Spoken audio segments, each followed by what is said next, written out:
Ron and Fez show. And I'm your announcer, Mikey D. And now, let's introduce your hosts. The guys who thought when President Bush was speaking about the dogs of war, he was talking about his nieces. Here they are, Ron Bennington, Fez Watley, radio's first family.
I like the bun.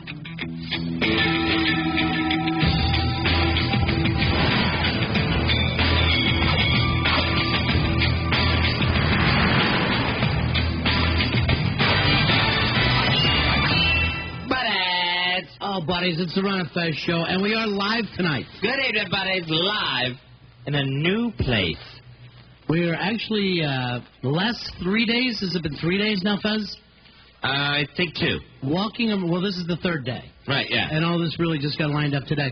Walking around trying to find a studio to broadcast out of with just a little suitcase in each of our hands. Oh, yeah. Like we just got off the old-fashioned train and with our carpet bags and came into town. So luckily we've been taken in right now. What exactly is the name of this building, Fez? We are in, I believe, the CBS broadcast facility. Right. And the studio that we're sitting in right now, I guess, is our new best friend, Charles Osgood. So we're seeing you on the radio tonight. Tonight we're seeing you on the radio. I don't even know what that means. All I know is they've taken every button away from me. Yeah, everything's been taken away from Fez, and he's sitting there like an idiot. Sitting. I don't sit during the show. I stand during the show, and I run the board, and now there's no board. Yeah. And there's a chair, and I'm sitting here on my fat ass.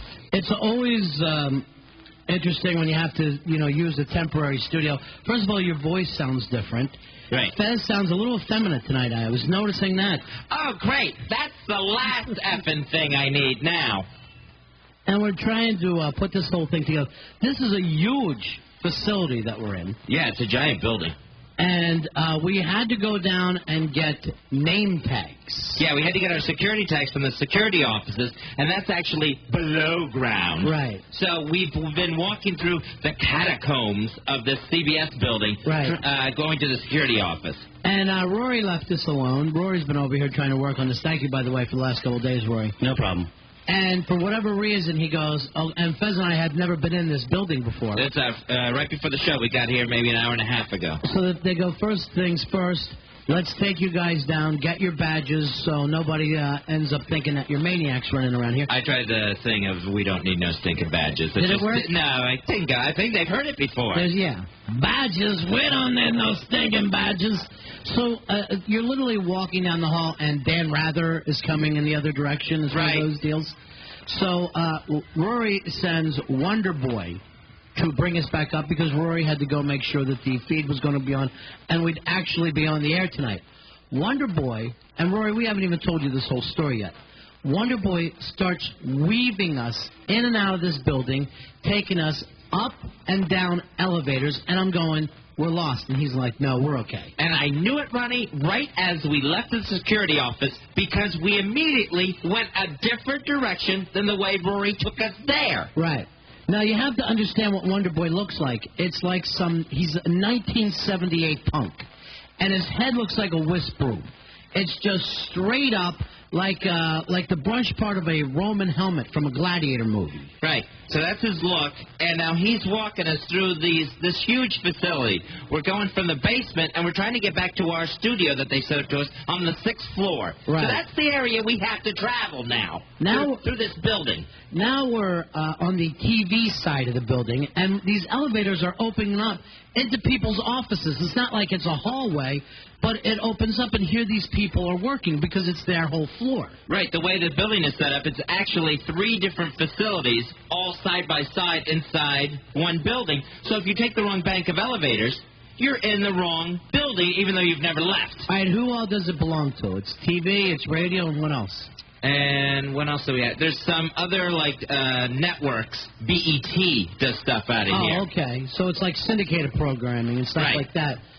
Well, for whatever reason, we're in the CBS TV stuff. And as I say, we walk out of this elevator, and we're at the Sunday morning show. But he is pulling us and taking us down the hall like it's the same hallway he came in through. Right, like he's been here all his life and just knows his way around. No, this is the right way. I started leaving breadcrumbs behind me. You've never left any food behind you in your life. I could see you leaving candy wrappers, but you're not going to throw away damn good breadcrumbs. All right, back to the story. All right, here's the story. So we pick up. So already I'm ready to just, neck slap him and end it right there. We're stuck there, and he's asking this gentleman, where's Studio 9? He keeps saying, where's Studio 9, like anybody would know. And there's, probably hundreds of studios in this place. So the person that I see him bugging is Bill Geist, the TV guy from Sunday Morning. Now, who exactly is Bill Geist? Bill Geist is he's like the wacky guy. You ever see CBS Sunday Morning? Not too often. It used to I don't want to offend anyone here in the new building. It used to be the Charles Corral thing. And okay. It's a magazine show on Sunday morning. It's a really great show. And it goes on for a while, and then 2 minutes they'll just show you ducks or something like that. Oh, that's nice. Have you ever seen it? Yeah, now I know what you're talking about. Where they go, we'll spend the next 2 minutes looking at the snow melting. And for whatever reason, it's been on 100 years. Soothing. So we got Bill Geist, the wacky guy, and he's kind of the Andy Rooney. And I just feel like this is weird enough. Here's the guy out of my TV, and we're bothering him in his own office. And he and his, girls, I guess he has, secretaries or whatever, assistants, they're looking at us like we're the Manson family. Like we're total maniacs in their office. The skinny, pale kid with the mohawk is asking Bill Geist, where's Studio 9? Exactly, and he's like, what? And they go, and then this idiot says, Charles Corralt's studio. Yeah. So Charles Corralt has been dead for 2 years. Sure. Charles Corralt, on the road with Charles Corralt. I think probably 5 years. I think it's more like 4 or 5, yeah. Yeah. So now we go in and tell these guys, and this guy is a legitimate, television broadcaster. And probably worked with Charles Corralt. He did. Charles Corralt used to host the show. Oh, God. So he's going, God. Yes. I got to get out of here. I'm so humiliated. And he's like, we're broadcasting out of Charles Corralt's. And you see guys just what maniacs have broken into our building? And are bringing up my dead friend's name to me. Yeah, we got this 1978 Joey Ramone lookalike. We got another guy with, pinpricks for eyes because I'm all wired out right now, and I'm having all kinds of flashbacks. And then, he said the effeminate heavyset woman. So who would that be? He met you, but that's Geist. That's Geist. He's brilliant. I'll kill Geist. So don't even say that in this building. We're lucky enough that they put us here. So now we're completely, Fez and I are weirded out because we have no idea where we are. And I kind of feel like, you ever see those TV shows where Kramer just walks through other people's studios? Right, yeah. Kramer will show up on Murphy Brown. And I feel like somehow I've fallen into my own television set. And I'm bothering the people there. And along the way, mind you, the clock is ticking. Yeah, right. This show comes on at 7 o'clock, and I looked at my watch at one point, and it was inside of 10 till. Yeah. And we still haven't even found the studio. We're wandering around. So I'm kind of whispering to Wonderboy, because I don't know what the studio is, and I know it can't be what he's saying. I know. Here's the thing. You look at, those doors we pass. Yeah. A million doors in here. The numbers are all in the 6,000s. We're on the 6th floor. He's asking for number 9, Studio 9. And they're please. looking at him. They don't have a Studio 9. They don't have any idea that we're in basically the wrong building. Now, at this point, it dawns on the idiot, after we're going, Charles Croft's dead, Wonderboy. He goes, oh, we want Charles Osgood's studio. And now they're even more appalled because the Sunday morning show that they do is hosted by Charles Osgood. Right. So now we've insulted 2 of their co-workers. Right. 1 dead. And as we're going along, the girl goes, she's going, okay, it's down this way to the left. And she goes, are you on the show? And he's going, yeah. And they think Sunday morning all this time. Right. They think that now the 3 of us lunatics think that we host Sunday morning television. Yeah, at this point they think Osgood is doing a piece on modern-day punk rockers. Right, exactly. And, punk rocker and his heavy-set parents is what they're thinking at this point. It was the weirdest. This was the worst part of it for me. Yeah. Remember when we went in 4 different elevators that I counted. Remember when we got off the elevator at that one floor, he realized it was a mistake, and we went to another floor that we hadn't been to yet? He's had us on floor 7, 6, and 5, besides the basement where the security office was. Right. At one point, we get off the elevator, place we hadn't been, there's a big wall hanging. This is right before we walked into the Sunday morning office. Big wall hanging. It's a carpet, and it's like an Aztec sun. And he looks at us and goes, did we see this before? And I think that's the Sunday morning logo that you saw. That's exactly when we walked into Geis's place. Unbelievable. Did we see this before? And I take him, and all these TV producers, and I just lean in his ear, and I go, I'm going to effing kill you. And I know that a lot of people use that as, some kind of slang. Like, I'm going to kill you. Meaning, oh, you're in trouble with me. Sure. No, I meant it like I literally am going to kill you, and I will later. I will kill him. I will chop off his head and his hands and bury him. I was ready to just strangle him and throw him down one of the many elevator shafts that we got to visit tonight. And now we're back in the elevator, and he goes, let me get you to the first floor. I go, you're going to get to the first floor. You're going to call Rory, and then you're going to catch your cab. I'm going to give you this head start till the end of the show. You catch your cab and see if I ever find you. Once we got back into the elevator for probably the 5th time, and I just hit main lobby. All right, the street level. As soon as we got out there, there's the lobby. We went around the other corner. We were supposed to be on the left side of the building. We were on the right, exploring like DeSoto and Cortez. So it was that easy to just retrace your steps and get us back here. All right, so let's bring Wonderboy in and try and figure out whether or not we're going to kill him or not. I'm all for it. I say kill. I say kill. By the way, we are on the air live tonight, unlike the last 2 nights. Right. So, yeah, finally we're live on 106.7 WJFK. If you'd like to give us a call later, 866-277-4969. Wonderboy, what is wrong with you? Seriously.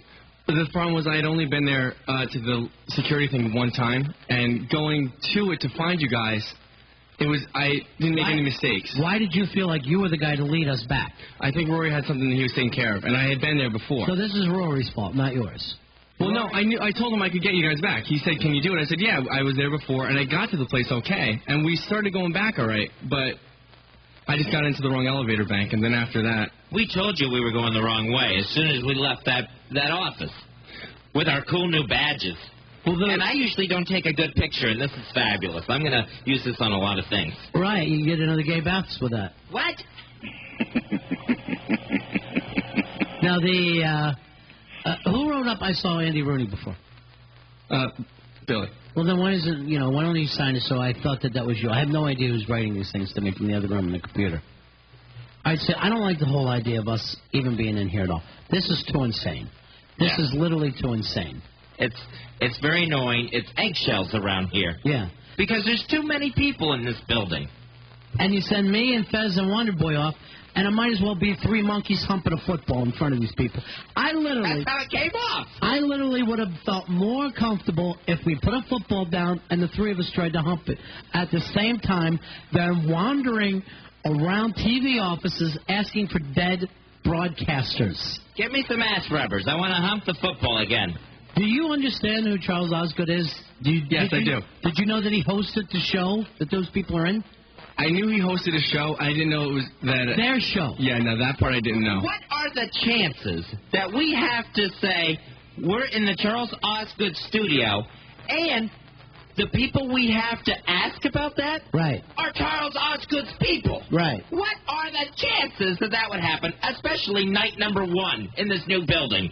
Fezzy, just imagine 3 mongoloids going, yes, I'm supposed to be in Ron Bennington's office that you've never seen before. Right. And there's no way I would let these animals into my office. And you're like, do we call security? You could see that, do we call security? That's excellent, because I would have had the 3 of us thrown out of the building. Sure. Bill Geist literally had what I call the Sharon Tate look on his face, where the Manson family has broken in, and it's too late to do anything about it.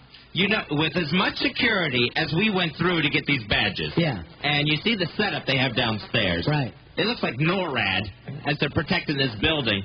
Geist got on the phone and wanted to know how 3 idiots, 3 monkeys humping a football, ended up in his lobby. And out of the 3 of us, at all times, at least one of us is holding. And I'm thinking, that's the problem. And I'm not saying which one it is, but I'm thinking, where do I get rid of this at now? I don't want to flush it, and yet at the same time, I don't want to get in big trouble. We're actually lucky we're not in some sort of holding cell back down in the lower basement. While the show was supposed to be on the air. Just crazy. And we're in best of again. Yeah. Well, we're not in the best of. This is actually real tonight. It's too real. It's surreal. We're surreal tonight. I bring Billy in. I want to hear his Andy Rooney story. So we've seen Bill Geist so far, Dan Rather, and now we're understanding Andy Rooney. They're not going to let us. And we shouldn't be. Here's what makes we shouldn't be seeing any of these people. Here's what makes me mad, too, Fez. It took us 3 days to get this studio. If they boot us out of here, it's going to take forever. Yeah, then there will be no place to go. Yeah. All right, Billy, let's hear your little story. Better be interesting if you're going to write stuff up on the computer. Oh, no problem. I was actually going down to check out the cafeteria. No. Seriously. Yeah, well, I was here early. How was the cafeteria? Oh, it was very nice. It was after actually lunch hour, so they only had, leftovers and stuff. I had a nice bowl of chili and a chicken sandwich. It was very nice. I sat there, read the papers. We don't care. What about Andy Rooney? So when I'm coming back up the elevator, and I'm sitting there, and I walk past him, and the older gentleman all slunched over and stuff, and I was like, is this elevator going up? And he goes, well, yes, it is, in his Andy Rooney voice. And he was, really nice and stuff, but he's very small. He's a very small man. Next to you, everybody is small. No, I meant in height. I saw Fatty Arbuckle next to you, and I thought he had lost weight. No, but I was just like, wow, that was Andy Rooney. They both did the Coke bottle trick. Who did you say that to? Myself. Oh, okay. And then when I got in the elevator, and then I mentioned to the guys up here, I said, is Andy Rooney still in the building? And they said, yeah, and they did the hunched over thing. All right, well, don't be rude. I wasn't being rude. That's how they were telling me, that I made sure it was Andy Rooney. First of all, Wonderboy's taking us into restricted areas. Right. I don't need you getting the guys in the hallways yucking it up with your bad Andy Rooney impression. Oh, no, I didn't do it in front of him. Did you offer him chili? Not doing it at all. I know. Don't do it. Okay. You don't know who anybody is in this building. I knew Andy Rooney. Did you have your AA meeting today? No. I can't. I had to pick up Rory, so Rory and AA meetings don't mix. All right. Everything's Rory's fault. Right, I know. Guys. Well, no, I didn't have time. I picked up Rory before my meeting. My meeting just starts at 1. Which meeting you going to? The one in Wantaw, Long Island. All right. Thank you, Billy. Get out of here. No problem. So this has been our first hour. Yeah. Even though we've only been on the air a half hour. Right. This is our first hour at this building. Because it's a secure building, and it took us that long, the whole first part of the day, to get here and be able to deal with the fact that we can come upstairs. And this is the way we greet these people who finally helped us. Well, we've made an impact. They know we're in the building now. They're nice enough to set up a studio for us. Took 3 days to get it put together, and this is how we treat them. We're supposed to be under the radar here. All right, we're going to take a break, Fez. All right, good. 866-277-4969 if you'd like to give us a call. We'll open up the phones, and, of course, we will talk a little Super Bowl. Oh, yeah. When we get back. Oh, yeah. Because we didn't have a chance because Monday and Tuesday we're wandering around like Jews in the desert. The radio nomads. It's the Ron and Fez Show. Howard Stern, Don and Mike, Bill O'Reilly, Ron and Fez, and the Washington Redskins. 106.7 WJFK. WJFK's Howard Stern. The BetOnSports.com $25,000 prize. Everybody won but Jackson Delabate. Oh. So here's how it stands. William Refrigerator Perry took the Cardinals. He won. He's 7-4. Right behind him is KC. He's 6-5. Now here's the amazing news. The Monkey is in third place, right up there with these guys. Still between the Monkey, KC, and the Fridge. That sounds like a bad 70s sitcom, by the way. The Monkey, Casey, and the Fridge. The Howard Stern Show, mornings at 6 on 106.7 WJFK. Miller time. Great tasting Miller Lite. It's time to grab the fellas and get defrost.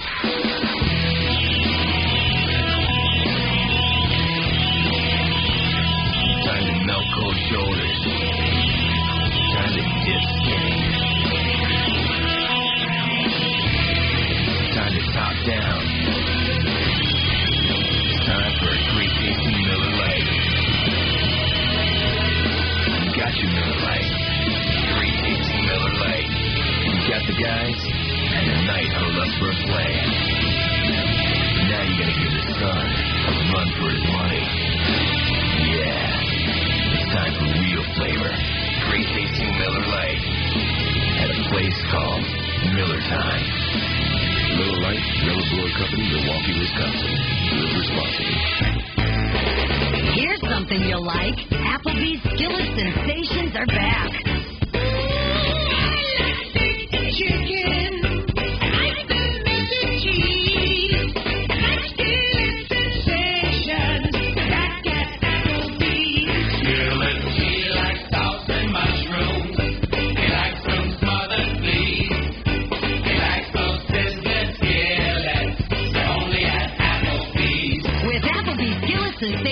Choose from your favorites like our bold Southwest steak skillet or zesty mushroom steak skillet. Or if you want something new, try Applebee's crispy orange chicken skillet.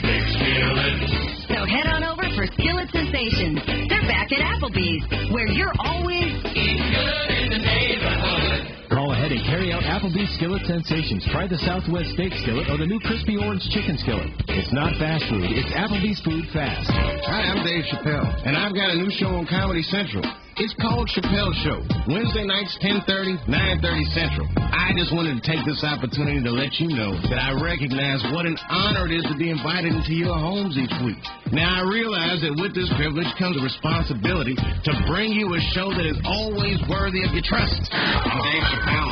I love Internet Porn. A show that you can be proud to watch. Your brother can't get enough of that. And most of all, a show that brings people together.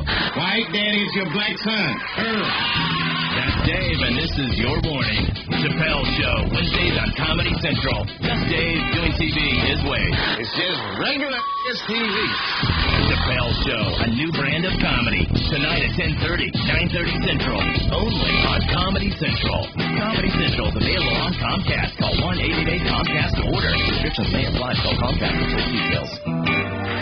Welcome to Nice Finish, brought to you by Michelob Light. 8 p.m. Take girlfriend to Nice Restaurant for 1-year anniversary. Order steak. 8:30 p.m. Steaks arrive. Girlfriend confesses there's someone else. Eat steaks in silence. Minutes later. Meat gets lodged in throat. You make international sign for I'm choking. Beautiful brunette at next table happens to be nurse. Nurse gives Heimlich maneuver. During commotion, Banana's flambe cart goes horribly wrong.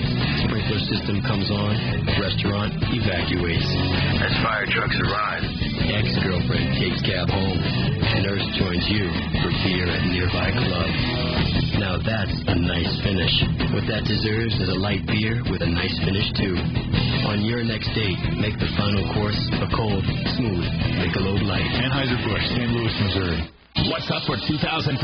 At the Tyson's Corner Honda Superstore, we're kicking off the new year with our highest savings ever, our highest trade-in allowances ever, and our biggest selection ever. Why? Because we're building a new showroom to serve you better, but construction's taking up too much room, and it's faster to sell these new Hondas for less than to find room for them. So now through Sunday, you'll see unheard of prices. New 2002 Hondas now starting from just $11,750, and low introductory prices on every 2003, including the all-new Pilot and Hybrid, and the new Element. We got that too. Plus, every Honda sold comes with 2 years of free oil and lube maintenance. So if you want the highest savings ever on your new Honda, kick off the new year at the Tyson's Corner Honda Superstore. Now through Sunday, Superstore selection, Superstore savings. Rosenthal Honda, striving to be #1 in the nation on Route 7 in Tyson's Corner, Virginia. Plus tax tags, $460 freight, and $299 processing. Put your career into high gear. Call 1-800-DRIVERS. We got the jobs you're looking for. Better routes and better pay. It's easy to find the company that treats you right in every way. No matter what kind of driving job you're looking for, you'll find it at 1-800-DRIVERS and on the internet at 1-800-DRIVERS.com. Check out 1-800-DRIVERS to find companies with pay, benefits, and routes, or the training you're looking for. In fact, many companies offer CDL training at no cost, and you'll earn over $30,000 for first-year drivers. Whether you're an owner-operator or a company driver looking for a lease purchase program, local, regional, or over the road, we've got the job you're looking for. Put your career into high gear. Call 1-800-DRIVERS or on the internet at 1-800-DRIVERS.com. Put your career into high gear. Call 1-800-DRIVERS. A complete oil change for just $19.99. That's Midas going the extra mile. I said to the Midas man, does that include a new filter too? He said, absolutely. That's right. A complete oil change including up to 5 quarts of multi-grade motor oil, a new filter, a chassis lube, and we'll check all your fluid levels too. Just $19.99. Hey, wait a minute. I just paid $27 at one of those lube places. Hurry into Midas today. Just $19.99 for a complete oil change. $19.99? I think it's time I changed to Midas. Complete oil change for just $19.99 at Midas. America's trusted leader in total car care. Going the extra mile. At Midas, we do that. Most cars are like trucks. See participating shops for details. And now for a limited time only, you'll also receive a 30-point courtesy check. They'll check under the hood and under the car. They'll check belts, hoses, lights, wiper blades, and much more. For total car care and repairs, go Midas. Welcome to Hyundai, ma'am. Anything I can help you with today? Actually, yeah. How much for this 2003 Hyundai Elantra GLS with AM/FM stereo cassette and air conditioning? Under $11,500. Shut up! What if I want dual front and front side impact airbags? Same price. Shut up! How about power windows, door locks, and heated mirrors? Same price. Shut up! And a 10-year, 100,000-mile warranty? Same price. I know. Shut up! The 2003 Hyundai Elantra GLS 4-door for just $11,499. When you get more than you'd expect, including a 10-year, 100,000-mile America's Best warranty, you win. Hyundai. Win. MSRP includes limited time $1,000 factory rebate, excludes freight, taxes, title, license, and options. Dealer price may vary. See dealer for limited warranty details. Safety belt should always be worn. Check out all the new 2003 Hyundai models today and see with Hyundai you win. Hyundai dealers helping kids fight cancer. Yeah, you heard the saying, when you smile, the whole world smiles with you. Well, Mitsubishi is smiling. We've just had 4 record-breaking years in a row. That's why we're introducing Mitsubishi's Never Been Better event, which is bound to make you smile, too. Because right now, when you buy any brand-new award-winning Mitsubishi, you never pay interest, plus make no payments until 2004. I see one forming. Did I mention this deal includes the 3-time Consumers Digest Best Buy rated Mitsubishi Eclipse? Okay, there we go. I'm seeing some teeth now. So bring that grin to Mitsubishi and buy any brand new award-winning Mitsubishi and never pay interest, plus make no payments until 2004. Or check out our other great financing offers. Okay, you can stop smiling now. People are beginning to stare.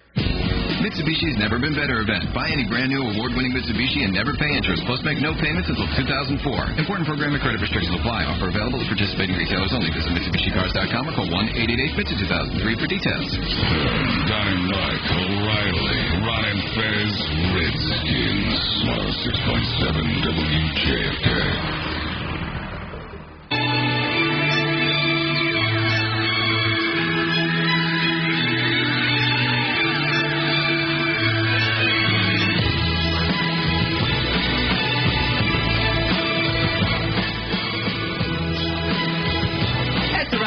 Show live on 106.7 WJFK. Finally live tonight, Ronnie, in the brand new studio. It's 866-277-4969 to talk to us on the air tonight. Well, Fezzy, the last we talked to you, last Friday night, you were a nervous wreck, worried about your Buccaneers, but as of Sunday, everything changed.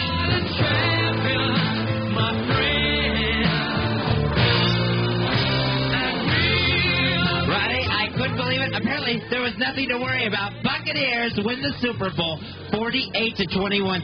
I don't know if I've ever been that excited in my entire life about anything. Anything at all?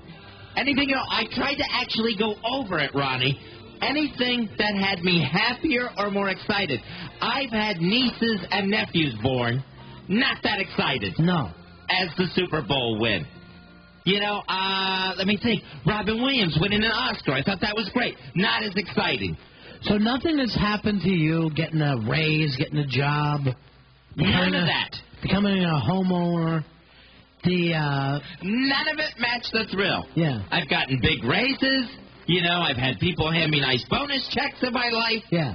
Nothing was as exciting as that Super Bowl win. I was on the floor. You saw me, Ronnie. Yeah, you were screaming. I was beating on the floor. I couldn't stand it. I couldn't take it in. At this point, I still had the feeling someone's going to throw that red flag, that challenge flag out of the field, and they're going to challenge the whole game and take it all back. Well, big win for your Bucs. I'm so excited. Now, actually, before the game, You couldn't sleep the night before? I did not sleep all Saturday night. I mean, I was just pacing. I could not just like, oh, I can't sleep, I guess I'll watch some TV. Right. I mean, I was up and actually pacing around the apartment. I couldn't stop. Now, Fez, originally from Tampa, Florida, and your family has owned season tickets since the first awful season. Since 1976, inaugural season, my dad, old man Watley. Yeah. We sat in that old crappy Tampa stadium. Moved into the new stadium. We have sat through so much hell. Right. Through those hot, horrible games in Florida. And then 27 years later, we get a Super Bowl. Only 20. It's the best thing that's ever happened to me. 27 short years. That's all it took. Yes. I remember because I was 27 their first game. And now it's 27 years later. So it's weird, and it's a weird euphoria that hasn't worn off yet. Ronnie, I am into my third week of wearing something Buccaneers every day. I got my Buccaneer T-shirt on underneath my sweater. Well, nice. See? I wear something Buccaneers every day. I may do it for the entire year. No, don't. Here's Mark. Mark, you're on Ron and Fez. Hey, Ron and Fez. Big ass card holder number 6511. Kuma. All right, buddy.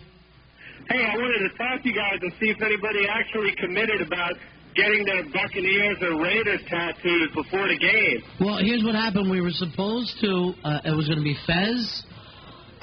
You put the challenge out to Rory. Right. Wonderboy and Mikey D. Those were the guys that accepted it. It was everyone. Remember, we went for the $41 burgers. Yeah. I took 10 people out for the $41 hamburgers that the Bucs just went to the Super Bowl if they beat the Eagles. Right. Then, Ronnie, we took it up a notch. Yeah. And we're going to get the tattoos if they won. I have some really big tattoos that I'm in the process of having removed, and it's really painful. Now, what do you have to do to get rid of a tattoo you no longer want? You got to go under a laser about 10 or 12 times, and it's basically a second degree. No. Oh, we lost him. him. We lost. He was going to say second degree burn. So, all right. So with the laser tattoo, if you're taking it off with the laser, and are they taking it off like the same way it was drawn on? They're going line for line? Because then it looks like you would have a burn on your arm in the exact same shape and size as your tattoo. No, I still don't think they've ever gotten around to the point of mastering getting rid of the tattoo and having it look fine. Or I guess they just take it off layer by layer. You know, that I think, what did they say when I got my other tattoo? That the ink goes through 9 layers of skin. So even if you that's why when you start to peel or whatever, you don't end up losing your tattoo. Right. Because it's not just there on the surface. But your point is you never want to get rid of this tattoo anyway. No, I have no need for the laser surgery. So Fez is all excited, and he wants everybody to get tattooed on Monday when we don't have a studio. And I go, if it's not happening on the air, why do it? Yeah, what's the point? I mean, we could, all go down to the tattoo parlor. Right. So what we'll really look for... What good do we get out of that? What we'll really look for is... And I don't know how you choose somebody who's decent at tattoos, but we'll find somebody, hopefully tonight, who will do these tattoos, come into the studio and do it soon. Right, because what we're looking for, and it's the 4 of us, we're going to do it, me and Mikey D and Rory and Wonderboy said he'd do it. Although after tonight, Wonderboy may be out of the Buccaneers Super Bowl club. Sure, I understand. All right, I hope you don't mind that. But what we're looking for is that Buccaneer logo, the pirate flag on the sword that has the skull and crossbones on it, that red flag logo. Now, I understand you want it because you're such a big Buccaneer fan, but why the other guys? I have no idea. I guess just the loyalty to the Buccaneers. Right. They have no reason. They've never cheered for the Buccaneers till this season, till the Super Bowl even. Roy, you're a Miami Dolphin and Green Bay fan, right? Right, that's correct. What a front runner. I just felt so great for the Bucs having an amazing season that I just had to get a tattoo. You know, I've enjoyed the Lakers before, but I'm not going to put a Lakers tattoo on me. Well, I think it was also, It's going to be for the rest of your life, not just to impress Fez now, but for the rest of your life. Also, I always like pirates, too, so it was kind of a nice little tie-in. If you were 12, I would understand that, but you're a grown man. Get Captain Hook on your arm. Now, Roy, are you and Fez each going to get Chuck and Buck under each thing, or how do you guys work that out? Well, I would get Buck B-U-C. Tampa Bay Buck and Chuck. That's what I call the two of them. It's very, very bizarre. And, of course, I don't even think Mikey D watches football, and I know Wonderboy doesn't. No, neither of them do, but they're so covered in ink, I don't think this even bothers them. See, that's the problem with getting tattoos. This will be your second, right? Yeah. They say tattoos are addictive. Yeah. That if you get one, you're going to start looking for, hey, what's that next piece of ink I want to get on my body? Right. Roy, you'll probably be like the illustrated man by the end of the year after you get this first one. You're going to love it. We'll see what happens. Maybe, yeah. I'd love to keep getting tattoos. The only problem is I just never... It's stupid. You know, that's the thing. The next thing you're in the Red Hot Chili Peppers. You know? It's one thing to get a tattoo and say, all right, this is my tattoo. But no one ever stops. Maybe you could get the whole NFC. Follow it up with a nice Redskins tattoo. That would be cool. Now that they have the new spear on the helmets. Just have, like, all the division winners and stuff, helmets all over my body. Just get the 2002 season, the rankings of all 8 divisions and how they came in with their records next to them. Why not just put stats up as well? All right, Mike, you're on Ron and Fez. Hey, buddy. Hey, buddy. I split my time between D.C. and New York, and I just wanted to address the situation that's going on. I love the show. I was really glad I found out you guys would be on live in D.C., but gotta say I'm really unhappy about that. You're no longer up on NEW. Right. There is no. I guess right now there's no more NEW. Yeah. And I don't know if you guys have seen the message board, but there's a whole lot of people out there that really made a connection with you guys, and I got to get me a computer. Well, just like anything else, as soon as they go, okay, we're going to go in a different direction, they never give the guys who are on the air a chance to say the station's going in a different direction, so we want to say goodbye. Even though we work for the same company, even though it would make perfect sense, so there's no way we're going to do the big FU show. Right, why would we? We're still with the company. Right, so that the same guy... It's ridiculous. Right, I understand if we're, suddenly... we're going to start leaving the place like Stone Cold Steve Austin. But for the last 5 months, we knew this was coming. And Come and take a crap on the board, Ronnie. Basically, let me get my pants down. Basically, that's what, they act like. So we never got a chance to say to everybody. So now, in the meantime, they've got, people mad about, everything else. And the weird thing was, we had 5 months to do that FU show. Right. If we didn't do it in 5 months, we weren't going to do it on Monday after the Super Bowl. But again, suits and T-shirts, it's the whole difference in this business. That's the way it works. Yeah. All right. Well, send everybody big love for us, okay, Mike? Will do. Thanks for the call, Mike. I appreciate it. There you go. There's Mike. Here's Greg. Greg, you're on the air. How you doing, buddy? Hey, Greg, go ahead, pal. What up, guys? Hey, pal. Welcome back to D.C. It's great to be here, and thanks a lot for not abandoning us 2 days into this thing. Oh, I know. And as we're AWOL, basically. Now, here's the other weird thing. Other people, all right, in New York, they're going, all right, they're not doing talk radio there anymore. They're doing music. Then I would get emails from people in D.C. going, is this a holdout? Are you guys doing a holdout? I'm like, no, it's not an effing holdout. If I had a transmitter in my apartment, we'd be talking to you. And when you have the kind of heat that we have, you don't do a holdout. That's stupid. You're trying to do a hold up. Yeah, right. All right, what can we do for you, pal? Oh, no, I just want to say, welcome back to D.C. It was good hearing your voices get on the air. Thank you. How about them Bucs, huh? What's that? How about them Bucs? How about them? I won $100 off that. Did you really? Yes, sir. Now, did you get points? Excuse me? Did you get points? No, sir. I just went ahead with, team for team. Smart. Yeah, I was awful proud of Brad Johnson, man. He did a good job. Brad Johnson. By the way, thank you, Redskins, for Mr. Brad Johnson. We appreciate it. The Redskins, thanks. So many of the... I'll tell you, I know a lot of people here don't think that Spurrier can do the job. Well, Fez and I lived in Florida the whole time that he was the Gators coach, and he was literally like God there. Yeah, he walks on swamp water in Florida. You get to D.C. and suddenly he actually looks smaller and older. How did he get so old and frail? Yeah. All right, Fez, I was going to show you this. All right. Thanks a lot, bro. Thanks for calling. All right, say. I was going to show you this, but I'll have to tell you. Brad Johnson, the guy who, most people thought journeyman. Sure. And, really the last couple years, not been one of the premier quarterbacks winning the Super Bowl. Right, yeah. Minnesota started out, then, of course, to Washington, and then finally Tampa Bay. But remember at one time where everybody went, oh, man, you got to really have a great quarterback to win the Super Bowl. Do you have a Brett Favre? Do you have a Joe Montana? The last, 3 years? I mean, you got Brad Johnson now. Last year you had Tom Brady, a second stringer. Right. The year before, Trent Dilfer, who, trust me, is nothing but agony with the football. Who was cut halfway through the game, where they literally went, even though we're winning, we still don't think you're right for the team. We're not going to need you in the second half. Thank you. All right, Brad Johnson, Fezzi, when I picked up Sports Illustrated and opened it up, Brad Johnson got the Got Milk commercial. Very nice. Congratulations, Brad Johnson. I don't know how much you like the Got Milk stuff, because it reminds you of... I know. I always giggle at it immaturely, because it looks like it reminds me of something else. Now, Brad Johnson, he also got the Disney World commercial. I didn't see that. They didn't run it at the end of the game, did they? I haven't seen it yet. They used Chucky, Coach Gruden, John Gruden, and Brad Johnson to each do a I'm going to Disney World commercial. They didn't use the MVP, Dexter Jackson, from the defense. They decided he was black. Yeah. So they always say we try to go with the more interesting story. Sure. The whiter person. The Baylor story is what we try to do. Well, if Dexter Jackson's in our commercial, people are going to think, Disney World is just opening the doors. Right. See, we're trying to sell fun and excitement. We don't want to scare people off. Exactly. I don't want people at home going, oh, man, Disney World's really going black. I really was thinking about going there, but it just went black.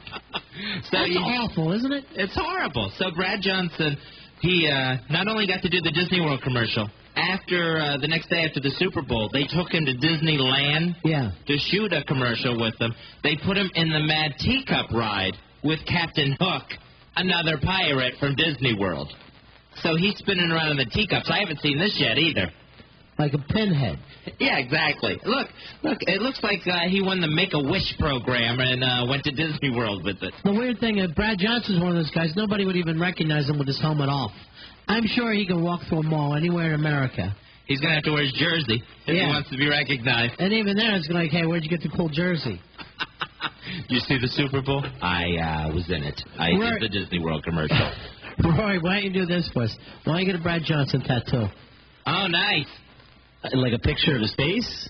Yeah, like a picture of his face. Yeah, a picture of him with his name and stats.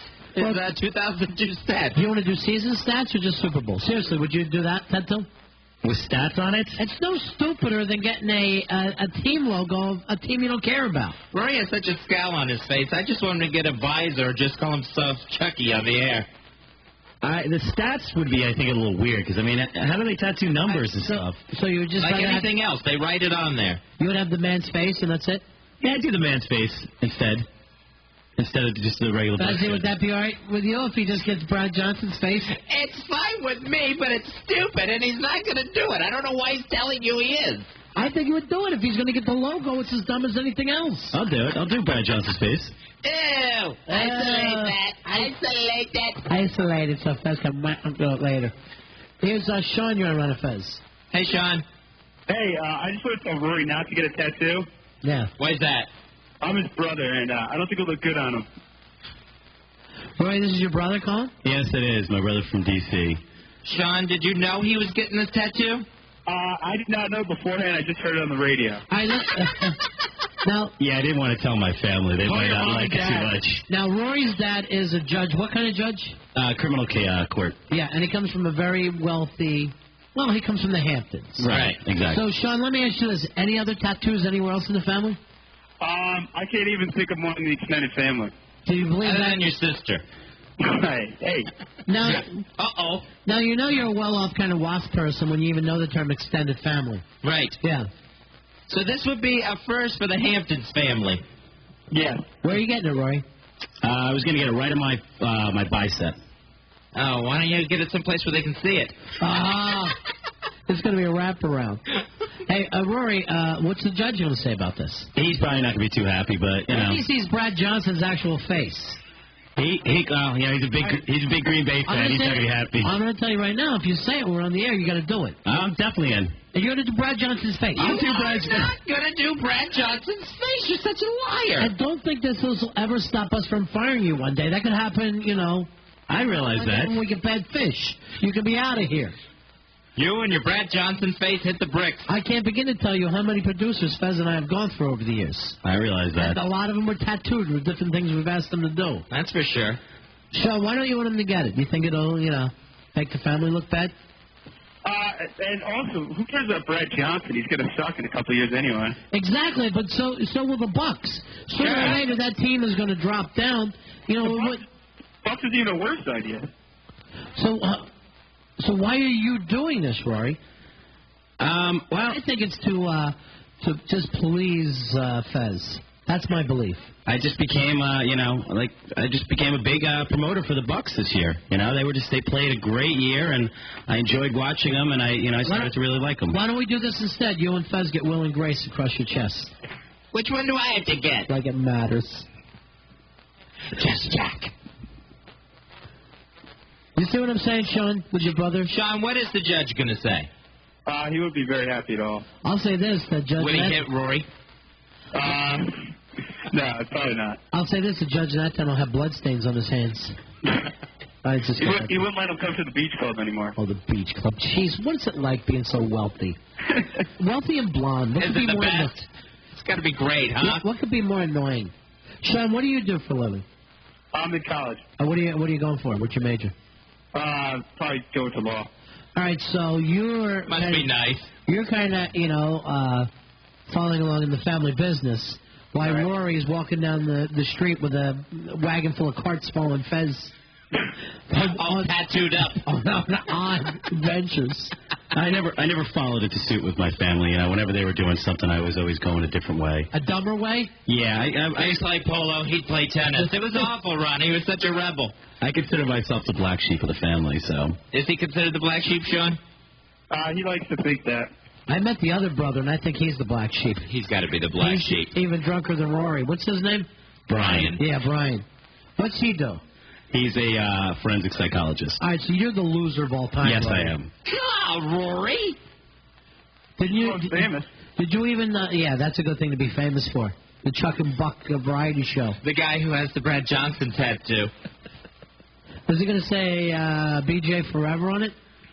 That, I think, might be too far. Why? Oh, wait a minute. Someone has limits. Yeah, I decided to, By the way, BJ Forever is Fez's acting name. From Pensacola Community Theater. All right, Sean. All right, well, as soon as we find a tattoo artist, you can come in and get one, too. All right, you want one, Shawnee? Yeah. Yeah, just the name of your law school. Go Hoyas tonight. We're playing on there you go. We're all on the end of the chair about that one. Thanks, brother. All right. Thanks, Sean. That's nice, bro. Your brothers call him. Yeah, you know, it's nice to hear from him. And right now he's ratting you out about your tattoo to your entire rich family. Yeah, they got no control over me. Yeah, right. You're That's till you're 25 and you get that trust fund. Exactly. Athena Onassis. Here is Irvin. Irvin, you're on Ron and Fez. Hey, Ron Fez. Hey, buddy. Buddy. Hey, you know the best of last night? I don't know if you... I have no idea what it was. We weren't even near a radio studio or station or anything else last night. What was it about? Right. There was one bit on there about the Chinese New Year. Remember that one? Year of the Horse? Right. Okay. Yeah, I like that. What was it? A great bit. It was like Sarah Jessica Parker is celebrating Year of the Horse face. Ah. Julia Roberts is celebrating Year of the Horse teeth. Yeah, and then you had the callers. That's call not in, funny. You know. Yeah. Not now. That's what. Did we start running a Comedy Pyramid, Comedy Pyramid, Comedy Pyramid. You know, I got to tell you, Irvin, everything, all the pressure now is going to be on the DC callers. We'll see if you're up for it. Yeah. They're up for it. They're up for it. You know, you sure? You've got to be really funny and quick to call this show. Right. Hey, let me ask you, are you guys going to be staying in New York or are you coming down to D.C.? We'll be coming to D.C. That's what I was thinking. All right. Yeah. Okay, my friend? Great. See you. 866-277-4969 is the toll-free phone number. We'll be right back. We are still looking for a decent tattoo artist somewhere, and I guess Virginia in the D.C. area. Somebody that can pull off decent work and like their business promoter. So if you do that kind of work, or if you got your tats done somewhere that you think that will like. That's usually the way people find a good tattoo artist. It's always been word of mouth with me. Oh. And word of mouth. You got yours done on the air before, right? Yeah. And that was question mark. That was like Artistic Armor or something. It's always some scary name. Yeah, right. The tattoo parlor. I don't even know if they call them tattoo parlors anymore. What would they call them? I have no idea. Tattoo shops? I have no idea. Hepatitis places? Hepatitis dens. All right, and so if you got some decent ink done, give us a call, 866-277-4969. We're in desperate need of somebody who can tat these guys up. That Buccaneer logo, that pirate flag, someone who can do some good work. And also the Brad Johnson silhouette. We'll be right back. You're listening to the Ron and Fez Show. Howard Stern, Don and Mike, Bill O'Reilly, Ron and Fez and the Washington Redskins, 106.7 WJFK. WJFK's Don and Mike. Can I just say one other thing? Yes, honey. Mike is hot. I would love to see him in a porno. Thank you, baby. Buzz normally gets the sex chat. You know, Mike's on the market. Hey, baby, you go ahead and watch that porno anytime you want. Watch it alone, watch it with me. Watch me watch it. Hey, ladies! Don and Mike Show, now to the 7 on 106.7 WJFK. Michelob Ultra presents Dr. Reinhard Messerschmidt, motivational speaker. To accomplish a New Year's resolution, you have to visualize yourself accomplishing your resolution. Okay, close your eyes. See it? Good. Now, put it in a headlock. Yeah, squeeze it, taunt it. Tell your resolution. You wear pink underwear. Make it cry like a baby. Now, visualize your reward. Ice cold Michelob Ultra. See it in front of you. It's sweating, waiting for you. See the 2.6 grams of carbohydrates. See the 95 calories. See the 12 ounces of Michelob great taste. Don't touch it. Did I say to touch it? You don't deserve it yet. You've not earned it. I push because I love. Do not thank me. This is what I do. This motivational moment brought to you by Michelob Ultra. Just 2.6 grams of carbs and only 95 calories per 12-ounce serving.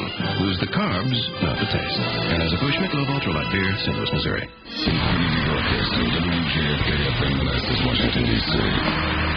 As the ultimate driving machine, BMW is always top of mind with performance aficionados.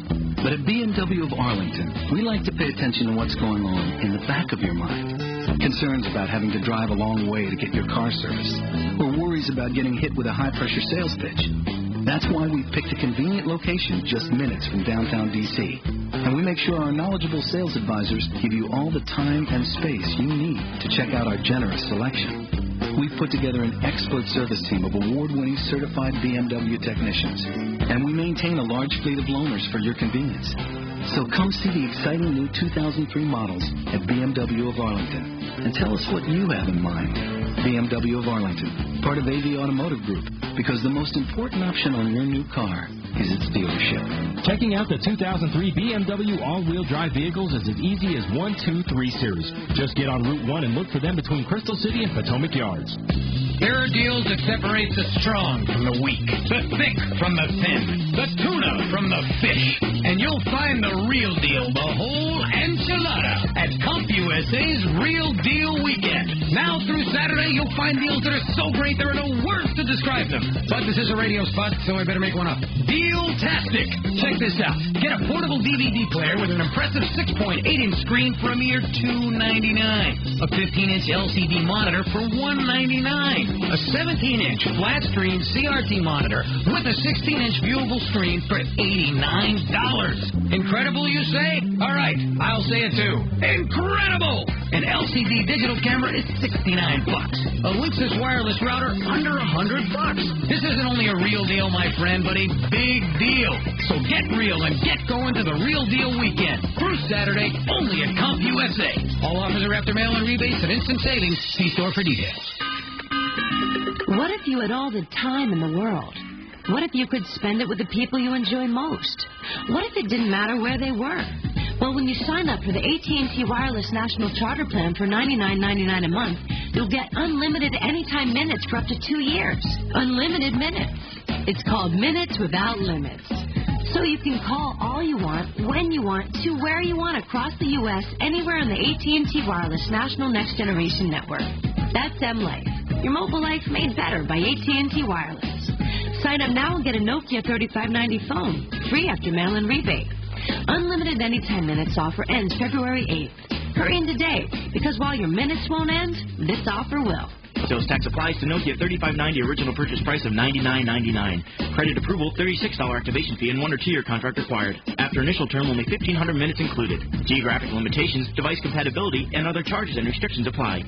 New Smirnoff Ice Triple Black is triple filtered for a crisp, clean bite that most guys love, but some can't handle. Well, these guys are enjoying their Smirnoff Ice Triple Black. Tell me, fellas, could you describe the taste? It was a bit much, especially if you have a sensitive palate. I second that. Now, let's try that again, and this time try to maintain some shred of masculinity. New Smirnoff Ice Triple Black, triple filtered for a crisp, clean bite. New Smirnoff Ice Triple Black is triple filtered for a crisp, clean bite that most guys love, but some can't handle. Well, this is discouraging. This man has yet to finish his Smirnoff Ice Triple Black. Please don't tell anyone. Oh, don't worry. I won't tell anyone that you're too scared to finish it. New Smirnoff Ice Triple Black, triple filtered for a crisp, clean bite.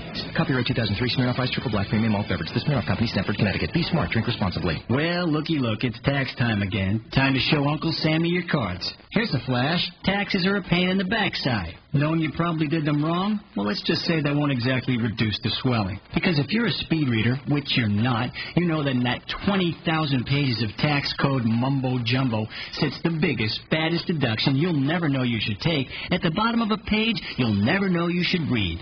That's why there's H&R Block, where expertise abounds and satisfaction is guaranteed. Because there's thousands of people out there that'll do your taxes, but at H&R Block, you don't accept or pay until you're completely satisfied. Guaranteed. Listen, sport, each year you get one chance to get this thing right. And if you don't know the answer, you can't look it up in the back of the book. Satisfaction guarantee from H&R Block. You don't accept or pay until you're fully satisfied. Call 1-800-HR-BLOCK or visit hrblock.com. H&R Block, just plain smart. See office or hrblock.com for guaranteed details. Hello, sir. Welcome to Hyundai. I just need a car to get to and from work. That's it. Nothing fancy. Okay. Well, I see you're eyeing this Hyundai Sonata. Looks fancy. Well, let me tell you about it. It has a 10-year, 100,000-mile warranty. Sounds fancy. Power windows, door locks, and mirrors. It's too fancy. It's ranked most appealing entry midsize car by J.D. Power & Associates. It's way too fancy. And it's all under $15,500. But listen, I understand if you... Fog lights. Pardon me? I want fog lights. Okay. The 2003 Hyundai Sonata 4-door for just $15,499. When you get more than you'd expect, including the 10-year, 100,000-mile America's Best warranty, you win. Hyundai, win. MSRP excludes freight, taxes, title, license, and options. Dealer price may vary. See dealer for limited warranty details. For J.D. Power and Associates award information, visit jdpower.com. Check out all the new 2003 Hyundai models today and see with Hyundai, you win. Hyundai dealers, helping kids fight cancer. Amazon.com got a $1.6 million grant to sell books on the web. Ron Olszewski got a $500 grant to fix up his car. Irene Fisher got a $400,000 grant to send 4 children to private colleges. Each year, over $1 trillion is given out in grants. There's grants for big companies, small companies, rich people, poor people. The Chandler family had bad credit problems and got a $3,000 grant to help buy a house. A Buffalo company got a $200,000 grant to make rodent repellent out of hot chili peppers. I'm Matthew Lesko, and I've been studying government grants for over 25 years. I put together the ultimate guide to how to write and get a grant. It even includes 50 original successful grant applications so you can see what a winning grant looks like. Sure, grants aren't easy, but over 30 million people a year are getting them. Now, I have a simple way for you to apply for all the grants that are out there for you to do almost anything, even pay your bills. Call 1-800-248-8699. You've got money to gain and nothing to lose. That's 1-800-248-8699. Hi, I'm Dr. Gordon. You've probably heard me talk about Avacor, the revolutionary hair regrowth formula that has been successful for virtually everyone who's used it. Now, listen to what my patients have to say about this remarkable treatment. I am 39 years old. I've been slowly balding over the last 10 years. Thanks to Avacor, my hair is coming back, and I couldn't be more excited. I would definitely recommend Avacor to anybody who has experienced the same hair loss problem that I did. It's the best product that I've tried. Avacor is the product of the 21st century. Avacor has worked for tens of thousands of men and women. It's safe and effective.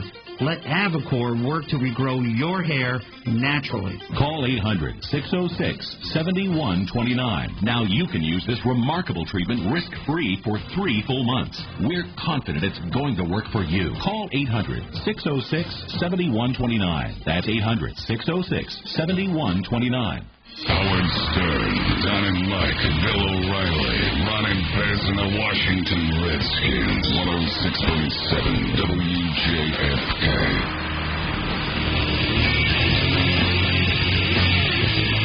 It is the Ron and Fez Show, 106.7 WJFK. Ron Bennington, Fez Wiley with you live tonight on a Wednesday.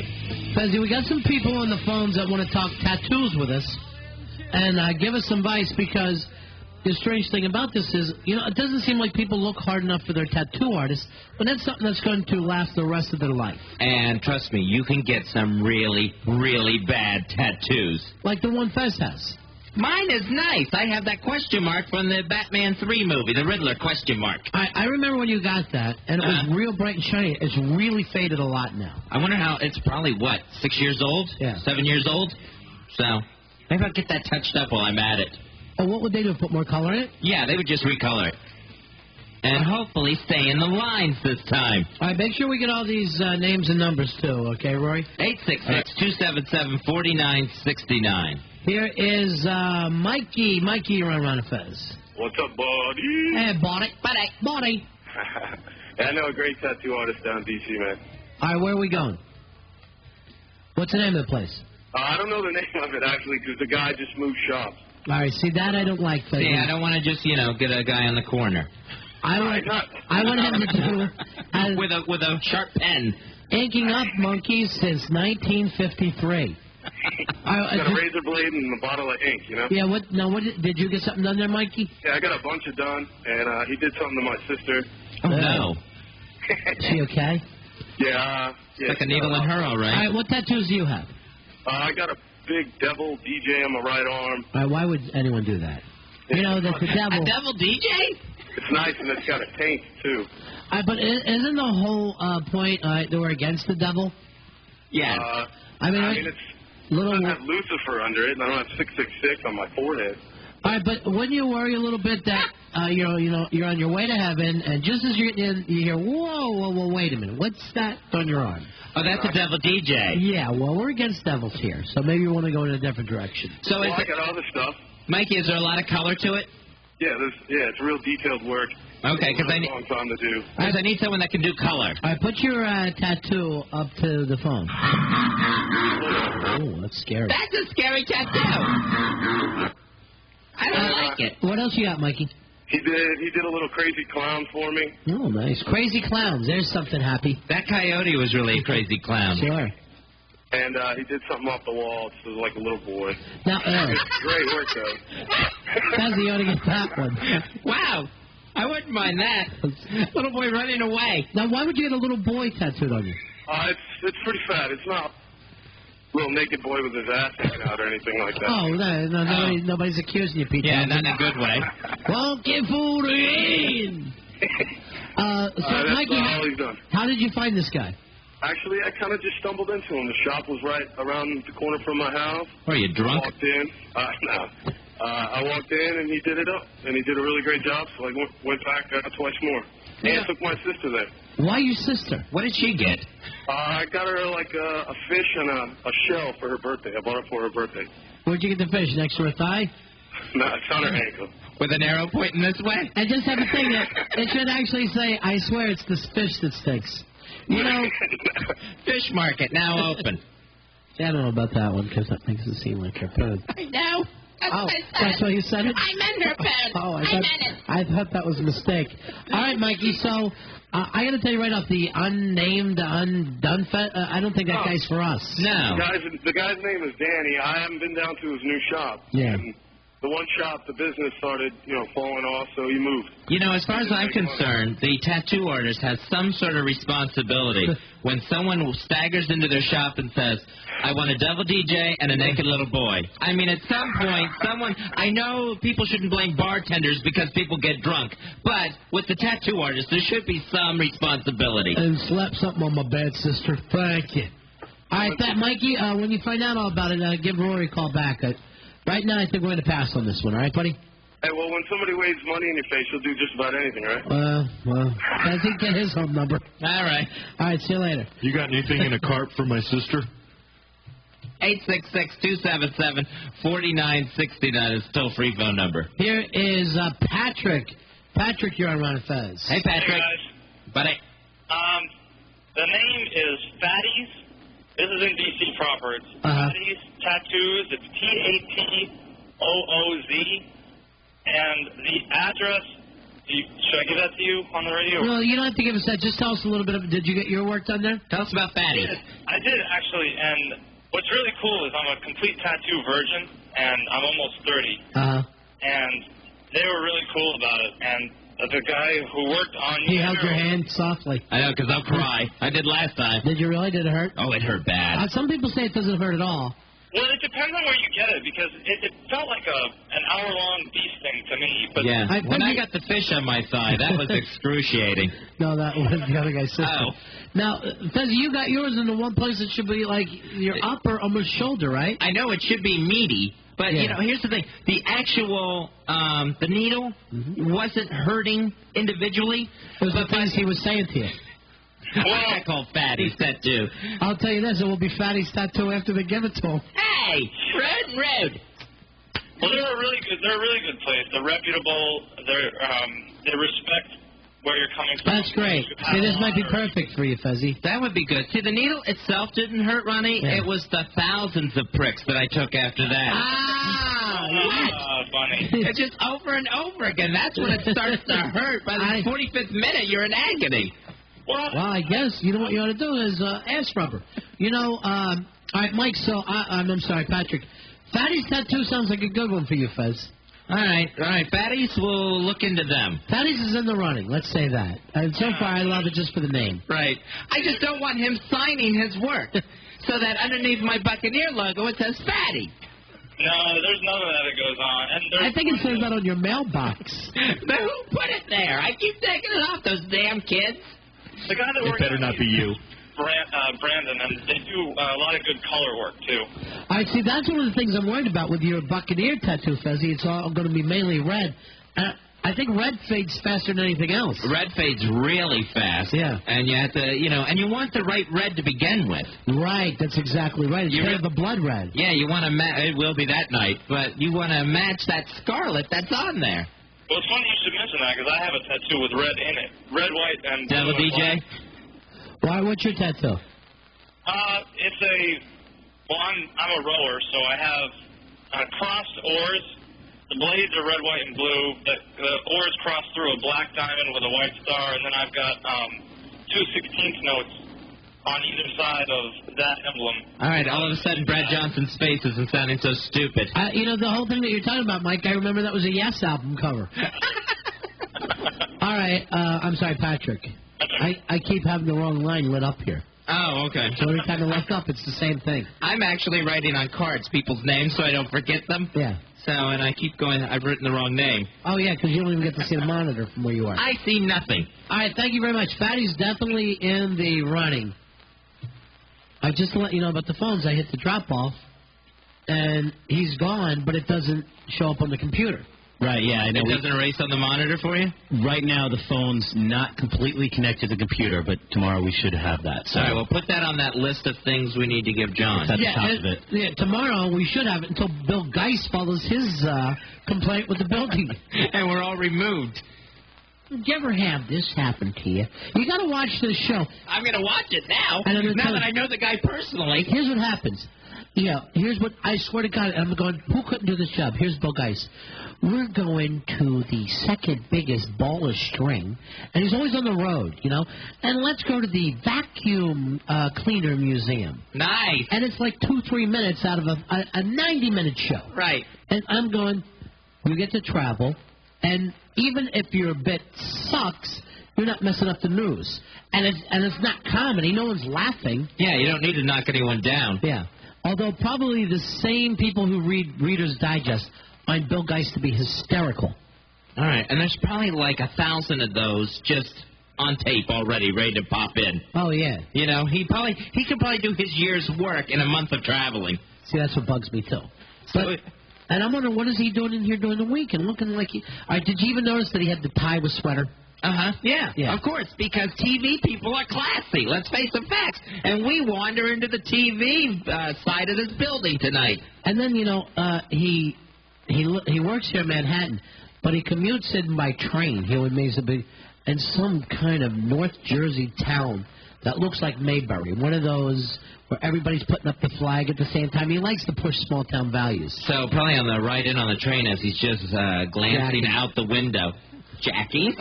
As he's glancing out the window. I thought you were accusing him. I'm sorry. All these small-town thoughts are probably coming to him for his segments. Sure, lies. Small-town lies, you ought to call his show. I mean, you're working in Midtown. Let's not try to act like... We're going to be kicked out of here soon enough. Please. Wonderboy took us into Bill Geist's office today trying to find this studio. I don't even get into it. It's just too bad. Here's the other problem. I don't see who's holding the longest, so I can't, Right. I couldn't look up there and go, well, I could have one person holding way too long, and I'm just going to the same lines. We're going to get that fixed, too. We're going to go through the software. It's new software. I understand. All right, Tommy, can you hear me? You're on Ron and Fez. Tommy? That is. Tommy? Yeah, what can we do for you, bud? Big ass car holder 16818. Hooah! I know a lot of the WJFK listeners are thinking, how do I get my big ass cards? You got to work hard for it. It's a secret. It's a secret. About a dozen emails. But let me tell you this. Membership has its privileges. Yes, that's for sure. Yes, it does. Yeah. Rockin' ribs. There you go, brother. I didn't even know about that. And I'm starving. Now, Tommy, you came all the way up for Rockin' Ribs? Yeah, actually, I was up there when the whole thing went down. The fight? The O&A thing. Oh, you were up there for that? Yeah, I was up there that night when you couldn't even get close to where you guys were. That was Rockin' Ribs was the next day. I tried to get in, but I couldn't get in. Oh, you couldn't get into Rockin' Ribs? There's too much media. It was just too packed, I know, it was insane. So, Great Southern Tattoo in College Park, Maryland. Okay. I like the sound of that. Yeah, Great Southern. That's you, Fezzy. They have actually the ranked second portrait artist in the United States who works there. It's a family establishment. Who's first? Robert E. Lee tattoos. But you can take a picture to this woman, and she'll put it on your arm. So you take Brad Johnson up there in one of his hokey car commercials and get that put on. You get to see those car commercials? All right, guys, I'm punching out. He does do bad car ads. It's amazing. Hi, Brad Johnson. You got a head as small as mine. You're going to need a car. You don't need much headroom. Here's Nick. Nick, you're on the air. Hey, Nick, go ahead. Hey, how's it going, guys? Bought it. I got a place for you, Jinx Proof in Georgetown. Oh, I like the name of that, too. Jinx Proof? Yeah. Yes. Where they say, we hate Mises to pieces. Well, tell us about that. Is that where you had your work done? I had some work done. I had one of the artists there finish off the top of my sleeve and started on the next sleeve on my right arm. Wow, so you're one of those Tommy Lee, I got the whole arm done? Yes. Why do you do that, man? I got friends in low places. I understand. But, I mean, at what point did you start, and then did you think, I want to get my whole arm done, or did this just happen gradually? It happened over a course of about 3 years, but I started on my lower forearm to force myself to finish. Do you get nervous when you have to change up artists? Not really. No, how could you mess up at that point? But, yeah, right. What are you going to do? Put a smudge? His whole arm is bad. Now, Fezzy, you have that big question mark of, Batman Forever, whatever, really bad movie. Yeah, the Riddler tattoo, who was always my favorite Batman villain. And you got that before the movie even came out, right? You got it because you loved the preview. Yeah. Now, the commercial. And the movie turned out to be awful. It was horrible. Is there any way, do you think, that he can actually turn around and get his Bucs tattoo over this other old bad one? I would think so, yes. Yeah, see, that might be your idea, Fez. Yeah, I think it would probably be done. The only question I would have is the tattoo, of course, that I have now. The question mark is green and purple. And I'm looking for a blood red flag. Here's what I say. We first tattoo everything white. Mm-hmm. And then we like when you paint a wall. You're not painting a house. We got to throw up a coat of white first, and then we move on. Just a big square of white over my existing tattoo. All right, Nick, I like the sound of this one. Jinx Proof in Georgetown. Yes, all right, right thank on you. M Street. All right, say. All right, this is working out for us, Fezzy. All right, now we're getting some good information. 866-277-4969. All right, here is Stacy. Stacy, hey, you're on buddies. Fez. Hi, Stacy. Hey, how's it going? Good so far. What's going on with you? Good. I have a place for you in Baltimore.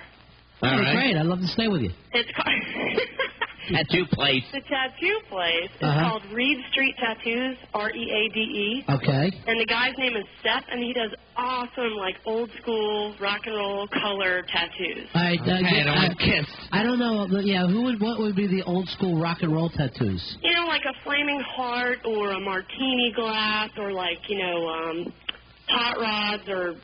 The whole. You want to get something like that, Fez? I don't want a hot rod or the keep on trucking guy. No, not that guy. But his foot looks so big, and he's just going to keep on trucking. When I was a kid, I was 8 years old. It was the one season that I played City League football. Really? And the coach we had, Coach Tim, he was an older guy, and he had all in black ink, of course. At that time, there was no color in the tattoo. Sure. It was the naked girl sitting inside a martini glass with her legs up. I remember that tattoo.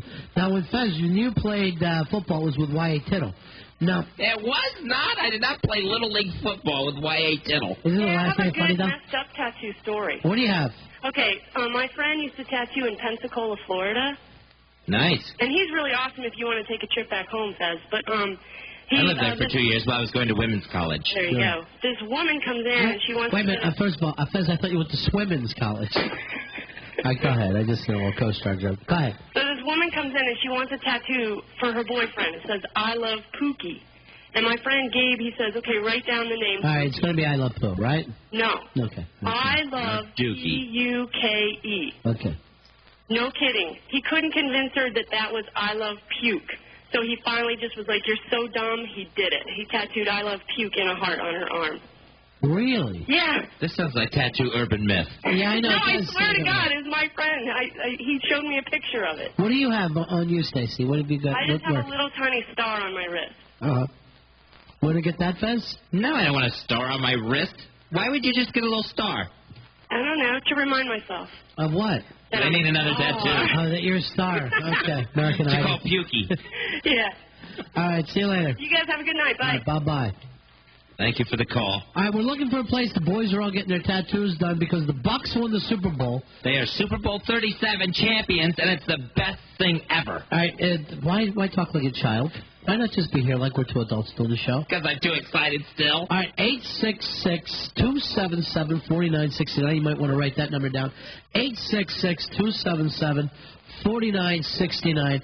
we're looking for really great tattoo artists. It's got to be great because it's going to be with you forever, Fez. Exactly. We want, guys who can do nice color, a girl artist that can do nice color, and really match that Buccaneer logo. Yeah, you want to have it exact. You want it the right color red. It's too easy to have a bad tattoo done.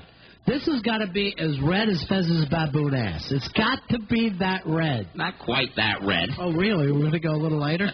Yeah. Okay. And it's just sore. All right, we'll take a break now, Fez. All right, 866-277-4969. You're listening to the Ron and Fez Show. Washington's 106.7 WJFK. Howard Stern, Don and Mike, Bill O'Reilly, Ron and Fez and the Washington Redskins. 106.7 WJFK. The Late Show with David Letterman tonight, right after Ron and Fez on 106.7 WJFK. New Smirnoff Ice Triple Black is triple filtered for a crisp, clean bite that most guys love, but some can't handle. Oh, sir, may I ask what you're doing to that bottle of Smirnoff Ice Triple Black? I'm exercising the demons inside. How's that going? Very well, thank you. Excellent. New Smirnoff Ice Triple Black, triple filtered for a crisp, clean bite. New Smirnoff Ice Triple Black is triple filtered for a crisp, clean bite that most guys love, but some can't handle. Hello, sir. Why don't you tell the millions and millions of people listening to this commercial right now what you thought of Smirnoff Ice Triple Black? Hold me. Please hold me. Not on your life. New Smirnoff Ice Triple Black, triple filtered for a crisp, clean bite. Copyright 2003 Smirnoff Ice Triple Black Premium Malt Beverage. The Smirnoff Company, Stamford, Connecticut. Be smart. Drink responsibly. If you're looking for a unique gift of jewelry, one jewelry store has 5 times the selection of ordinary stores. Jared, the Galleria of Jewelry, will amaze you with its Valentine's Day gift selection. Here is best collection of independently certified diamonds, gold and platinum, exotic colored gemstones, sea magic cultured pearls by Mickey Moto, and the finest Swiss timepieces. Plus, Jared has incredibly low prices every day. This Valentine's Day, come to Jared, the Galleria of Jewelry, and find thousands of rings, earrings, and pendants set with diamonds or precious colored gemstones, priced from under $50 to over $20,000. Plus, Jared offers free financing for 1 year. Minimum purchase and minimum monthly payment required. Visit Jared's 5 convenient locations in front of Dulles Town Center, across from Tyson's Corner Shopping Center, at Towson Marketplace, outside of Rundle Mills Mall, and in front of Fair Lake Shopping Center. Hi, everyone. This is George Washington. You know, first president of the United States. I really love what you all did with the place. One of the things I'm glad you didn't change is your appreciation for great homes. You know, that's why I lived at Mount Vernon. It wasn't the biggest house around, but it was a home for my family, for get-togethers, and for making memories. That's all that mattered. Right now, Washington Homes is celebrating my birthday with a big sale on some really terrific homes so your family can start making your own memories. They're offering great values on new homes in the best communities. And if you buy a home by February 17th, these good folks will give you $2,500 toward design center upgrades. Upgrade your cabinets, your countertops, or flooring. With over 40 popular locations throughout Virginia and Maryland, it's easy to celebrate my birthday and get great savings on sensational new homes built by Washington Homes. For more information, go to WashingtonHomes.com or see their ad in the Washington Post, Washington Times, or the New Homes Guide. Equal housing opportunity. Are you a Survivor fan? Are you already gearing up for the Amazon? Then head down to your local Saturn retailer and pick up a free DVD copy of Inside the Tribe. It's new, it's free, and it's the only way you'll see these in-depth interviews with the new Survivor contestants, plus an exclusive look at their unreleased audition tapes. Get the DVD and find out how you could win the new 2003 Saturn Ion, the official vehicle of Survivor, or a trip to see the live finale of Survivor the Amazon. Head down to your local Saturn retailer and get Inside the Tribe today. You can't get it anywhere else. No purchase necessary. Open to legal U.S. residents 18 and older. Void in Puerto Rico and where prohibited. Ends March 8, 2003. Subject to official rules at www.cbs.com/winanion. Visit your Washington, D.C. area Saturn retailer or call 1-800-555-1212. Welcome to Nice Finish, brought to you by Michelob Light. When Monday morning. Company you work for merges with multinational conglomerate. Stock prices double, then triple. Noon. Boss calls. Wants to see you. Meet with boss. Says company's downsizing. Suddenly you're what MBA's call redundant overhead. That afternoon. Pack office. Shake hands with everybody except receptionist. Receptionist gets hugged. On way to elevator. Realize company policy no longer prohibits you from inter-office dating. Turn around. Ask receptionist to grab beer. She says, definitely. Now that's a nice finish. What that deserves is a light beer with a nice finish too. Whatever happens to you out there today, wrap it up with a cold, smooth Michelob Light. Anheuser-Busch, St. Louis, Missouri. The best new cars make the best used cars. And only your Toyota dealer has them. Toyota certified used vehicles. The only previously owned Toyotas that come with a certified warranty backed by the Toyota factory. These are the best. Every one is less than 5 years old, has less than 65,000 miles, and has passed a comprehensive 128-point inspection. Toyotas that qualify are then offered for sale with a Toyota Powertrain limited warranty up to 6 years or 100,000 miles from the original date of first use. Up to 6 years or 100,000 miles of roadside assistance from date of first use. A vehicle history report, and lower-cost new car financing. Toyota certified used vehicles are the #1 selling certified used vehicles. And now there's a website listing hundreds of Toyota certified used vehicles at www.toyota.com. The best new cars, the best used cars, only at your Toyota dealer. Attention motorcycle fans, the wait is over. Budweiser, the king of beer, presents for the 20th spectacular year the main event, the International Motorcycle Show, this Friday, Saturday, and Sunday, January 31st through February 2nd, Baltimore Convention Center. 90,000 square feet of two-wheel thunder. Check out the hot new motorcycles for 2003. See the largest display of antiques and vintage motorcycles ever assembled. Watch hundreds of outrageous custom motorcycles battle for top show honors. See Team Extreme. Bring your checkbook and credit cards for special show discounts on leather, boots, jewelry, and accessories. Meet the Budweiser Label Girls. Hear live music from the area's hottest bands, plus special guest appearance from Dracula Jackson. Don't miss the door prize, a Harley-Davidson motorcycle. Discount coupons available at Budweiser retailers. Active duty military free with ID. International Motorcycle Show, Baltimore Convention Center, this Friday, Saturday, and Sunday, January 31st through February 2nd. Don't miss it. Hello. You know, way before Columbus, Icelandic Vikings discovered America. But after just a few years, they packed their swords and helmets, got on a boat, and it was hasta la vista, baby. But suppose they'd stayed, and America was like Iceland. Well, we'd all have names like Helgi and Bjorn, and we'd go snowmobiling, dog sledding, and horseback riding. There'd be volcanoes, geysers, glaciers, great restaurants, and hot bars and clubs everywhere. And, you know, that worked for me. I mean, volcanoes. How cool would that be? See America as it might have been. Icelandic adventure packages from Iceland Air Holidays start as low as $359, including airfare and 2 nights accommodations. Rates are per person, double occupancy, and do not include taxes. Some restrictions apply. But not many. So call 800-779-2899 or visit IcelandAir.com. The Howard Stern Show, mornings at 6 on 106.7 WJFK. Last night I made an exciting discovery. I traced my family tree and learned that one of my ancestors fought alongside George Washington. Hi, I'm Tom Stockham, president of 123 Family Tree, the #1 way to find your ancestors. We spent the last 20 years finding ways to help people just like Joy discover their family history. Millions of people have used our system to trace their family history back 7, 8, even 10 generations or more. If you've ever wondered about your family history but didn't know where to start, you should try 123 Family Tree. You'll learn the secrets and shortcuts to build your family tree in hours, not years. In fact, 123 Family Tree works so well, we might be able to find your ancestors instantly over the phone.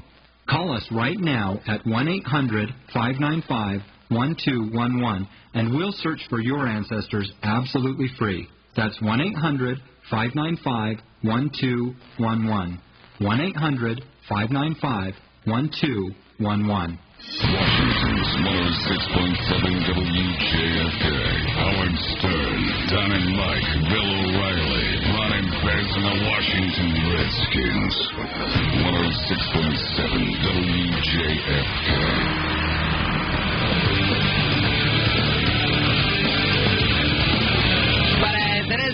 Stars on 106.7 WJFK live tonight, finally, in the new studio. And we are looking for... It's not that JFK has a new studio. No, we're in this new studio. We're wandering around. Actually, it's Charles Osgood's studio. Yeah, so we're borrowing that. He hosts the TV show Sunday morning, and then he does some kind of radio show, right? Yeah, I think he does like a little radio segment version of his Sunday morning show. And I think that he rhymes everything that he says. Like, he'll do the news in a rhyme. Really? Yeah. Wow, like a more respectable Nipsey Russell. Well, I don't know. Nipsey was pretty respectable to me. I have no problem with him. Now, wouldn't you think that Charles Osgood would have a nicer studio than this? Yeah, that's true. All right, Osgood. Yeah, you're getting ripped off also, here. Yeah, it's not his fault, I'm sure, but I'd have this place a little more plush. The great Charles Osgood, and I'll see you on the radio. I wish that we could somehow fix this so we sounded like him. I know. See if these mics can give us that Osgood sound. And yeah, instead of the Osborne sound. You know, if someone says, you know what, we get to see you on the radio, Joe. Let's stop it. Okay? Everyone got it. 866-277-4969. Now, Fez is looking for a tattoo artist. He, Rory, Mikey D, and Wonderboy are all going to get tattoos. Now, Fez wanted to get red-ass baboon across them. I do not want to get red-ass baboon written across me in tattoo ink. I want the Buccaneer flag logo. Well, then stop slurring, because it sounded like red-ass baboon to me. I did not slur. Red-ass baboon? No, Buccaneer flag logo. All right, well, then don't nod your head.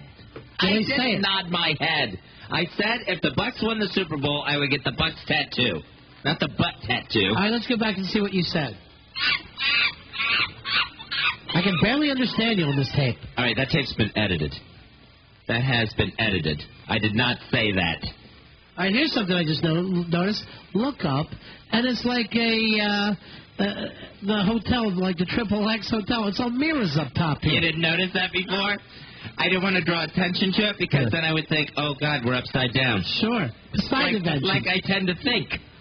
You're the fat lady in Poseidon Adventure who won the swimming thing in high school and now wants to try it. I am not Shelley Winters, Mrs. Rosen or whatever her name was. Well, if you're not Shelley Winters, then we better not get that tattooed on you. I am not getting a tattoo that says I am Shelley Winters. I thought that's what you asked for. Let me go back and check the tape.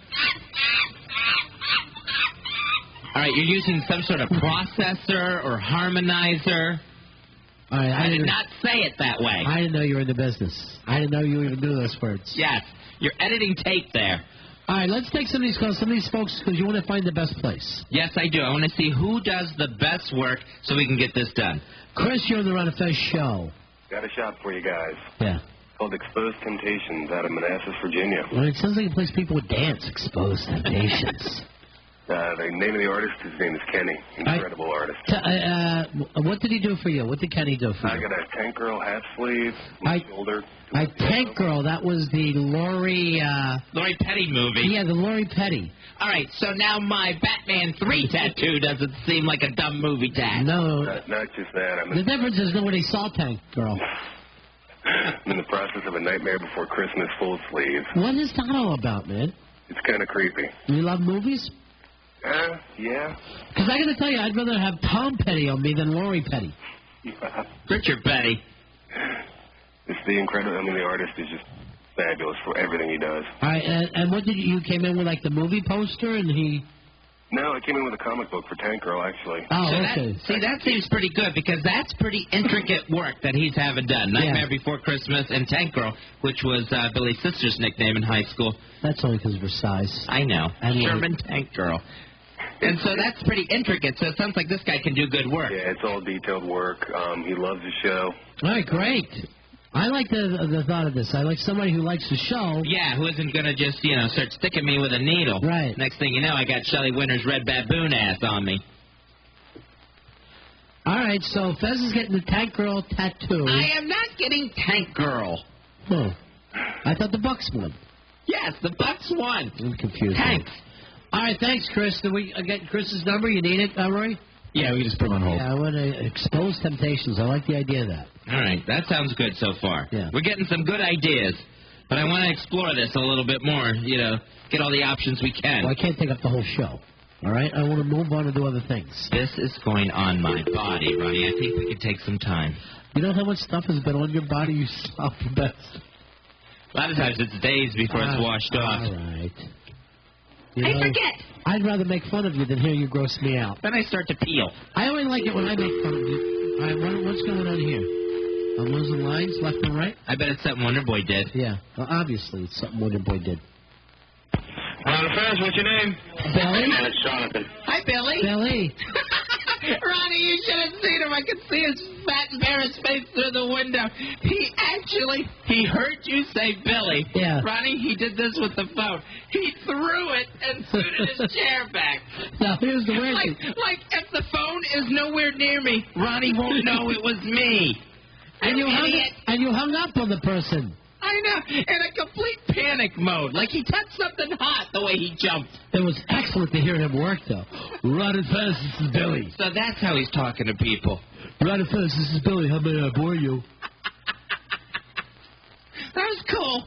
Jordan, you're on Ron and Fez. Hey, Jordan. Hey, how's it going? Good, buddy.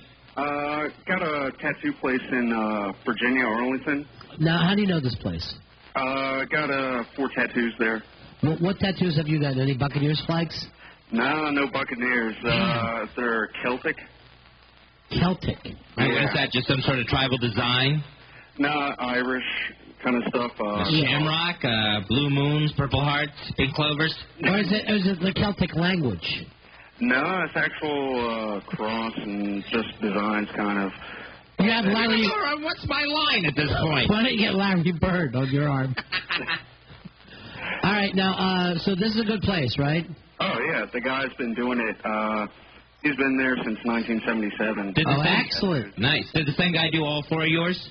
Yeah. Okay, so it's a guy he trusts. Yeah. Sure. He's going back to him. Trust with his skin. Yeah, it's not Celtic painful skin. or anything at all. He's good. All right, what's the name of that place? East Coast Tattoos. All right, we'll get that number from you, okay? All right. I like the idea of that, Fezzi, because you from the East Coast. Right, East Coast Tattoos, Arlington. Got it. All right, here is Morgan. Morgan, you're on the Ron and Fez show. Hey, how are y'all doing? Hey, Morgan. Hey, I got the best place for you, buddy. I had a tattoo done there. It's called State of the Art, and he did a perfect job. I had a tattoo on my D-head. And so you know he can do intricate work if he's got something on your little D-head. He's working with one of those jeweler's glasses. yeah, he had to go through some rough times to be able to hold that little thing. But anyway, he says... Say hello to my little friend. Let me ask you... His mouth has been here. All right, is that what it says? It better not. I'll knock it right off of there. It says a little joke you did, right? Don't talk to me like that. All right. Come way back. Hey, now, do you really have something on your D-head? Yeah, he says his mouth's been here. I was a bouncer in a Mayo strip club. That's how I met Fezzi. All right, buddy. It's all jokes. It's all jokes and bad accents. Hello. Say hello to my little friend. Hey, Mommy. Here. Is that Billy again? Billy. Garth, you're on the air. Hey, what's up, guys? We're okay, buddy. How you doing, buddy? Not too bad. Hey, there's a place in Vanderbilt, Virginia called Body Arts Tattoo. He did one for my wife. I know 3 guys at work that both have intricate tattoos on there. One guy's a jawhead, and he had a really nice eagle with a lot of American flag colors put in, and he also had a bulldog that the Marine Corps mascot is. So this guy's awesome. I mean, just the best I've ever seen. All right, what did your wife get done? My wife had a specific Celtic knot put on her. And her eagle. Please, stop. Don't listen.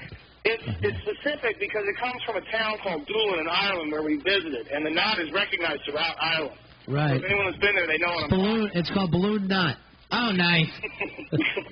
Sounds like a lot of Irish folks getting their freckles. Right. With these tattoos.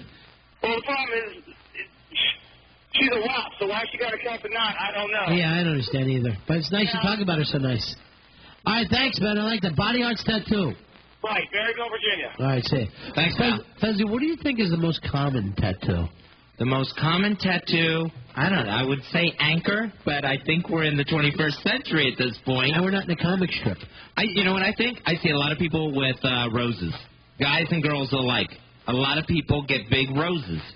Now, I know that kind of barbed wire around the arm got popular, but that's only really started in, like, what, late 80s, and then now it's almost too much. Yeah. I think, doesn't Mikey D have that?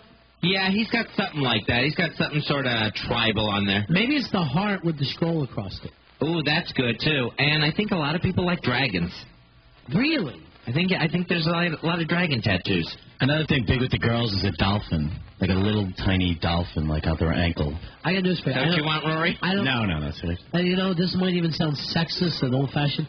I don't like tattoos on girls. Really? I find it kind of gives it a smudgy, almost dirty look to me, like they need to be cleaner. The thing with the girls, they're all getting their little tailbones tattooed. It's all right there on their back, on their panty line there. Okay, so it's not, the lower back. Yeah. I thought maybe it wasn't even lower. It was just that little tailbone thing. I don't get that, and it always looks dirty to me. They're in a bathing suit, and it's not working. And it's just peeking out. But why do they like it so much there? I don't know, because here's the thing. They can't even see that. You know what I mean? They can't, they've got to twist around in a mirror to look at it. I mean, they got a tattoo that they can't enjoy themselves. Well, you don't see yours on your arm. I mean, with my arm, though, I can see it. I can look at it without having to chase myself like a dog chasing his tail. But how often do you look at your tattoo down over your arm? Every day. No, you don't. I know you don't. I never take my shirt off, not even in the shower. All right, here comes Mikey D. Mikey, what do you have done? You've got some...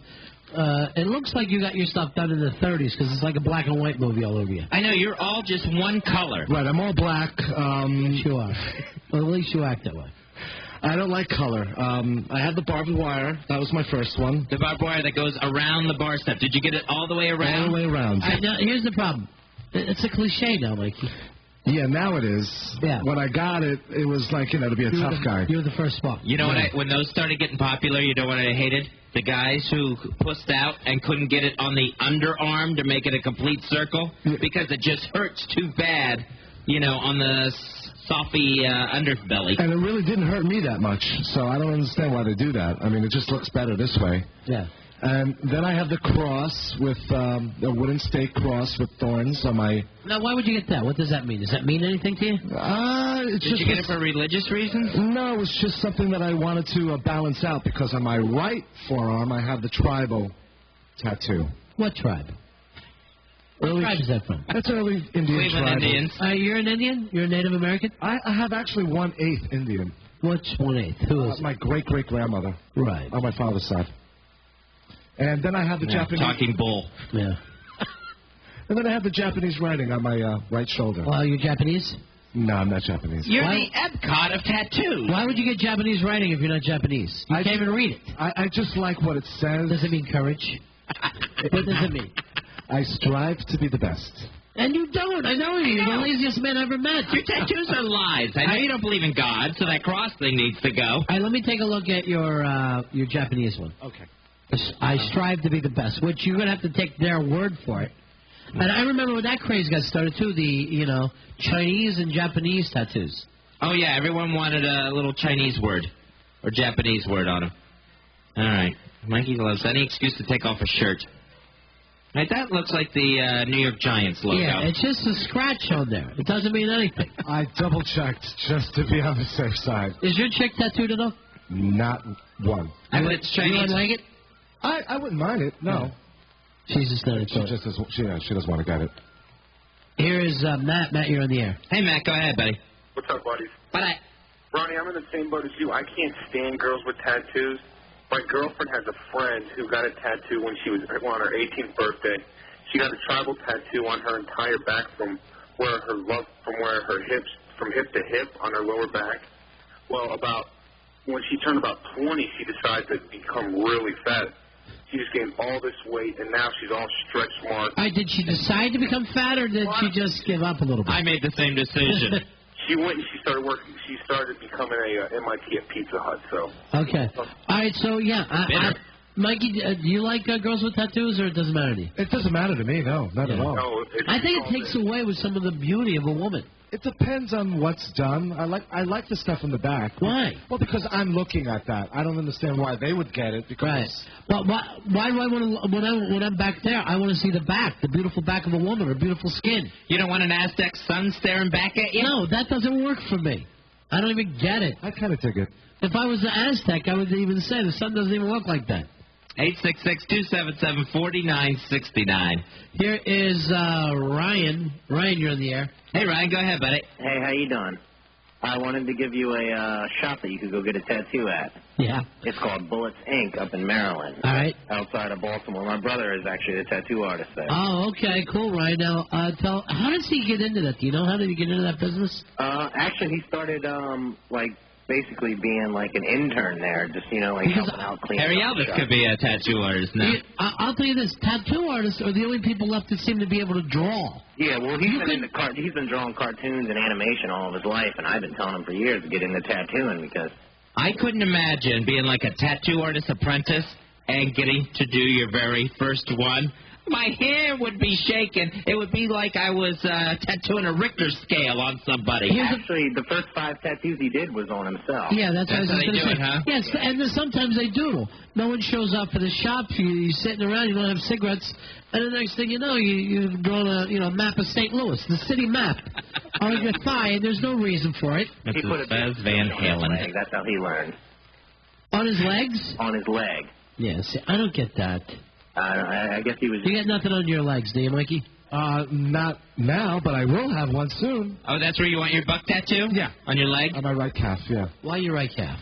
Well, I just went and got a tattoo from him last Friday. And what'd you get? I got a big octopus on my leg with, like, all the sea scenes and stuff all around it. I have 9 legs on your one leg. Why would you want that, seriously? You like squid? You're a calamari fan? What is it? I don't know. I just always like the way with the colors that the octopus can be. You get all those bright colors. See, it's color, Roddy. It's all about the color now. Why would you like... I've always dreamed of being an octopi myself. All right, Ryan, is it? Yeah. All right, I'm going to put you on hold because I like the fact that you're brother. Yeah, but I think. I feel safer with that, Fezzy, than just turn you over to a stranger. Right, because then I can go after Octopussy here if something goes wrong. I'll give you my address if something goes wrong. All right, my brother. All right, hold on. What are you going to do, whip ass, Fezzy? I'll kick him right in his octopus. Why don't you get the rebel flag on the other one? You'll be Bucs on one side, rebel flag on the other. The rebel flag. I am not getting the stars and bars of the Confederacy on my arm. Why don't you get the Freebird crashing? Just have a thing, and then the date the Freebird went down. No, I'm not going to do that either.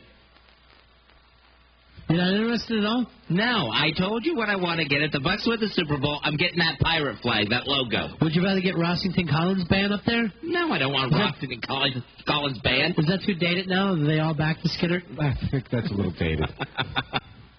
I'm going to get Artemis Pyle on there. Why not? I mean, he's not. He's the only one not back in the band. Well, he had problems. Sure. Now, that actually all worked out okay, I believe. Really? Yeah. Oh, all right. He was freed of his Pete Townsend stuff. I saw some recent Leonard Skinner deal on TV, and no mention of it at all. Oh, nice. Okay. So they're just glossing over that chapter. Right. Well, I guess, it's all cool. Here is Scott. Scott, you're on Ron and Fez. Hey, Scott. What's up, fellas? Yeah, buddy. Hey, I got a place. It's in Dumfries, Virginia. Okay. It's about 35 miles south of D.C. It's called Rio's. Rio's? Yep. What if you just get her name as Rio, Fez, and get a nice big Duran Duran tattoo? And she's walking on the sand. Or would you rather just get girls on film? No, I don't want girls on film. I don't want any Duran Duran tattoos. What about A View to Kill? No, I don't want the reflex or any of it. You love James Bond, and they did the theme of that. No, I don't want Hungry Like a Wolf or anything. What was your favorite one of those songs? I probably was Hungry Like the Wolf. Girls on Film for me. What was the New Moon on Monday? I kind of like that one. Notorious is the one that I remember a lot. Notorious. And then, didn't they just have a hit a couple years ago? Yeah, about they did. 5 years ago. Because it was like 3 of them came back. Ordinary Day. Ordinary Day. Why don't you get Power Station on there? I am not getting Power Station on there. All right. Scott, how do you know these folks at Rio's? I took my mother-in-law there for Great. Mother's Day Oh, that's 3 nice. years ago. Yeah. And She get the Skinner plane? No, She get the got Freebird? She got a phoenix on her belly button, a firebird. How old is your mother-in-law, you think? 50. She's 50. Yeah. And at that point, skin like leather, she decides to throw the phoenix on there. Well, she's got a bunch of other ones. What else she have? Oh, she's got a bear claw. Uh-huh. Oh, I'm starving. A donut? And on... Stick it here and here. What else she have? On, on her hand, in between her finger and her thumb. I don't know what that's called, but she's got her webbing. Like an Indian... Yeah, like the webbing part. She's got an Indian feather. Oh, that's nice. No, I didn't think you could get anything below the wrist. I didn't think you were supposed to do that. Well, she did. Oh, okay. And she does daycare. That had to hurt in the webbing. She does daycare? Yeah. Who's going to drop their kids off at the tattoo circus? Today, kids, we're going to draw on ourselves. Well, you know, Fez, if it's good enough for Mom, why not for you? But anyway, he did a spider on the back of my head. Oh, that's beautiful. Spider on the back of your head. I got a big black widow spider about the size of my hand. I hope people are smacking it with a newspaper. You're a bald-headed gentleman, are you, Scott? Yes. Or you grow the hair over it? Because some people have done that. They get the tattoo and then they grow it over. I don't understand that. I did that with the tattoo on my back. Now, here's the weird thing, Scott. If you had a real spider on your head, you'd be slapping yourself and asking your friends to help you. You'd be all nervous. That's true. That is true, but it's not real, and people have tried to slap it. Fezzy, why don't you get a bullseye like the new guy from Daredevil? No, I'm not getting a bullseye. That looks more like a burn scar on him, not a tattoo. Yeah, what do they call that now where they just burn something in? It's like raised? Branded? Branding? Branded, and then they do something where they raise the skin where they slice it. Kind of a scarification, I think that's called. Right. There's no place in Virginia that does that. Oh, well, you're not allowed? Huh? You're not allowed to do that? Not legally. I don't know if you're not allowed, but I tried. There's no place that does it. Yeah. All right, bro. Thanks a lot. All right, take it easy. All right, Fezzy, getting some really serious tattoo stuff going on here. Yeah, You're going to get his whole back done? I am not getting my whole back done. I'm just getting a Buccaneer flag. All right, right now you have the big question mark on my shoulder. And then you have sweet and sour reach nip. So when we come back, we're going to try to, find something to help you. All right, good. I appreciate that. I appreciate all the help so far. We'll take a break. We'll be right back. It's the Ron and Fez Show. Howard Stern, Don and Mike, Bill O'Reilly, Ron and Fez and the Washington Redskins, 106.7 WJFK. WJFK's Howard Stern. You whiny 7-foot gangly emaciated cocky you Jew. You look sickish. You should see a doctor. How about Dr. Mangala? Hey, Fruit Loops called and said they wanted that big nose for the new mascot. We'll stripe it down and call you Jew Can Sam. I'm going to retire in 3 years. Nobody likes me. Shut the up. The Howard Stern Show, mornings at 6 on 106.7 WJFK. Danger. You know what we call bikers in the ER? Organ donors. In this world, it all happens on 2 wheels. You ain't got the heart, I can tell by looking in your eyes. Look again. From DreamWorks Pictures. You talk like a man, let's see if you can ride like one. Lawrence Fishburne, Derek Luke, Orlando Jones, and Kid Rock. Biker boys, we set a whole room! Biker Boys. PG-13, rated inappropriate for children under 13. Starts this Friday. Broadcasting WJFK FM Manassas, Washington, D.C. The atmosphere at MCI Center will be electric. It's been a television tradition for a decade. But Monday night, February 3rd, you will be right there. We welcome you to Raw! Now we're live, man. We're flying without a net. WWE Raw. You'll see Triple H. Get your ass out of this ring! Oh, my God! What a celebrate! Ric Flair. Rob Van Dam. Mr. Monday Night. Sexy Trish Stratus. Can you fix that? Booker T. Kane. Raw General Manager Eric Bischoff. And Raw's own Big Papa Pump, Scott Steiner. Big Papa Pump, did you hook up? Monday night, February 3rd. This is live TV. Anything can happen. The first DC live television event this year. Great seats are available now at MTI Center box office. On Ticketmaster, surcharge 800-551-SEAT. My Sony. Well, it's everything Sony, only better. Right, like my computer. My TV. My music. My movies. My action flicks. My romances. My concerts. My camera. My auctions. My feet. My video games. My entertainment. My Sony. Yeah, my way in.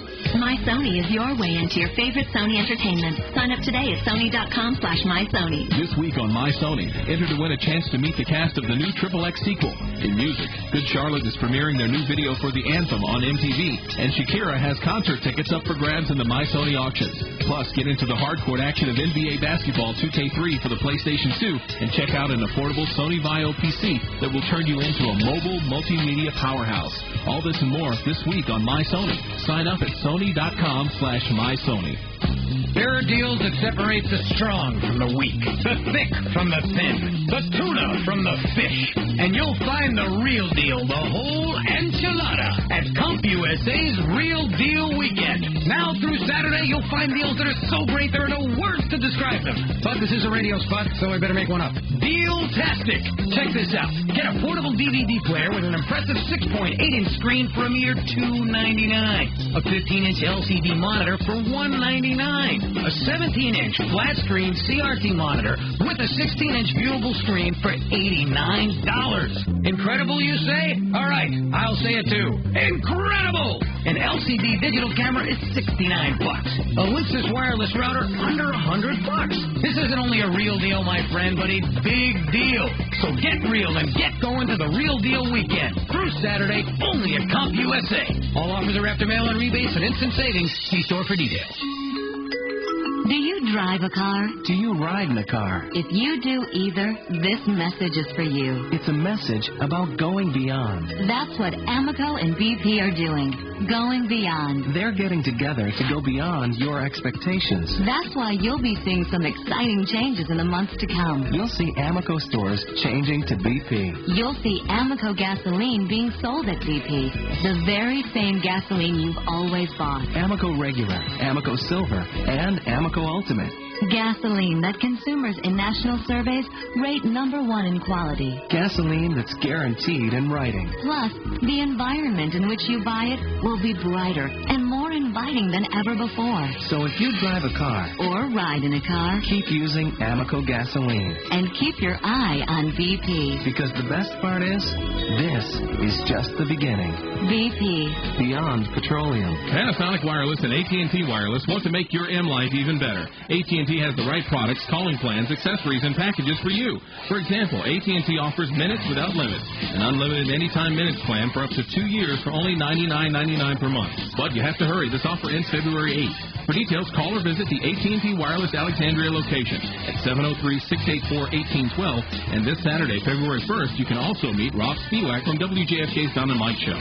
Rob will be at the AT&T Wireless store in Alexandria from 1 to 3 p.m. The AT&T Wireless Alexandria store is located on 417 King Street in Alexandria. Come check out great deals on AT&T Wireless service, Panasonic phones, and have a chance to win cool prizes. So stop by. The sooner you do, the sooner you'll be able to improve your M life with AT&T Wireless. It's your mobile life made better. The Late Show with David Letterman tonight, right after Ron and Fez on 106.7 WJFK. A gift from Shaw's Jewelers goes straight to the heart.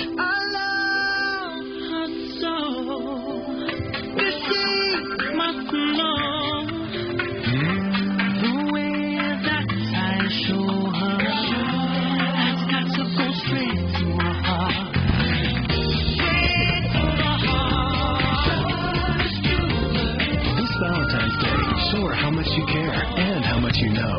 Since 1910, a gift from Shaw's Jewelers has said so much more. The assurance of quality, the heritage of fair prices, and always a 90-day money-back guarantee. Right now, save 25% off the regular prices on a special selection of ruby jewelry, like Shaw's Jewelers Diamond and Natural Ruby Ring, Pendant, and Earring Set, priced at just $99.95, and presented by our free talking puppy. Shop about 9 convenient locations. Free financing for 1 year available. Minimum purchase and minimum monthly payments required. Did you know that vitamin C does much more than support your immune system? Friends, it's Larry King with remarkable news. Scientists have developed a revolutionary vitamin C called Ester C. Ester C is the future of C. It's a unique, patented, non-acidic vitamin C. I take Ester C every day. It supports my immune system and helps promote the health of my eyes, joints, and cardiovascular system. Ester C at GNC. And everywhere vitamins are sold. ESTER-C. Don't settle for less. Your body will know the difference. Miller Lite, Miller Time, Track 5. All alone in a crowd, when it's quiet, when it's loud, with a friend, with a foe, gotta have taste to know. It's your day, it's your night, it's the one that's always right. On the bench or on the run, when it's said and when it's done, make a party, don't ask why. Miller Lite, friends stop by, at a game, at a fight. It's always just right, like a star, big and bright. Always best, always right. That's the time. That's the time. Miller Lite. Miller Lite, Miller Brewing Company, Milwaukee, Wisconsin. Live responsibly. Deck and patio owners, do you get frustrated with the weather on your deck or patio? Struggling with the midday sun and those sudden summer showers? Now you can create your own beautiful and protected outdoor room with a Sunsetter retractable awning. Hi, this is Dave McGowan with Sunsetter, and our free video and kit can show you how. You'll see how a Sunsetter retractable awning can turn your deck or patio into the most popular room in your house. And hear from some of our thousands of satisfied customers who have discovered for themselves the joy of comfortable outdoor living with Sunsetter awnings. Then your free kit shows you how owning a Sunsetter, America's #1 selling awning, can be even more affordable than you ever thought possible. So grab a pen and paper and write down this toll-free number, 1-800-950-0100. I'll rush you your free Sunsetter information packet, including your free video and kit, right to your home. Call 1-800-950-0100. That's 1-800-950-0100. Howard Stern, Don and Mike, Bill O'Reilly, Ron and Fez, and the Washington Redskins. 106.7 WJFK.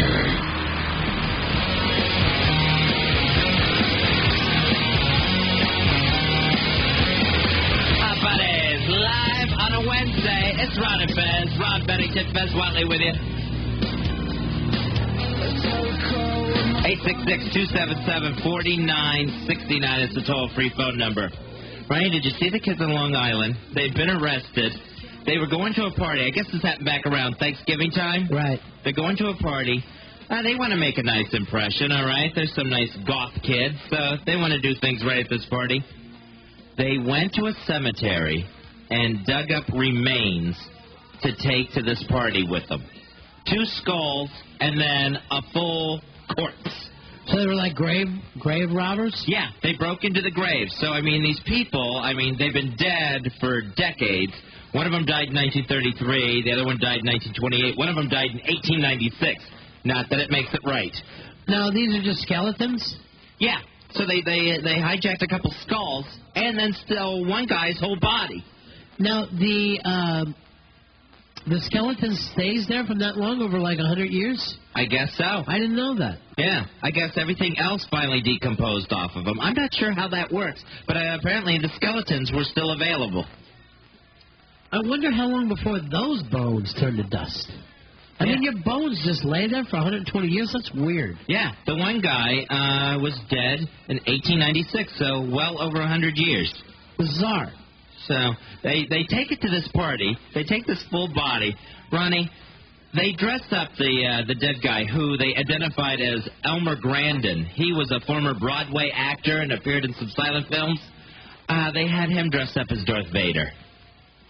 And we're putting like funny sunglasses on them as well, too. Did the other kids realize this was a real body? This was a real skeleton? Yeah, when they showed up at a girl's house who was having the party, and the girl's mother said she was in shock that they brought a corpse to their house.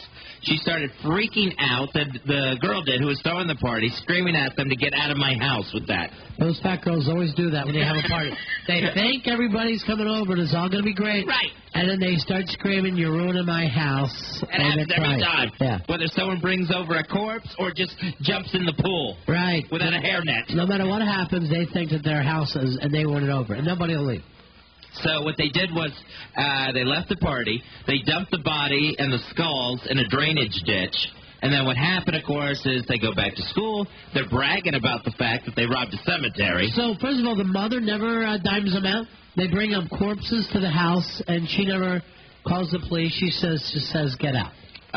She said, let's see, she said it was more like a stupid prank. I know it sounds sick. But apparently they started bragging about it so much at school that the teachers, who didn't believe them at first. The adults. No, right. Not the mother, the other adults. Right, the teachers, they check with the cemetery to see if any graves have been vandalized. Cemetery says, yeah. Then, not even the cemetery, the teachers call the cops about this. The cemetery just says, yeah, we're missing a couple bodies. What's the big deal? Right. Bizarre. So, yes, we did have some graves vandalized. Now, the fact that these people died so long ago, there wasn't even any sort of family members around to say, hey, we have your Uncle Elmer, and he's wearing a Darth Vader suit. Now, I had a guy working for me. He was one of the bartenders I had when I had my club. And he was telling me, now, this was a really decent, kind of a middle-aged guy. And it was something like in the 60s, he said. He and his friends dug up a grave, took the skull, and everybody drank out of it. Really? And I'm like, what are you talking about? And he's like, me and my friends, we really wanted to bond, and we thought it was funny. And I go, do you still, because he had his own kids at the time. He had like, high school age kids. And I go, do you still think it's funny? He's like, it's pretty funny, and it's something that we always remember. That is too wacky. To drink out of a skull, I wipe off a soda can before I drink out of it. Sure. And they're digging up a skull and drinking out of it. And they passed it around. I guess it was like a double dog dare. Everybody had to do it. Nice ritual for themselves. Yeah. Well, I asked him, I go, were you a devil thing? He goes, no. It was like a party thing. Like we were partying. Just filling someone's head probably with beer or wine. Yeah. Cracking up the whole time. I think that's hysterical. And wouldn't it pour out the eye sockets?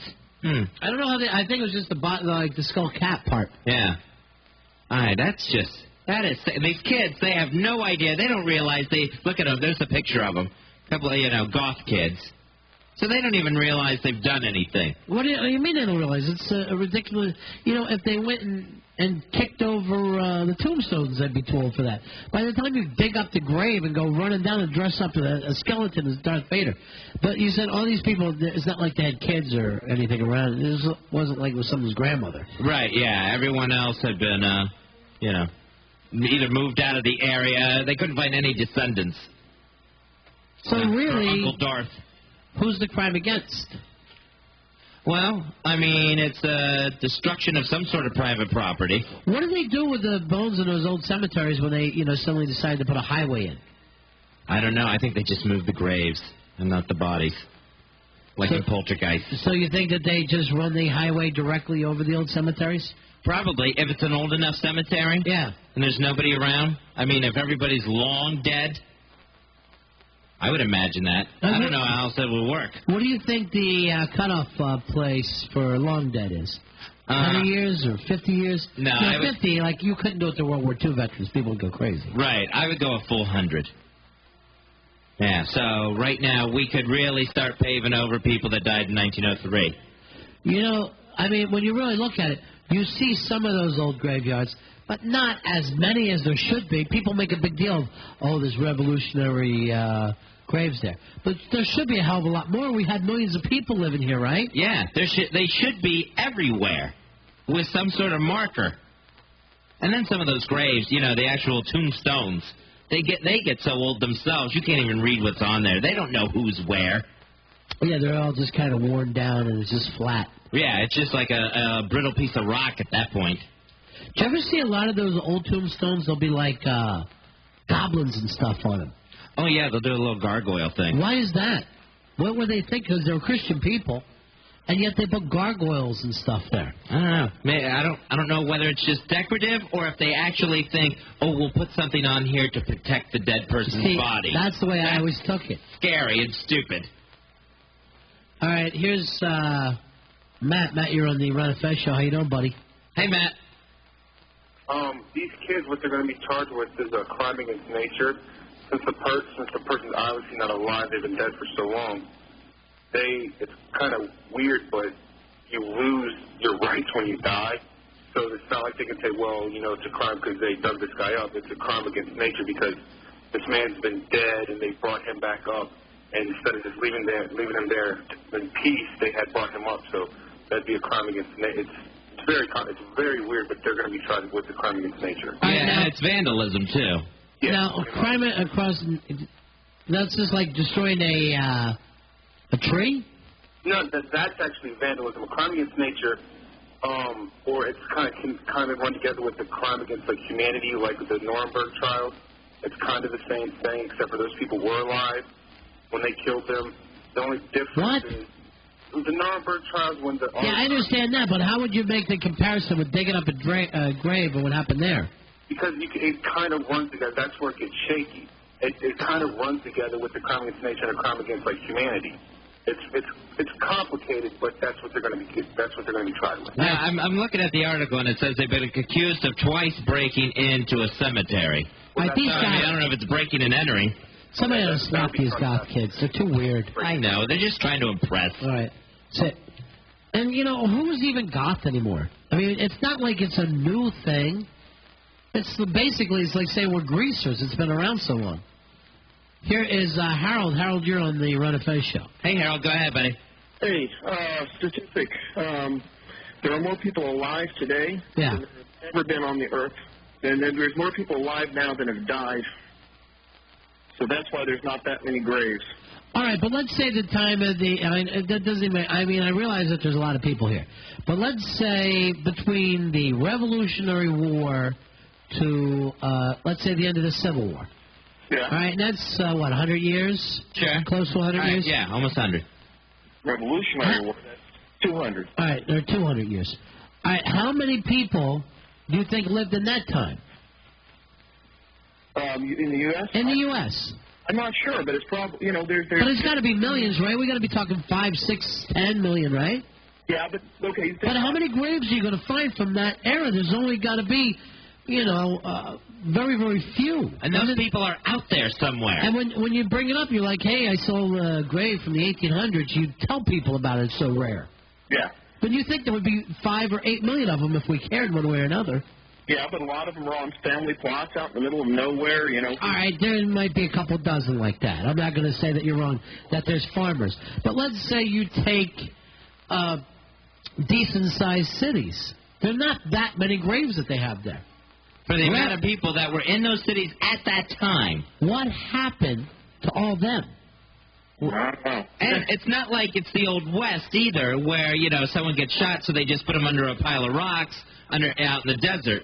These people actually had tombstones, they had caskets, they had crypts, they had coffins. All that stuff is somewhere. You think suburban sprawls, what got them? It just rolled out over top of all those places? Yeah. Oh, yeah. Little churches all have 10 or 20, people buried in the churchyard somewhere. That's true. Back then they were burying them right there at the church, on the lawn of the church.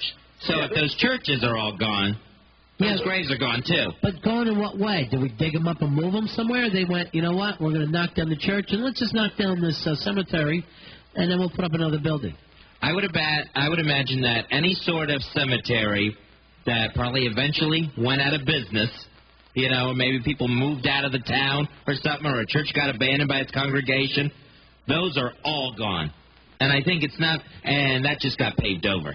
No one even considered trying to relocate them to another cemetery. But somebody had to make the decision. Yeah. So let's just go out with a sledgehammer and knock down all the headstones. I mean, somebody somewhere bought property and was told, hey, there's an old 17th century graveyard there. And, someone's going to say, Who cares about that? Whatever, let's get rid of it. Yeah. All right, here is Cameron. That's bad. You shouldn't do it. What's up, buddies? Hey, buddy. Glad to have you in D.C. It's great to be here. Hey, I actually live right next door to a strip mall that has like a Golden Corral and an Arby's in it. And before we moved in, they actually told us that there was a graveyard there from the Civil War and that human remains were still underneath it. So, I mean, it does happen down here in the D.C. area. Over the apartment? No. Like, our complex is right next to a strip mall that was built on top of it. So somebody had to go through there and build a strip mall over top of the cemetery. Every time I go get a Jamocha shake now, I hear moans and chains rattling. Now I'm starving. That's all right. Right now there's a beef and cheddar that someone's using as a tombstone. Word up, guys. Glad to have you here. All right. Thanks, Cam. Word to your mother. Here is Dave. Dave, you're on the Ron and Fez show. Hey, Dave. Go ahead, buddy. Hey, buddies. How's it going? Good, buddy. Hey, buddy. I'm glad to hear you guys in D.C. I listened to you about 8 or 9 years ago in South Florida. Oh, great. So it's good to hear a familiar voice in this area. Okay, man. Got a little story about gargoyles for you. Mm-hmm. They were originally protectors. So they were put on churches in the past. And they now, you do see that in some of the older cities, that gargoyles will be on top of the churches, even Catholic churches. Now, that confuses me because the church seems to be against demons, and yet they're putting gargoyles on their church. Let me just say this. Are they really against them? Oh, God. I knew it. All right, Dave, how can they do it? Well, they're not actually demons. They're protectors to keep the demons out. Well, why not put angels up there instead of ugly, squatty gargoyles with fangs? Oh, that's a good point. A gargoyle's like an angel's dog. Really? I don't know. Well, you saw Ghostbusters, right? I had a friend who was. You have it right there, the gatekeeper. Right, but yeah, there's it's one thing to have them in on old buildings. I can understand some weird builder, but why would the Catholic Church have gargoyles? That's weird. Well, my whole point was the gargoyles being on graves were to protect the graves from grave robbers. It would scare them off. Yeah, and protect them from evil. Why? Why would it be scarier than any other stone? You ever look at a gargoyle? I can see if there's a real gargoyle, but not a statue of one. I'm just going to put a rubber spider on mine, or a rubber snake. Well, you can have that spider tattoo that guy had on the back of his head. Sure. Have that on your gravestone. You know what we ought to do is make those kids stand out there and chase other people away. Those goth kids who are stealing bodies out of a cemetery for party favors. I thought I was an F-up as a kid. Nothing compared to that. Oh, I know.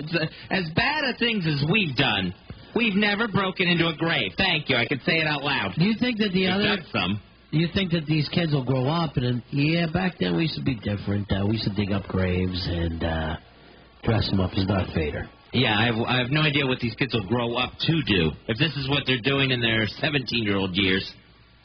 You got anything you're ashamed of like that you've ever done before? Yeah. Oh, wait, it's the Ron and Rory show. I had no idea. Oh, I'm sorry. I thought you were looking at me. Well, maybe I'm looking at you, but we're on the radio. I apologize. I was looking to see what you were up to, but I was talking to Fez. I apologize. Sorry. But go ahead, tell your story. All right, go right? ahead. Now, you go first now. It's the Ron and Rory with Fez show. Sometimes. Thank you. I'll just try to stay out of the way. You weren't paying attention to the show, were you? No, I was. It just seemed like you were looking at me saying, "Did you ever have anything like that?" What's your story?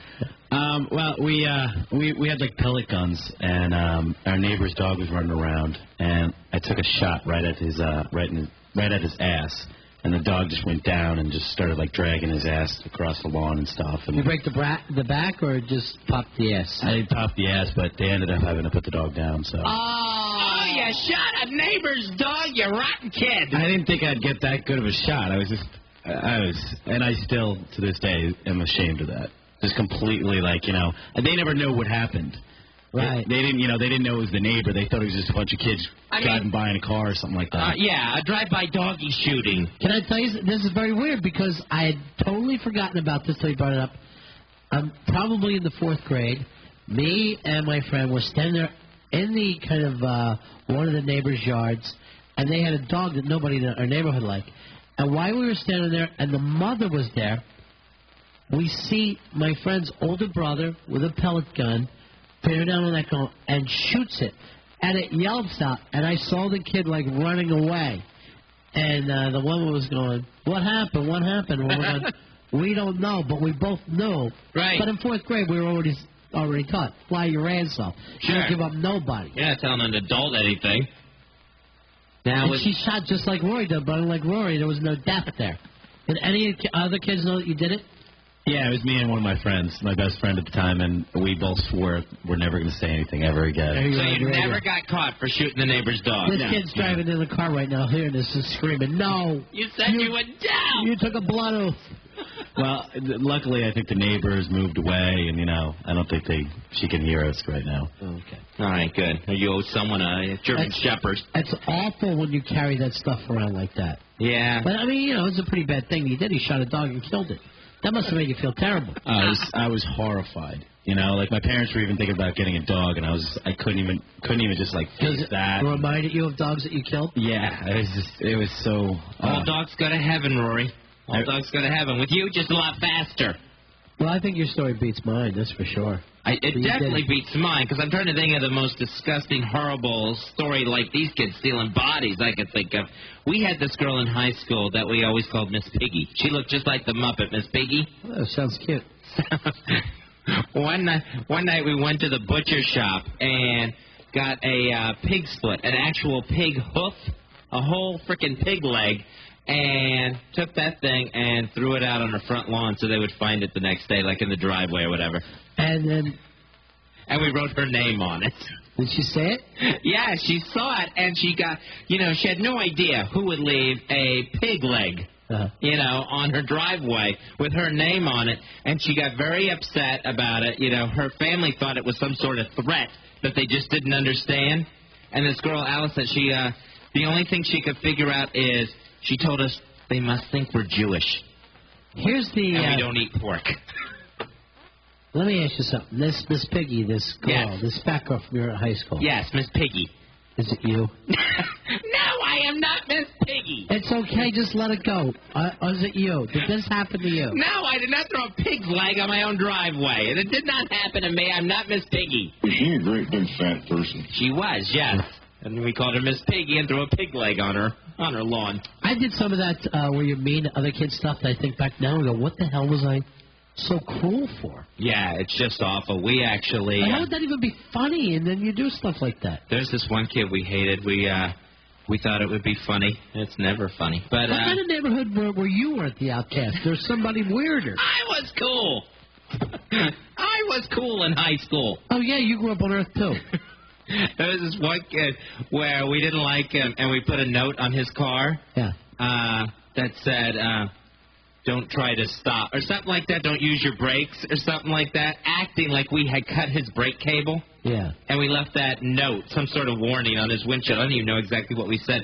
And it's like they had the car towed and taken to a mechanic, and the brake cable... You started getting scared then? At that point, yeah, kind of started getting nervous. When I heard the after story, to us, it's a note on someone's windshield. Don't drive this car, And it blew up in your face. Right, and then you find out, all right, there's $200 mechanics bills because the car had to be checked from top to bottom to make sure it did have brakes.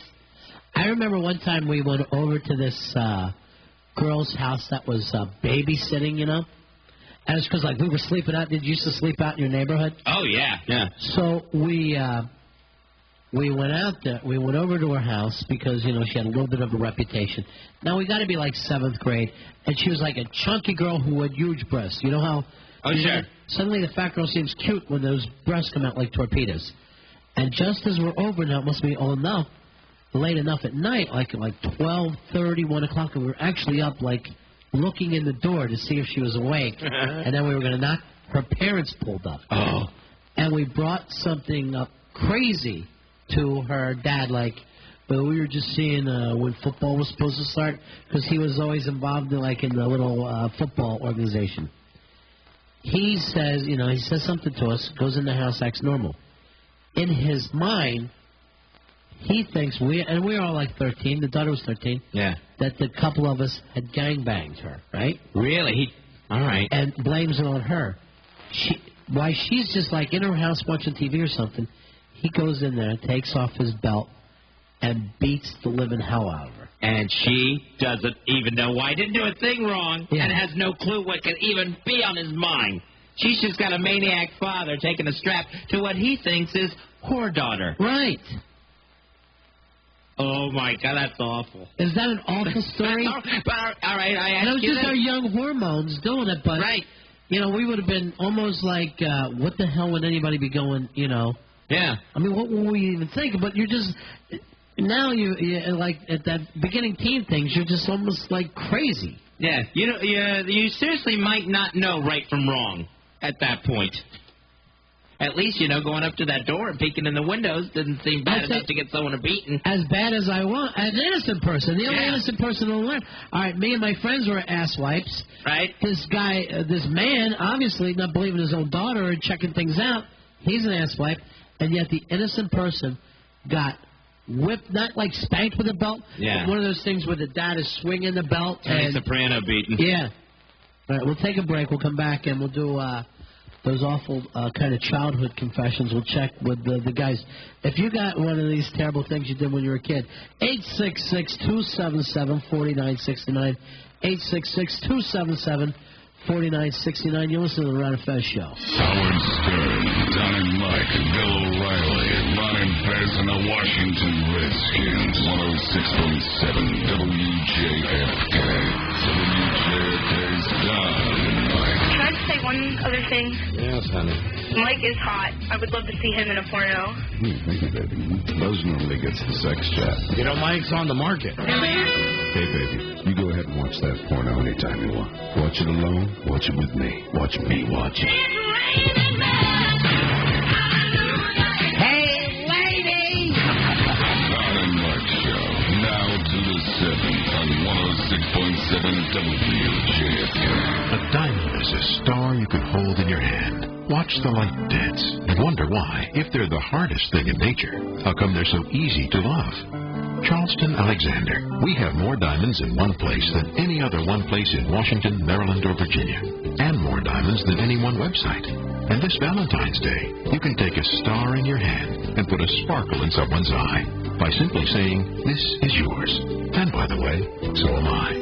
Over 7,000 carats of diamond jewelry, 800 pairs of studs, 700 rings, and 1,200 loose diamonds from half a carat to 5 carats. And only 1% of the diamonds in the world meet our standard for cut.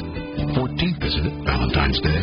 Charleston Alexander Diamond Importers. We're importers, not retailers. What's the difference? About half.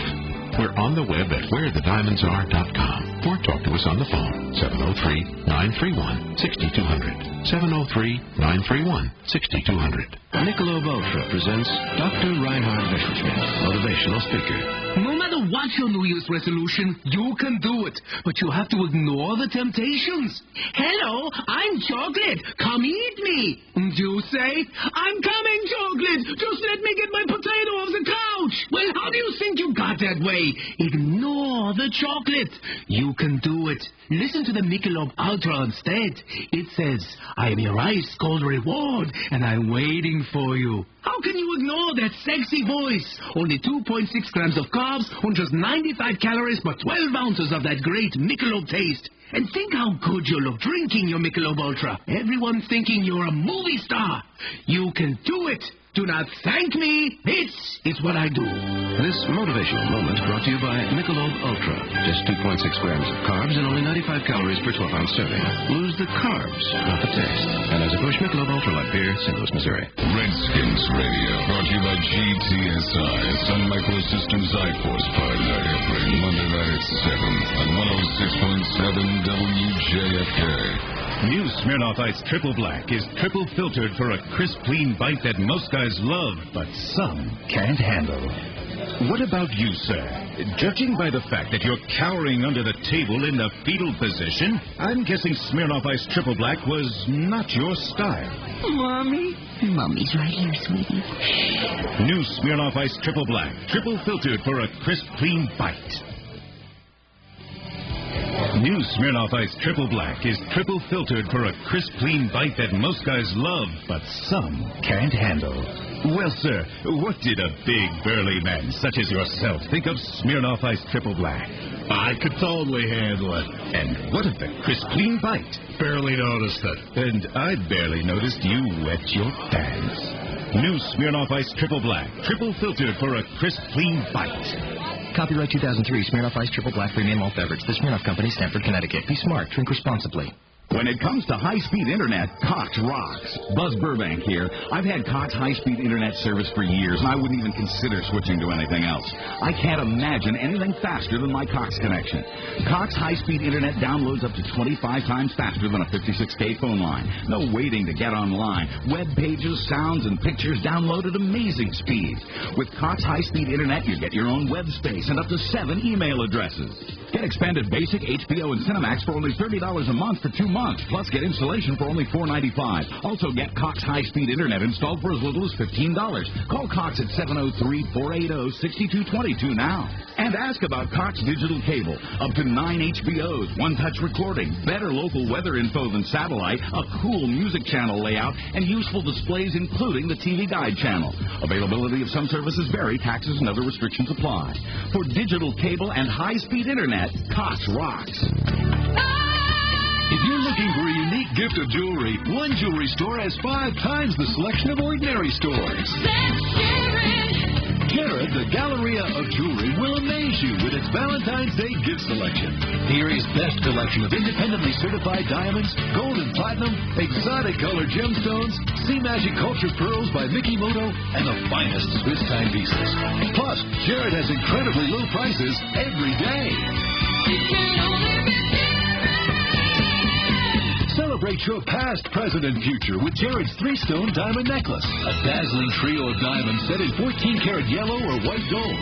Choose from round or princess cut diamonds priced from under $200 to $3,500. Plus, Jared offers free financing for 1 year. Minimum purchase and minimum monthly payment required. Visit Jared's 5 convenient locations in front of Dulles Town Center, across from Tyson's Corner Shopping Center, at Towson Marketplace, outside of Rundle Mills Mall, and in front of Fair Lake Shopping Center. Put your career into high gear. Call 1-800-DRIVERS. We've got the jobs you're looking for. Better routes and better pay. It's easy to find the company that treats you right in every way. No matter what kind of driving job you're looking for, you'll find it at 1-800-DRIVERS and on the internet at 1-800-DRIVERS.com. Check out 1-800-DRIVERS to find companies with pay, benefits, and routes or the training you're looking for. In fact, many companies offer CDL training at no cost, and you'll earn over $30,000 for first-year drivers. Whether you're an owner-operator or a company driver looking for a lease purchase program, local, regional, or over the road, we've got the job you're looking for. Put your career into high gear. Call 1-800-DRIVERS or on the internet at 1-800-DRIVERS.com. Put your career into high gear. Call 1-800-DRIVERS. Hi, this is Tom McMillan. If you're a basketball fan, the name may ring a bell. After my college career at the University of Maryland, I was a member of the 1972 Olympic team and then enjoyed 11 years in the NBA with the Knicks, Atlanta Hawks, and Washington Bullets. Also, as a Rhodes Scholar, I know what it means to study and research. That's why my recommendation of patented Trim Spa doesn't come lightly. No less than 21 studies have demonstrated its amazing fat-burning ability. Plus, I've made Trim Spa a part of my life, and I enthusiastically vouch for its natural effectiveness in helping you get your dream body.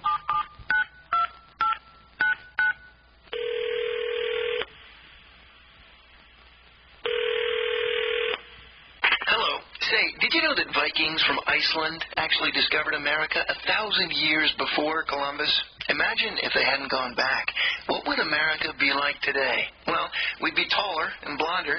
We'd go snowmobiling, dog sledding, and horseback riding. There'd be geysers, glaciers, volcanoes, great restaurants, and hot bars and clubs from here to Hollywood. And we'd all know how to say, "Kvath etu atella umvili." That's what you're talking about, Willis, in Icelandic. All right. Thanks for listening. Goodbye. See America as it might have been. Icelandic adventure packages from Iceland Air Holidays start as low as $359, including airfare and 2 nights accommodations. Rates are per person, double occupancy, and do not include taxes. Some restrictions apply, but not many.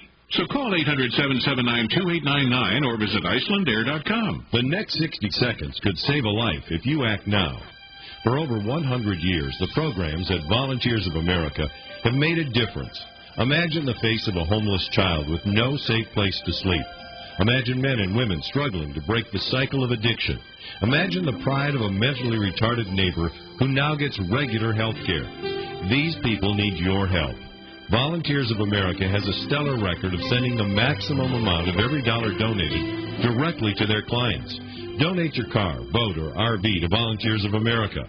It's probably worth more in a tax deduction than if you were to go through the hassle of selling it. Donate your vehicle to Volunteers of America, the original auto donor program with the highest rate of proceeds going back to the needy. Call 1-800-VOA-GIVE. 1-800-VOA-GIVE. They'll pick it up and do all the paperwork. 1-800-VOA-GIVE. Howard Stern, Don and Mike, Bill O'Reilly, Ron and Fez and the Washington Redskins, 106.7 WJFK.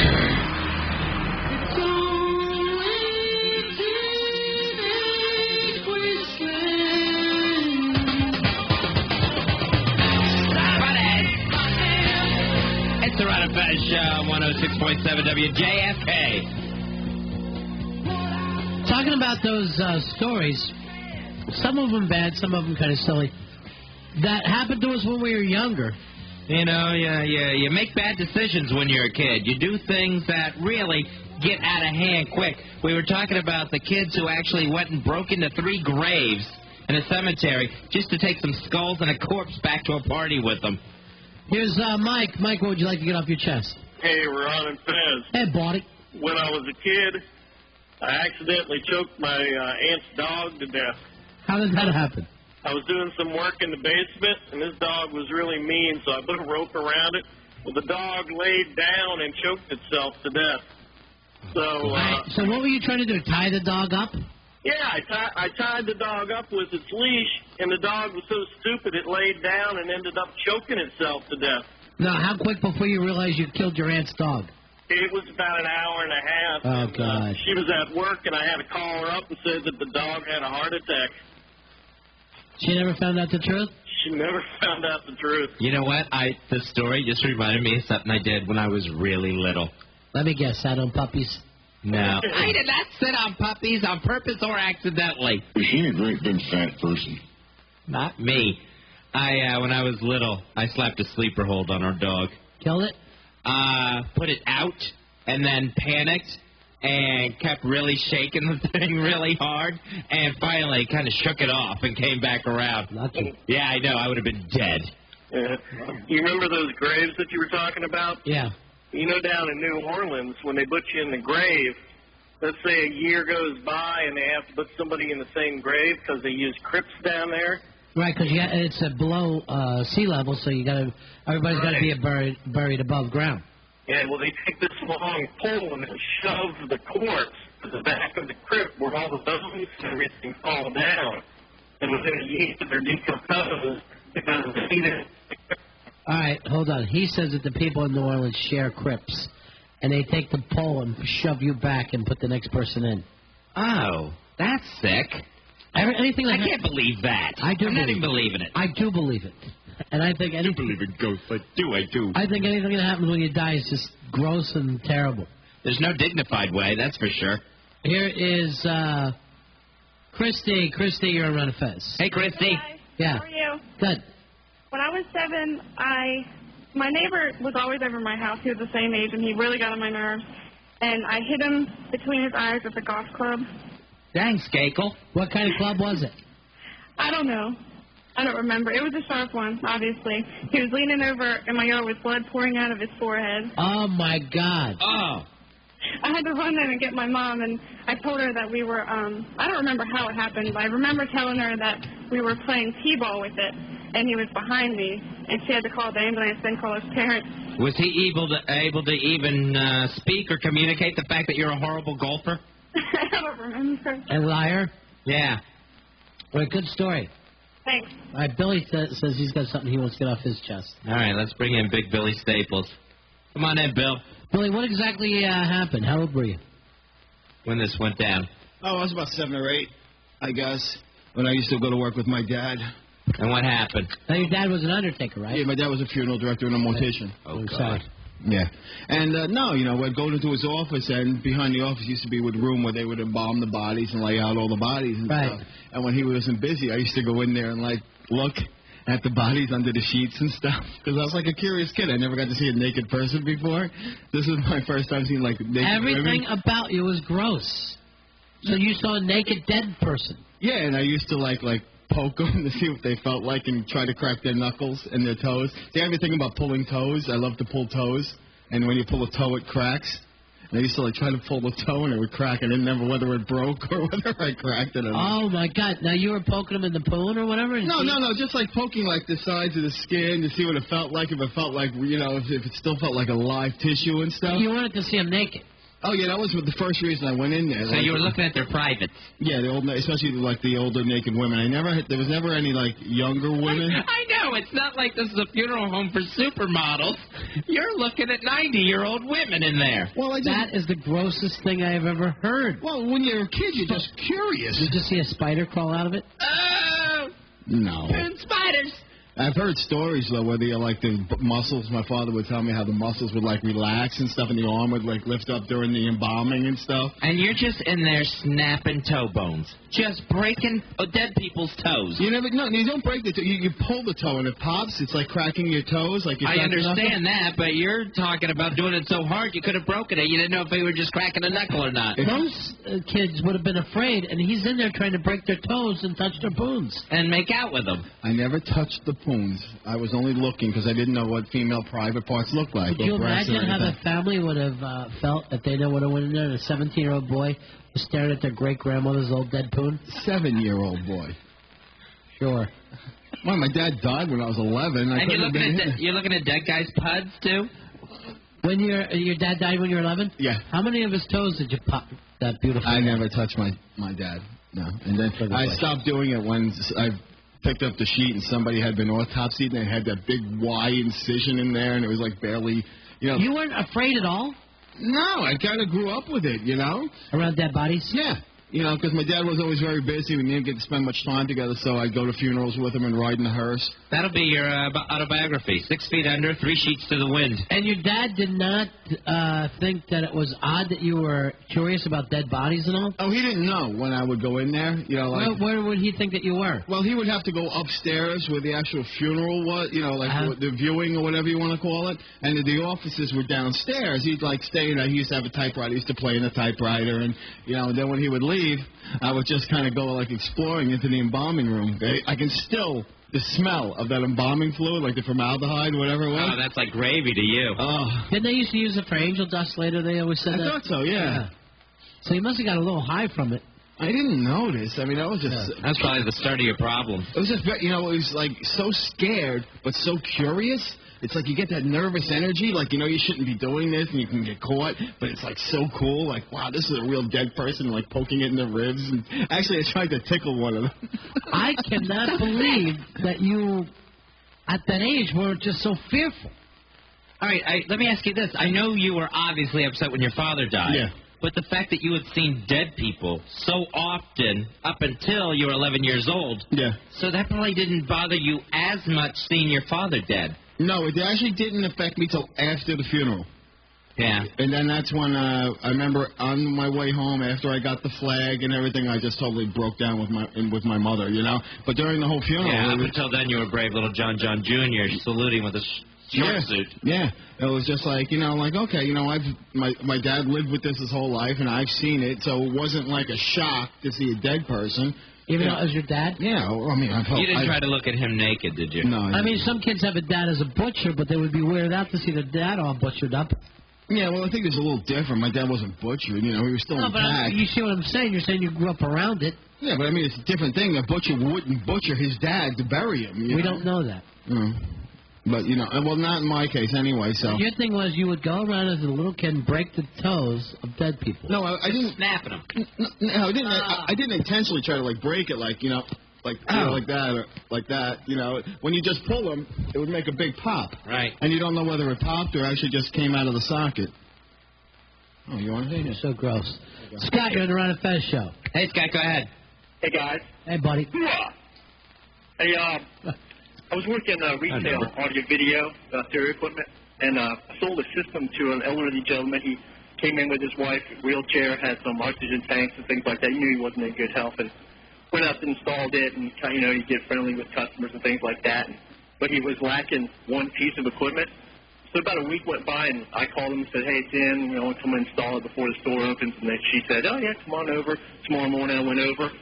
There was cars in the driveway, but it looked normal to me. And when I got to the door, she says, well, Mr. So-and-so, he passed last night. I said, oh, geez, I'm really sorry, And she says, well, how he loved his music, and, and I was putting together a home theater system for him. And she says, he would really love it, and I would really appreciate it if he came in, installed it, and played some stuff for us. So when I went in... wait a minute, the husband was dead? He was in on the gurney bed saying, because he was bedridden for a little bit. And they still wanted that home theater. Yep. So I went in, hooked it up, took me, 5 or 7 minutes, and there's people around, a minister or priest or whatever they had that was there, friends and relatives, and I hooked this thing up and put in a DVD, and we turned it on and cranked it up, and, everybody was like, oh, that's so good, and he would have loved it, and then we put some music on. It was the weirdest damn thing ever, But later on, I was applying for another job a couple years later, and the guy says, what's your best sales story? I said, well, I sold some stereo equipment to a dead guy. All right, thanks. I don't think you got the point. No, that had nothing to do whatsoever with what we were talking about. Right. Those childhood confessions where you did something horrible, something awful as a kid, and you want to get it off your chest now. I didn't really honestly think I was confessing. I was just telling you. Yours is awful. Hi, who's this? You're on the Ron and Fez show. It's the DC boy. Hey, DC boy. The big ass called a 2928. Tuma. I was about 9 years old. My neighbor had a son about my age. So me and my parents, we went, and my neighbor's parents, we went to a baseball game, but it wasn't that big. It was like a TV baseball game. So after the game was over, me and the little boy went out on the field, and we started to play a little game of baseball. What happened? You don't want to know what happened. You're right. I really don't want to know. 866-277-4969. Wonderboy tells me he's got a story, but I want to go to Chris first. Chris, you're on the Ron and Fez show. Hey, Chris, go ahead. Chris. We lost you, Chris? Wonderboy, what is your story? Come on in, Wonderboy. What's your story?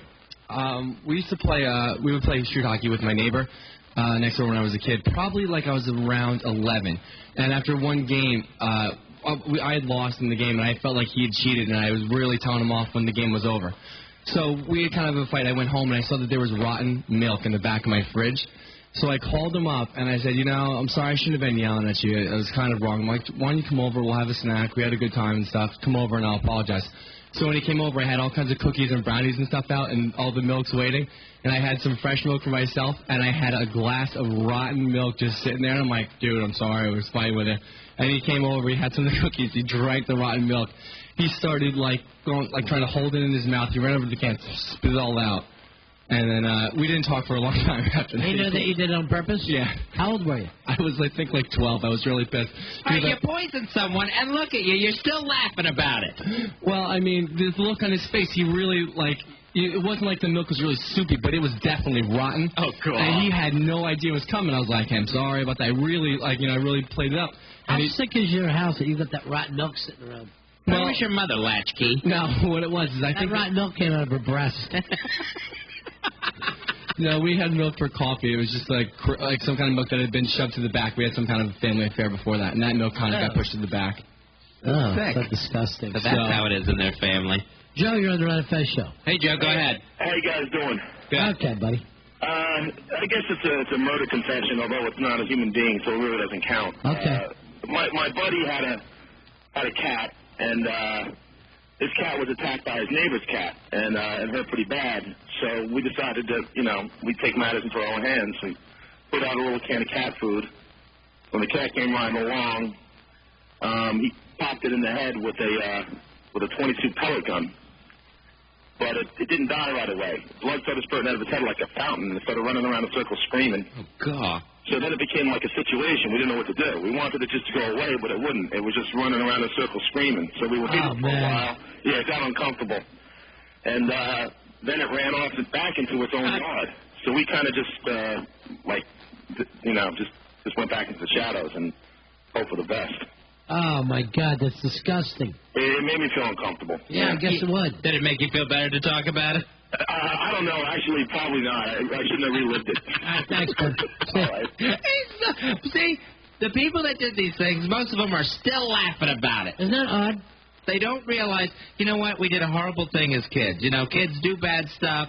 You know, you get into more trouble than you'd like to. Now everyone still thinks it's a big chuckle. All right, this is Charlie. This is Charlie. This is Charlie. This is Charlie. This is Charlie. Hey, this is Charlie. How's it going, guys? Good, man. What you got, Charlie? For one, what you're talking about earlier about the graves and stuff. Yeah.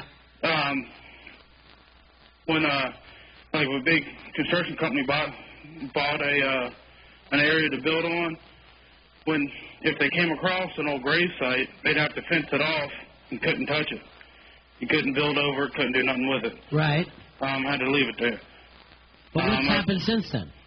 Right, it just stays there. I mean, can't do nothing to it. I want to let you know that. And when I was younger, we used to have rock fights where we throw rocks at each other. We used to do that in my neighborhood, too. Did you do that fast where everybody would just kind of just get rocks and chuck them like one block against another? We actually use horse pies. Oh. Anyways, I threw a rock and hit the kid in the head, busted his head wide open. That's the way it always ends. Yeah. Everybody takes off after that. Right. All right, see you later. I have no idea what that had to do with the dead people. Chris, you're on the air. Hey, Chris, go ahead. I'm still embarrassed about this one. Okay, buddy. What you got, pal? When I was 19 years old, my fiancée thought she was pregnant. My mom found out. So I got ticked off that she found out, and I was really upset that she had no idea that my older brother was banging his fiancée. So I went into his dresser and got all his condoms out and poked pinholes in all his condoms. And got... Isn't that bad? Yeah, it's, the stuff we're talking about is childhood. Right. Here's a very strange person, first of all, 19, still being yelled at by their mom. And doing things to their older brother at that point. 866-277-4969. For the Ron and Fez Show. Don and Mike O'Reilly, Ron and Fez, Redskins, 106.7 WJFK, WJFK's Bill O'Reilly. You can't become a judge and say, well, I don't want to offend anybody in this country. I don't want to offend anybody. So I got to knock out all references to God. Because you know why? That offends people. It offends me. It offends most Americans.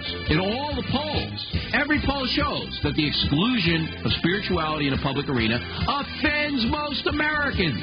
So what about us? Bill O'Reilly, middays on 106.7 WJFK. A diamond is a star you can hold in your hand. Watch the light dance and wonder why, if they're the hardest thing in nature, how come they're so easy to love?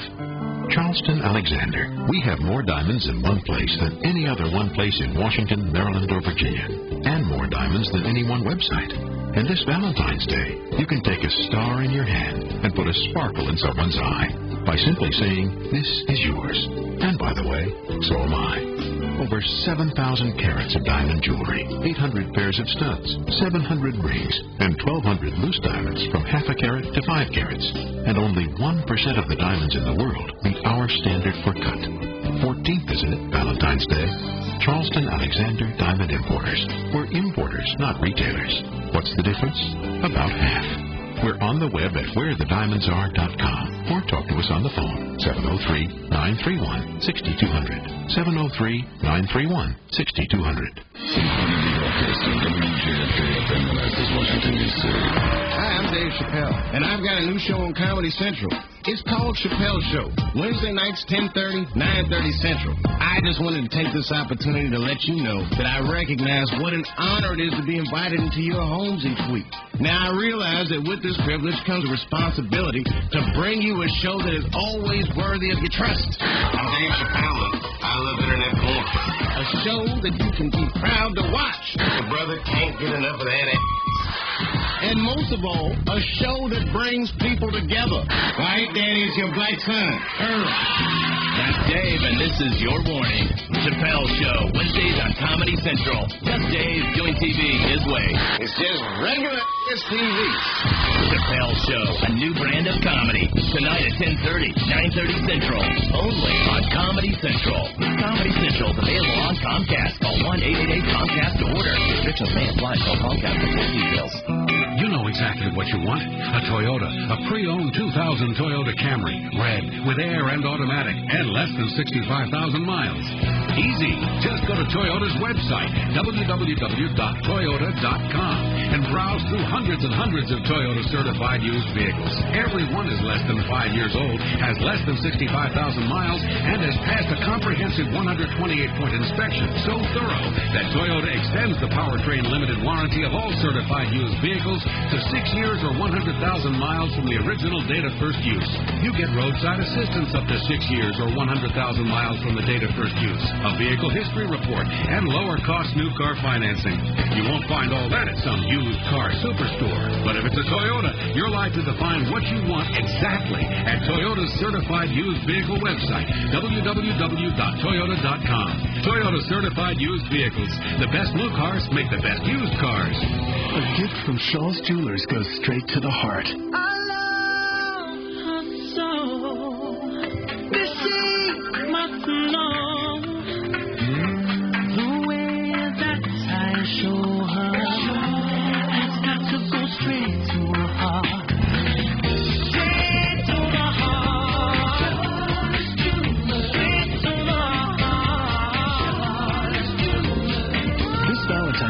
Show her how much you care and how much you know. Since 1910, a gift from Shaw's Jewelers has said so much more. The assurance of quality, the heritage of fair prices, and always a 90-day money-back guarantee. Right now, Shaw's Jewelers 1/3 carat 3-stone diamond pendant and matching earring set is only $149, and it's presented in our free heart-shaped gift box. Shop 9 convenient locations. Free financing for 1 year available. Minimum purchase and minimum monthly payments required. This is today's Smart Money Tip brought to you by the Vanguard Group.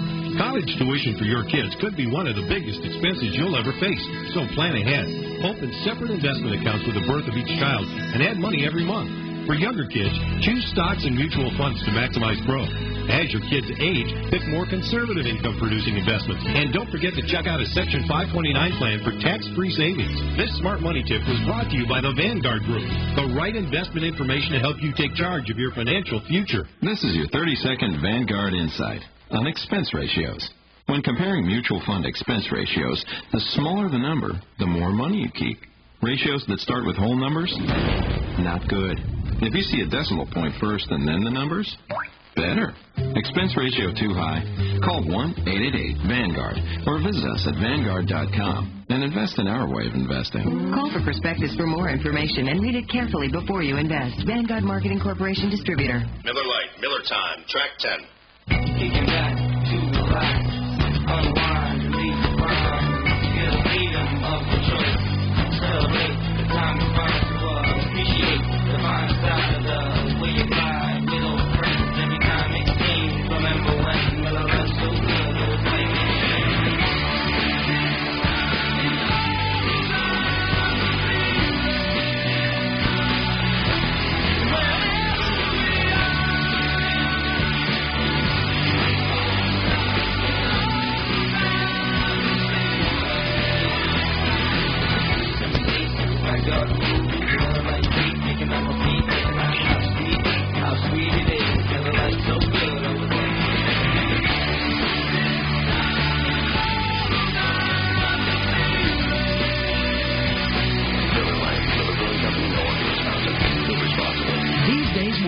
trying to budget our money, which sometimes means sacrificing, like buying discount brands.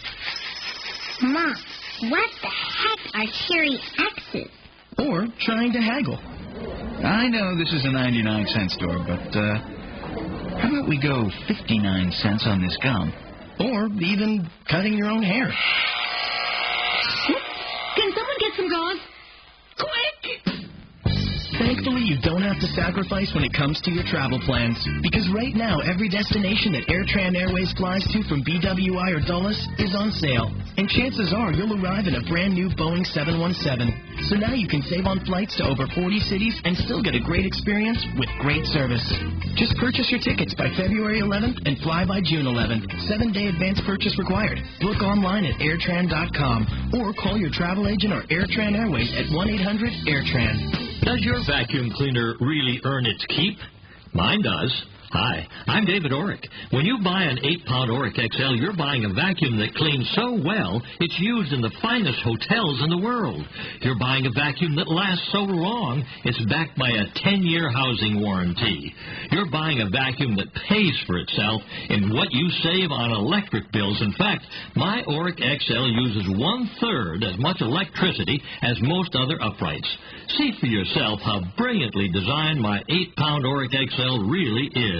Call 1-800-989-4200 and try it in your own home risk-free for 30 days. And I'll give you my $100 cordless speed iron as a gift, yours to keep whether you keep the upright or not. Call 1-800-989-4200. Friends, you won't find anybody who works harder to give you more value for your money than I do. Just imagine, you could have a full, thick head of hair in the time it takes to hear this commercial. Hi, I'm Mark Kress, and I created Topic. When I started losing my own hair, I felt older, and I just didn't have the confidence to be at my best. I worked for nearly 5 years on a natural, inexpensive way to thicken thinning hair.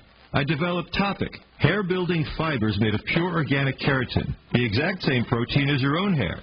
Now, instantly, you can see yourself with a full, thick head of hair. That's why over 500,000 men and women enjoy the confidence that Topic gives you, and doctors worldwide recommend it to their patients. I'm positive that Topic can make you look and feel great the very first time you use it. In fact, I'm going to pay for it myself. I'll send you a free sample of Topic so you can see for yourself. I guarantee you'll be amazed at how much better you'll look. Just call 1-800-THICKEN and reserve your share of this limited free supply. Call 1-800-THICKEN. That's 1-800-THICKEN. Washington's 106.7 WJFK. Howard Stern, Don and Mike, Bill O'Reilly, Ron and Fez and the Washington Redskins. 106.7 WJFK.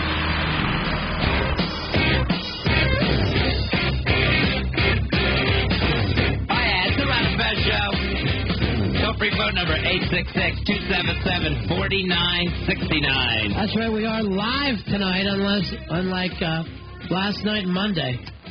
Finally set up in a studio, and we are live in Washington, D.C. Here is John. John, you're on Ron and Fez. Hey, John, go ahead, buddy.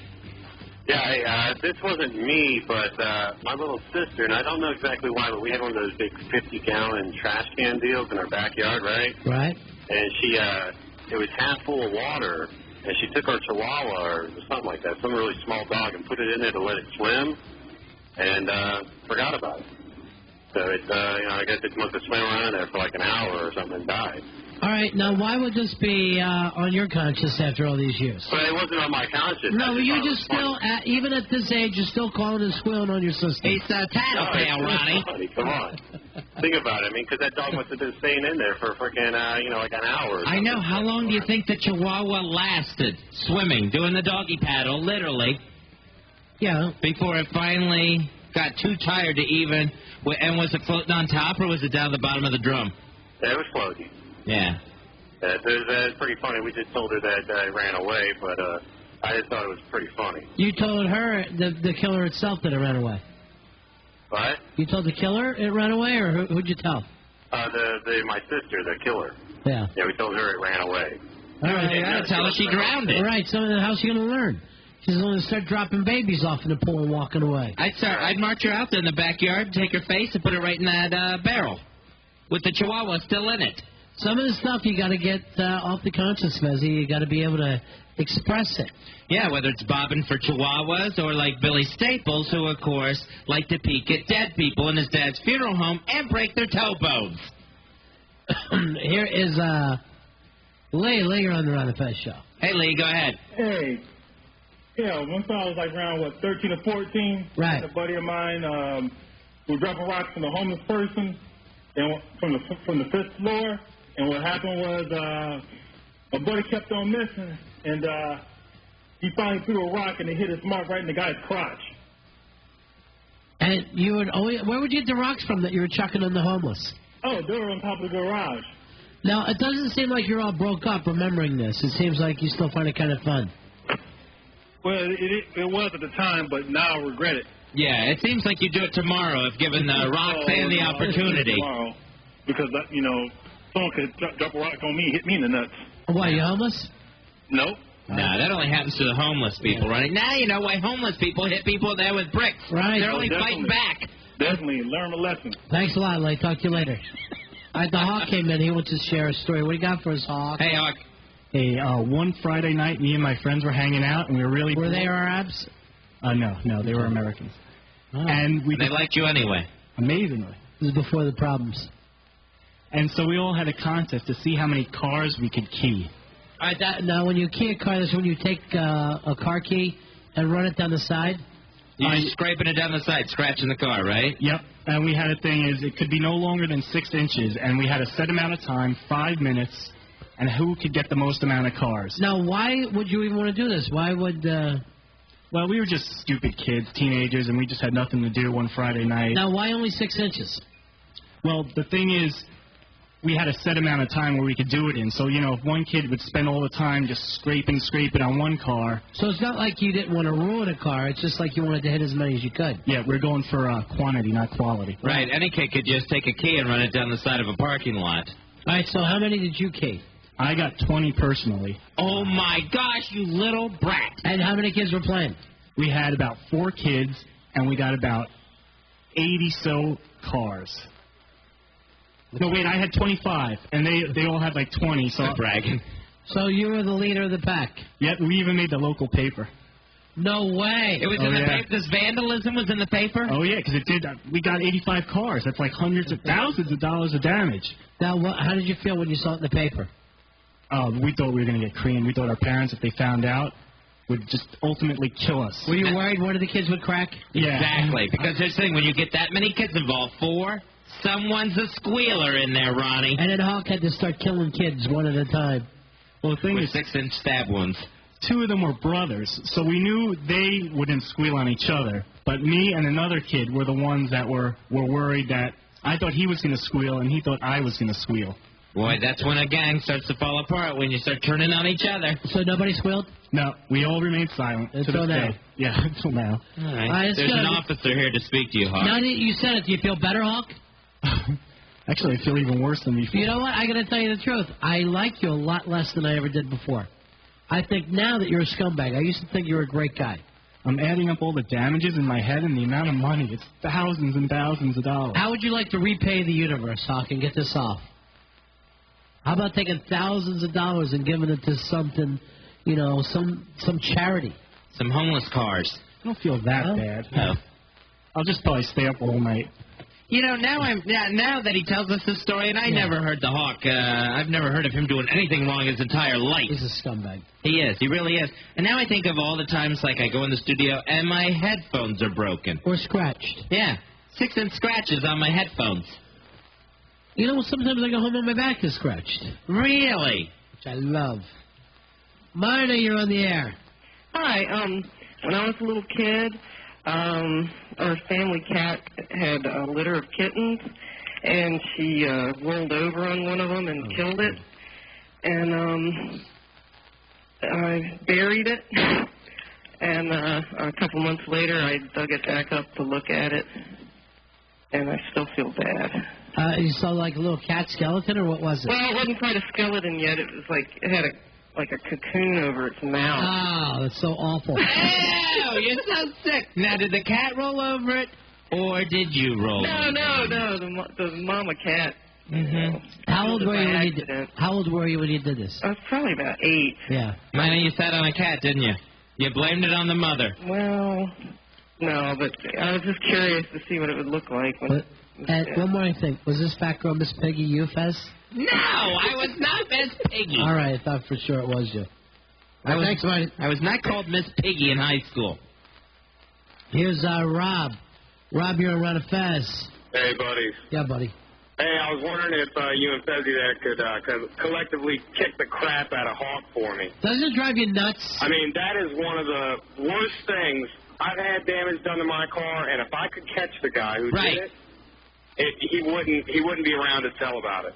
Remember when in Pulp Fiction where John Travolta was talking about having his car keyed, and they were saying that should just be automatic execution if somebody keys your car? Right, yeah. Oh, yeah. It's like an invasion of privacy, and you know, not to mention the cost that it consumes. Right, and it's a bunch of kids, Hawk and his buddies, who, you know, never had to pay for a car at that point. Never had to shell out their hard-earned money. And the whole point was they were bored. Yeah, they had nothing to do on a Friday night because none of them had the balls to talk to a girl. Hawk, people hate you now. You used to be likable, Hawk. Now people hate you.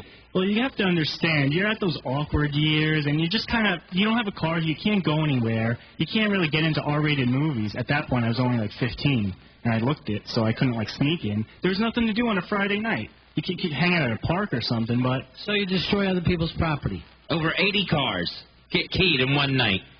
Yeah, looking back, it's bad, but at the time, you know, you're just a bored kid looking to spend some time, waste some time. Were you, like, putting your initials in them and stuff? Nope, I was just doing a 6-inch gash and then keep going. Ew.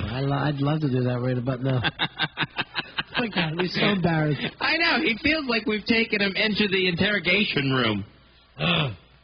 Here is Steve, you're on Ron and Fez. Hey, Steve, go ahead. I guess I was about 10 years old, 9 or 10. We had a bunch of kids we hung out with down in Florida, and they were all military brats.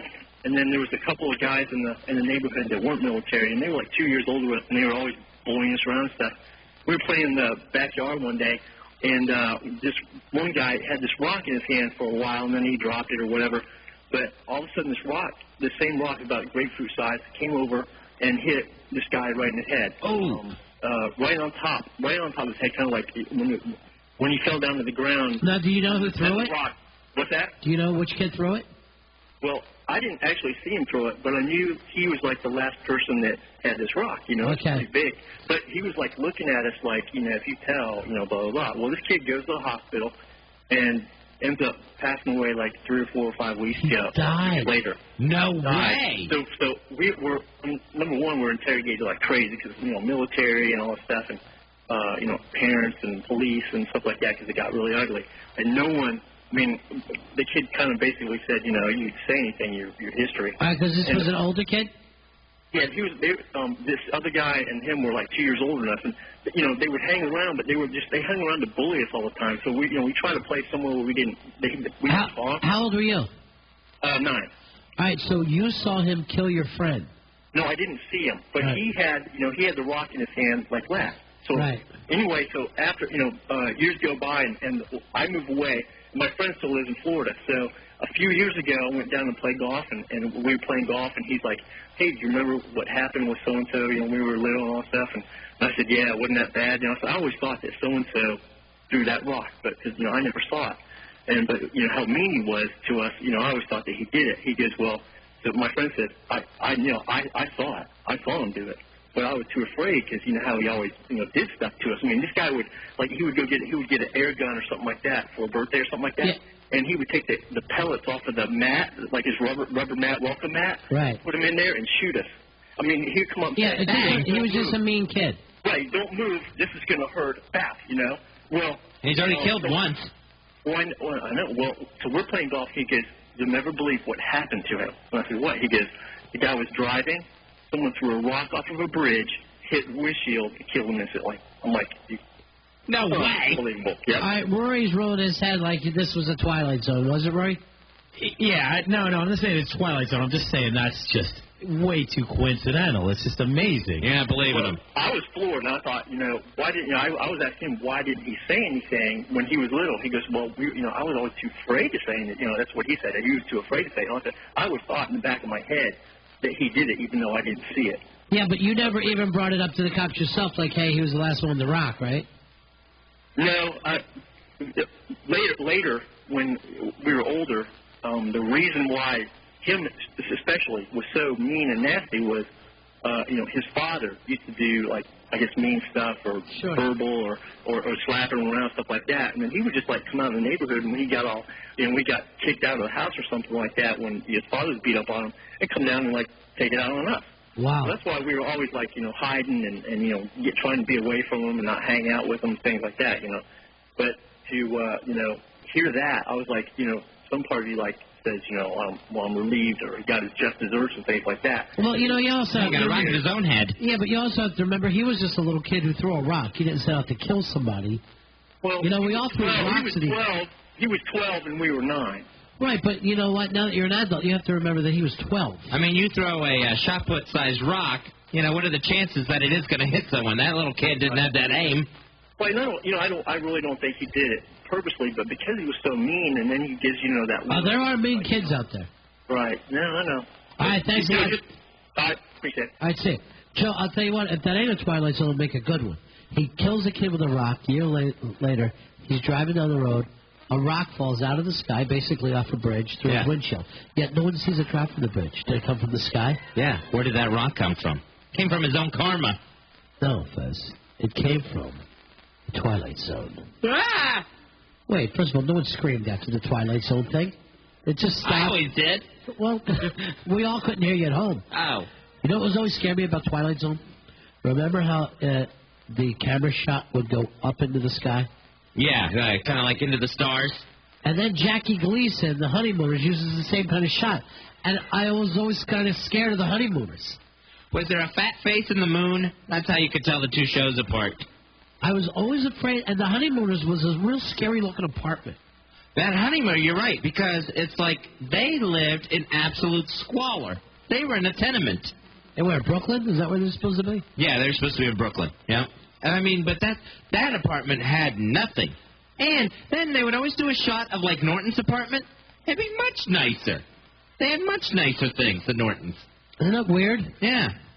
But I never liked the fact that it looked like, what do they do? Just sit at that little ugly kitchen table for resting? The Honeymooners apartment, to me, always looked so damn hot. Because that window was always open. And it looked always so hot. And I always got nervous because it didn't seem like they had food. And what were they going to cook? They had that tiny ice box that there was never anything in. Right. The stove, there was always some little shanty pot on there that you would, make hobo stew in or something. And then the sink was right there. It didn't look like they had a thing to live on. What scared me about the Honeymooners, adults yelling at each other. That was always the scariest thing. Oh, yeah, they were screaming at each other on that show. And I used to go, why am I watching this? I should just be looking at my own family. But I had grandparents that used to swing at each other and stuff, and an aunt and uncle that would go at it pretty hard. And then I'm watching this show, and I'm like, oh, my God. When he says he's going to put her in the moon, he's going to punch her. Oh, he'll do it. You always had the feeling he would do it. Here's Cosmo's Moon. You're on Ron and Fez. Hey, Cosmo. Hey, buddy. Big ass car 21107. Hooah, hooah, hooah. That's your hooah. Thanks. Yeah, well, when I first started off, when I was a kid, me and my sister were just sick. I mean, we'd take dead roadkill squirrels and tie them to trees and swing baseball bats at them and stuff. Why do you think you were like that? No clue. Yeah. Just being kids. But you and your sister, I know, but not all of us did that. Yeah. But you and your sister were pretty mean, huh? Yeah, very mean. Okay. All right, well, we live around woods and stuff, so occasionally we had a turtle run by the backyard and stuff. And my sister really liked it and stuff. And, younger sister? Older, actually. How old were you kids at the time? I guess 7 and 9. Okay. Yeah.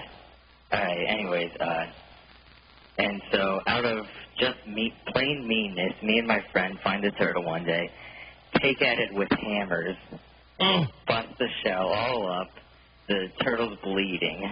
We pick off the shell pieces, piece by piece, throw it against trees, wipe the blood on the fence, just for no reason at all. There was always some sick kid that wanted to get a turtle out of his shell. Well, ever notice this, too? They always say that people that torture animals later become serial killers. Yeah, like that Dahmer, with skinned dogs and stuff. Yeah. When I was little, I saw some kids, the older kids, they used to be teenagers, always scared the hell out of me when I was little. and they took, we had these frogs, and they came running in the middle of us and took baseball bats, and we're just smashing the frogs. And that's like my Silence of the Lambs. And I must have been really little. I was like 4 or 5. Completely weirded out. Had the frogs quit croaking, Ronald? All this stuff brings it back when I hear a maniac like this. God, it's awful. All right, thanks a lot, man. All right. Here's Joe. Joe, you're on a Fez. Hey, Joe.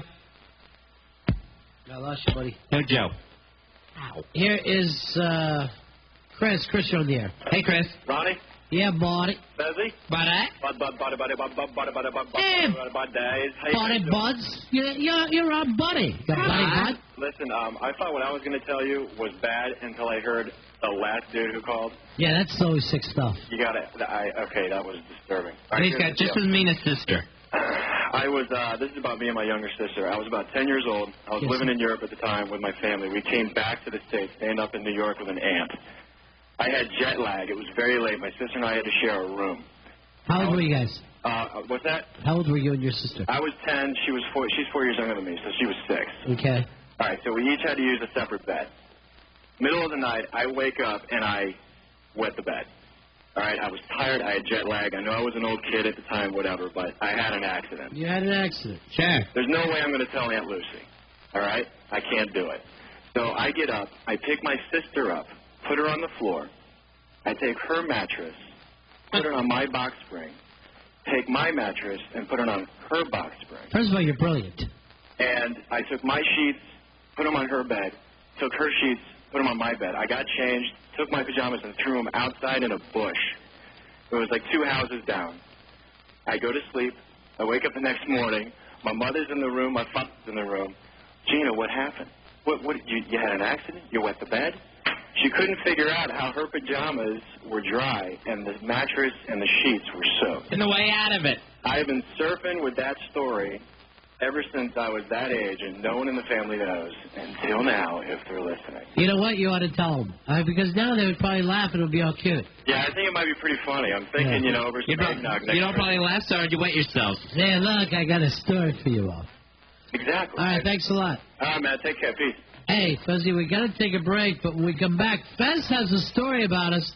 It's the Piano Man and the Uptown Girl. I was trying to do one of those E-magazines things. You know how they're always doing that? Sure. So we'll have some details on that coming up. Billy Joel and ex-wife, Christy Brinkley. It's a pretty good story here. You're listening to the Ron and Fez Show. Washington's 106.7 WJFK. Howard Stern, Don and Mike, Bill O'Reilly, Ron and Fez and the Washington Redskins. 106.7 WJFK. The Late Show with David Letterman tonight, right after Ron and Fez on 106.7 WJFK. Danger. You know what we call bikers in the ER? Organ donors. In this world, it all happens on 2 wheels. You ain't got the heart, I can tell by looking in your eyes. Look again. From DreamWorks Pictures. You talk like a man, let's see if you can ride like one. Lawrence Fishburne, Derek Luke, Orlando Jones, and Kid Rock. Biker Boys, we set a whole room! Biker Boys. Rated inappropriate for children under 13. Starts this Friday. Women looking for Mr. Right. I'm pretty much up for anything. Men proving they're anything but. I just got naked just to throw some spice into it. And a whole lot of nudity. When Rebecca took out her fake boob, that was probably one of the funniest things I've ever seen in my life. Blind Date is now on the new CNN. We've got the romance and the rude behavior. The show where no shame equals plenty of game. If I feel the need to, shock people by showing them my breasts, then so what? Blind Date, weeknights at 6:30, only on the new CNN. Warning, this is not your average game show. People are having sex, man puts this on him. There you go. It's Taboo, based on the best-selling board game, now on the new TNN, hosted by the clinically insane Chris Wilde. These people can take a joke while the team to my left doesn't think it's so funny when I come into their dressing rooms naked. He is not your average game show host. I honestly try on high heels at home. Taboo is pure game show madness. Play the game of unspeakable fun. Taboo! Catch Taboo, weeknights at 7 p.m., only on the new TNN. Miller Lite. Miller time. It's time to shed your clothes. Time to shed your skin. leave winter at home and let that particle sun up in the sky show you some real times. It's time to grab a great taste of Miller Lite. Miller time. Don't look now, but that's your groove coming back. That Miller Lite is spinning your way, and you got your Miller time flow going. Yeah, it's time for real flavor. Miller Lite flavor. At a place called Miller Time. Miller Lite, Miller Brewing Company, Milwaukee, Wisconsin. Live responsibly. Attention motorcycle fans, the wait is over. Budweiser, the King of Beer, presents for the 20th spectacular year the main event, the International Motorcycle Show, this Friday, Saturday, and Sunday, January 31st through February 2nd, Baltimore Convention Center. 90,000 square feet of two-wheel thunder. Check out the hot new motorcycles for 2003. See the largest display of antiques and vintage motorcycles ever assembled. Watch hundreds of outrageous custom motorcycles battle for top show honors. See Team Extreme. Bring your checkbook and credit cards for special show discounts on leather, boots, jewelry, and accessories. Meet the Budweiser Label Girls.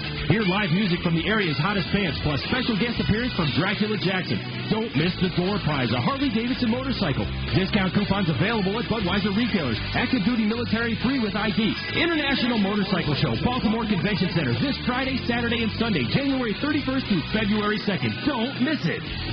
If you're considering a career as a professional driver, whether locally, regionally, or over the road, call 1-800-DRIVERS now or visit us on the internet at 1-800-DRIVERS.com. Many motor carriers offer training at no charge, and you can even take advantage of lease purchase programs that allow you to become your own boss and owner-operator of your own big rig. Whether you have years of driving experience or are looking to start a professional driving career, call 1-800-DRIVERS or on the internet at 1-800-DRIVERS.com. So what seems to be the problem? Actually, Doc, I've never been better. You've never been better?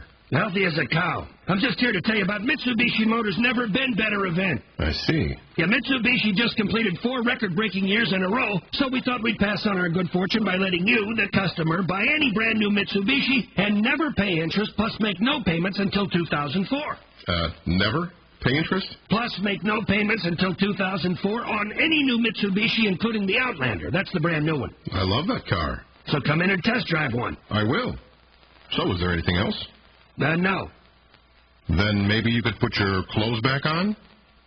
Party pooper. Mitsubishi's Never Been Better event. Buy any brand new award-winning Mitsubishi and never pay interest, plus make no payments until 2004. Important program and credit restrictions apply. Offer available at participating retailers only. Visit MitsubishiCars.com or call 1-888-50-2003 for details. Could you hand me my boxers? Where are they?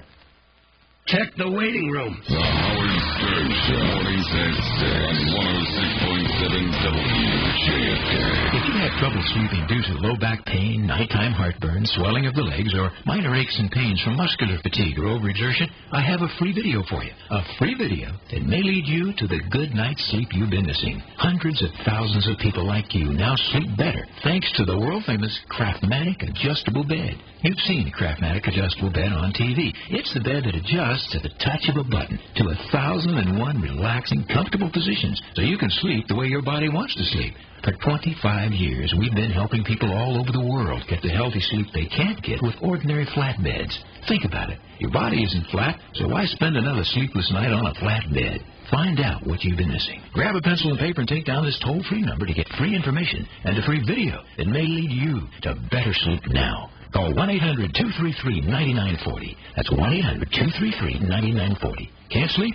Call Craftmatic now. 1-800-233-9940. Hi, I'm Dr. Gordon. You've probably heard me talk about Avacor, the revolutionary hair regrowth formula that has been successful for virtually everyone who's used it. Now, listen to what my patients have to say about this remarkable treatment. I am 39 years old. I've been slowly balding over the last 10 years. Thanks to Avacor, my hair is coming back, and I couldn't be more excited. I would definitely recommend Avacor to anybody who has experienced the same hair loss problem that I did. It's the best product that I've tried. Avacor is the product of the 21st century. Avacor has worked for tens of thousands of men and women. It's safe and effective. Let Avocor work to regrow your hair naturally. Call 800-606-7129. Now you can use this remarkable treatment risk-free for 3 full months. We're confident it's going to work for you. Call 800-606-7129. That's 800-606-7129. Amazon.com got a $1.6 million grant to sell books on the web. Ron Osefsky got a $500 grant to fix up his car. Irene Fisher got a $400,000 grant to send 4 children to private colleges. Each year, over $1 trillion is given out in grants. There's grants for big companies, small companies, rich people, poor people. The Chandler family had bad credit problems and got a $3,000 grant to help buy a house. A Buffalo company got a $200,000 grant to make rodent repellent out of hot chili peppers. I'm Matthew Lesko, and I've been studying government grants for over 25 years. I put together the ultimate guide to how to write and get a grant. It even includes 50 original successful grant applications so you can see what a winning grant looks like.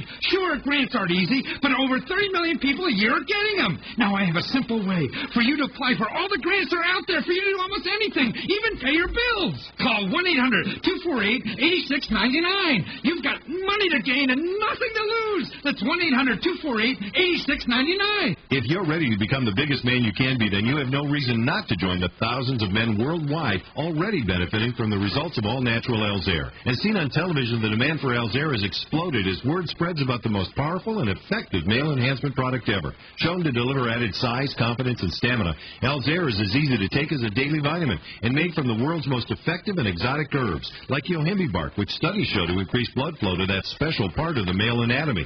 As many men report, Elzair could increase your size by as much as 25% in weeks, improving self-esteem and satisfaction for both you and your partner.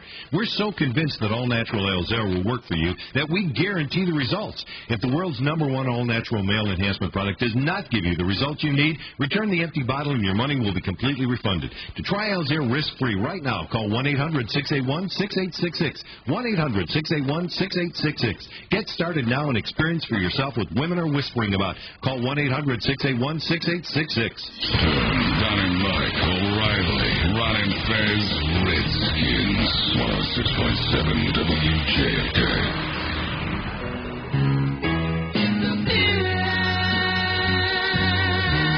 Between love and hate,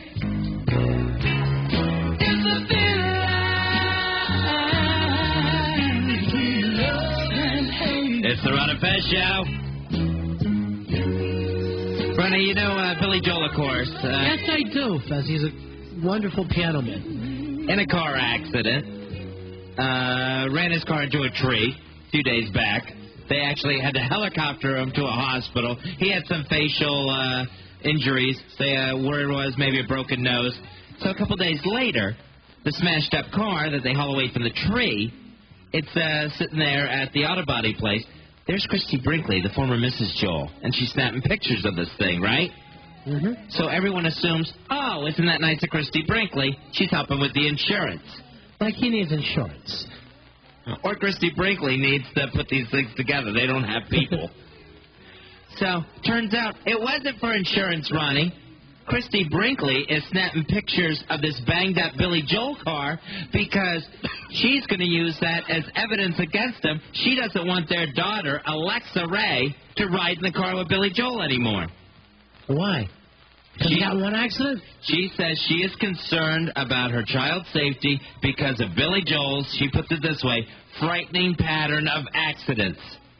Apparently, Billy Joel had just dropped off the kid like a couple hours before, and with the way the car hit the tree, it was the passenger side that was all smashed in. Alexis Ray! Billy! Alexis Ray! Oh, well, come on, baby. You know, the weird thing is, maybe he didn't start drinking until after he dropped his daughter off.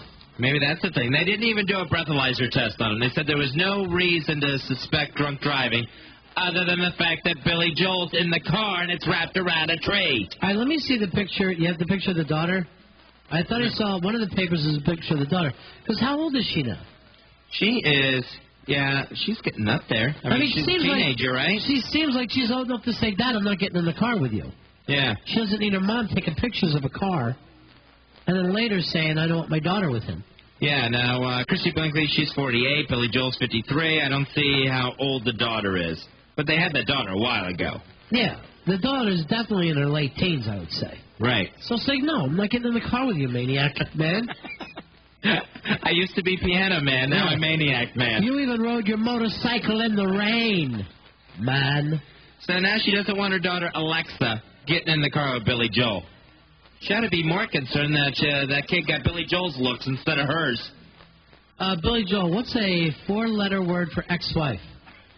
Oh, I don't know, Fezzy. Look at Billy Joel's daughter's pretty cute. You ever see them out on the on Long Island, Rory? I saw Billy once, and I saw Christy also once. How did she look in real life? She looked very good. She's now married to that Peter Cook guy, the architect. Yeah, I was at their house, actually. And the daughter is 17.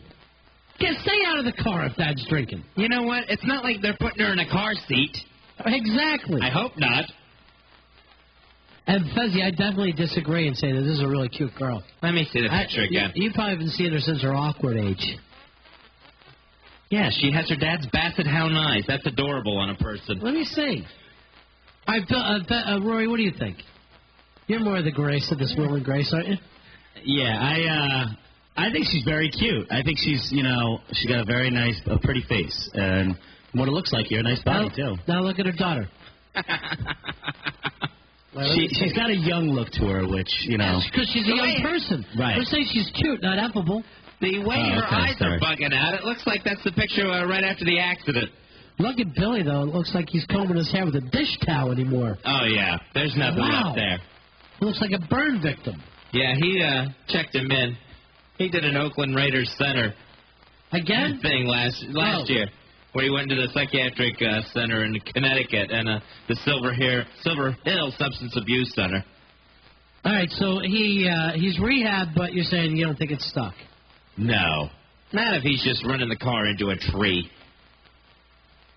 The only reason he didn't get more hurt is because he's all liquored up and he rolled with the punches. Those drunk guys always do that. They can run their cars into a brick wall and just go with it. Billy Joel, you're worth a fortune. Why not have somebody drive your fat ass around? You don't have to be driving. You should be living in the back seat like Arthur. Dun, dun, dun, dun, dun, dun, dun, and you're just hammering drinks back there, and nobody can say a word to you. Billy Joel doesn't seem like he has one single person in his life. Not even a secretary. Anything. I would hang with Billy Joel. I'd play Red to his Elvis. Remember when he said he was going to move to Manhattan to try to find love? Yeah, that never even happened, did it? No, of course not. How hard would it be to find a chick if you were Billy Joel? Apparently, it's pretty tough. He starts playing the piano, and I bet they're on top of him like skaters. I had the feeling that Billy Joel still isn't over Christy Brinkley, and he's doing this stuff to get Christy's help. You know what I mean? To keep Christy in his life. Why? Why do you care? You could get somebody that looks like Christy Brinkley back when she was hot. What are you doing caring anymore? Billy Joel is a mess. The last tour with Elton John, he had to cut that short because he was sick. Sick on liquor. Yeah, poor Bill. So now the ex-wife is coming after him, saying, hey, you shouldn't even be with our daughter in a car. You know what I'd say? Isn't the country big enough that you don't have to live in my neighborhood? You're a big famous model. Go anywhere else but here. They're all just out in the Hamptons together at every single party together. It's like Christy Brinkley has 2 husbands. And in the winter, there's how many people out there? 800? Yeah, right. You know, it's like everybody lives in the same building. God, the new husband, architect Peter Cook. He's got to be sick of just Joel hanging around constantly. I thought Peter Cook was Dudley Moore's old partner. I thought that's who she was married to. I think that is Peter Cook, but I think it's a different Peter Cook. Here is Gary. Gary, you're on the Ron and Fez show. Hey, Gary. Great to hear you guys live again. It's great to be here. You know, we missed 2 days. We're embarrassed about it, but we're back. And it's okay as long as we get you live. Everyone in New York still loves you. We're getting the feed up to them. Yeah. On the message board, we're sending recaps of the show. Hey, do me a favor. A lot of people are... how does it end? You don't have a syndication underground going? No. That's illegal for them, you know? No, we are sending recaps through the message board. Well, I got a lot of people asking me, so send them. Somebody send me one at Ron and Fez at AOL. Okay. As soon as you get an underground up. Definitely. What's it called? You sure there's Billy Joel she doesn't want to ride him with, or Billy Staples? Billy barely has a car. Billy told us... Either one's driving their car powered by alcohol. All right, bring Billy Staples in here. Thanks a lot, man. Hey, man. Yeah. We'll definitely we're keeping recaps for everyone in New York. Keep them updated. Where are you at right now, I'm Gary? in D.C., man. I was the one that came down to see you guys in the studio. Oh, yeah, Big yeah. guy. We'll see you Yeah. pretty soon. All right, send out love, all right? I will, definitely, man. All right, Keep see it you up. later. Thanks, Bye. Val. It's, all right, Billy Staples, you got a new chip, right? Yeah. In your 12-step program? 30-day chip, proud of it. How many times do you think you quit drinking altogether? Oh, countless, hundreds. Yeah. Hundreds? Yeah. How many times did you restart the program? Hundreds. Really? Has it been that many times that you quit? Yeah, I would definitely say, because the hardest thing is once you relapse, when you don't have a lot of time left, if under your skin, if you've only got 2 or 3 days, you're like, oh, what the hell? I don't know what you mean by not a lot of time left. On Earth? No, a lot of time in the program, being sober. It's like, oh, I'm not going to drink anymore, and then 2 days later you want to drink. I was like, well, I'm not really giving up too much. I've only been 2 days clean. It's not like 2 years. So it's a lot easier to relapse when you don't have a lot of sobriety. I'm sure it always feels like, hey, I could start that tomorrow. Oh, yeah, it's like a diet. All right, when you look at Billy Joel, he got out of rehab now. You think he's drinking again with wrecking his car? Oh, without a doubt. Yeah. I have no question in my mind when I saw that and being all alone I mean, I've done that. What? Gotten away with a couple of things in my lifetime. Just what, you're by yourself and you hit a tree? Yeah, hit a telephone pole on Sun State Parkway. Just me and my Pinto. Good thing you didn't back into it. With a fireball. Yeah. Billy Joel's daughter, cute or homely, as Fez says? Oh, no, she's definitely got a little Natalie Portman look happening there. Yeah, I thought so, too. Oh, definitely cute. Definitely. No, Billy, you were drunk with your daughter in the car once. You said that was one of your low points? Yeah, that was definitely a low point in my life. We were taking her to a movie, and I was like coked up, and I was like, when you're coming down from the coke high, and it's the worst. And so I was like pounding a couple of beers to ease the the way that feels. It's horrible. Now, how old was she at the time? Oh, 5 or 6. Did she know you were wired, or she didn't? No, she just knew I was drinking. She couldn't tell it all, huh? No, she wouldn't. She didn't know about. She was only 5 or 6. She wouldn't know about the ring around your nose. Yeah. Now, did she tell on you? Did you tell your ex-wife? Yeah, and to this day she still remembers it. You were all over the road? No, just that how did she realize it? You didn't get pulled over, did you? No, Billy made this announcement. My name's Billy, and I am an alcoholic. Right, well, I'm 5, Dad, and I know the deal. Well, it was, take you in for rehab show and tell. I've done some, that was probably one of the most stupidest things I've ever done while drinking, endangering the life of a child. Oh, yeah, it's awful. It's horrible, but you know what? It's just like, you don't even, at the time, you're like, oh, man, I'm hurting so much, I need a couple of buds just to get to the movie theater. But wouldn't it have didn't you think of maybe I need to get rid of the kid, then I could self-medicate? Well, I used to always try to switch weekends. So you really didn't even want the kid that much at the time? No. It was always like, no, I had her every other weekend. But like when they say, hey, we're doing this weekend, we're doing that, or I got an 8-ball or something, it would be like, I'd call up my ex-wife. I was like, oh, something came up at work. Can I switch weekends with you? So like how many weekends did you miss together at one time? 70. Really? 70 weekends? 70 over straight. a year? 70 straight. It was over a year of weekends. 1st through 3rd grade. Really? 1st through 3rd grade, 2 years. Yeah, there was a while there, and plus my ex and I were fighting. Right. And unfortunately, when you go through a divorce, the kid is always the pawn. Oh, that's nice. Not even a rook or a knight, a pawn. Yeah. It's like Alexa Ray. It's a bargaining chip. It's more like Martha Ray. Come on, she's so cute. Come on. Not your daughter, Billy Joel. Your daughter looks like James Earl Ray. Come on. I'm just guessing. I have no idea. No, I've never seen your daughter. I did a little joke. That's just a joke. Everyone loves Billy Ray. Yeah. Cyrus. Here's Charlie. This is Charlie. This is Charlie. What can we do? Yeah. Billy, what the F are you doing on that show? I think we need to get Tuttle back. I think that's what we need. Right now, he's taking up a lot of oxygen in the studio. I think that we need to get Tuttle back. What the F are you doing with an alcoholic phone answer in your radio station? No, it's a recovering alcoholic. It's different between being active. Recovering alcoholics make the best employees. Why is that? Because they're grateful. They're grateful that you can. You're grateful to me and Fez?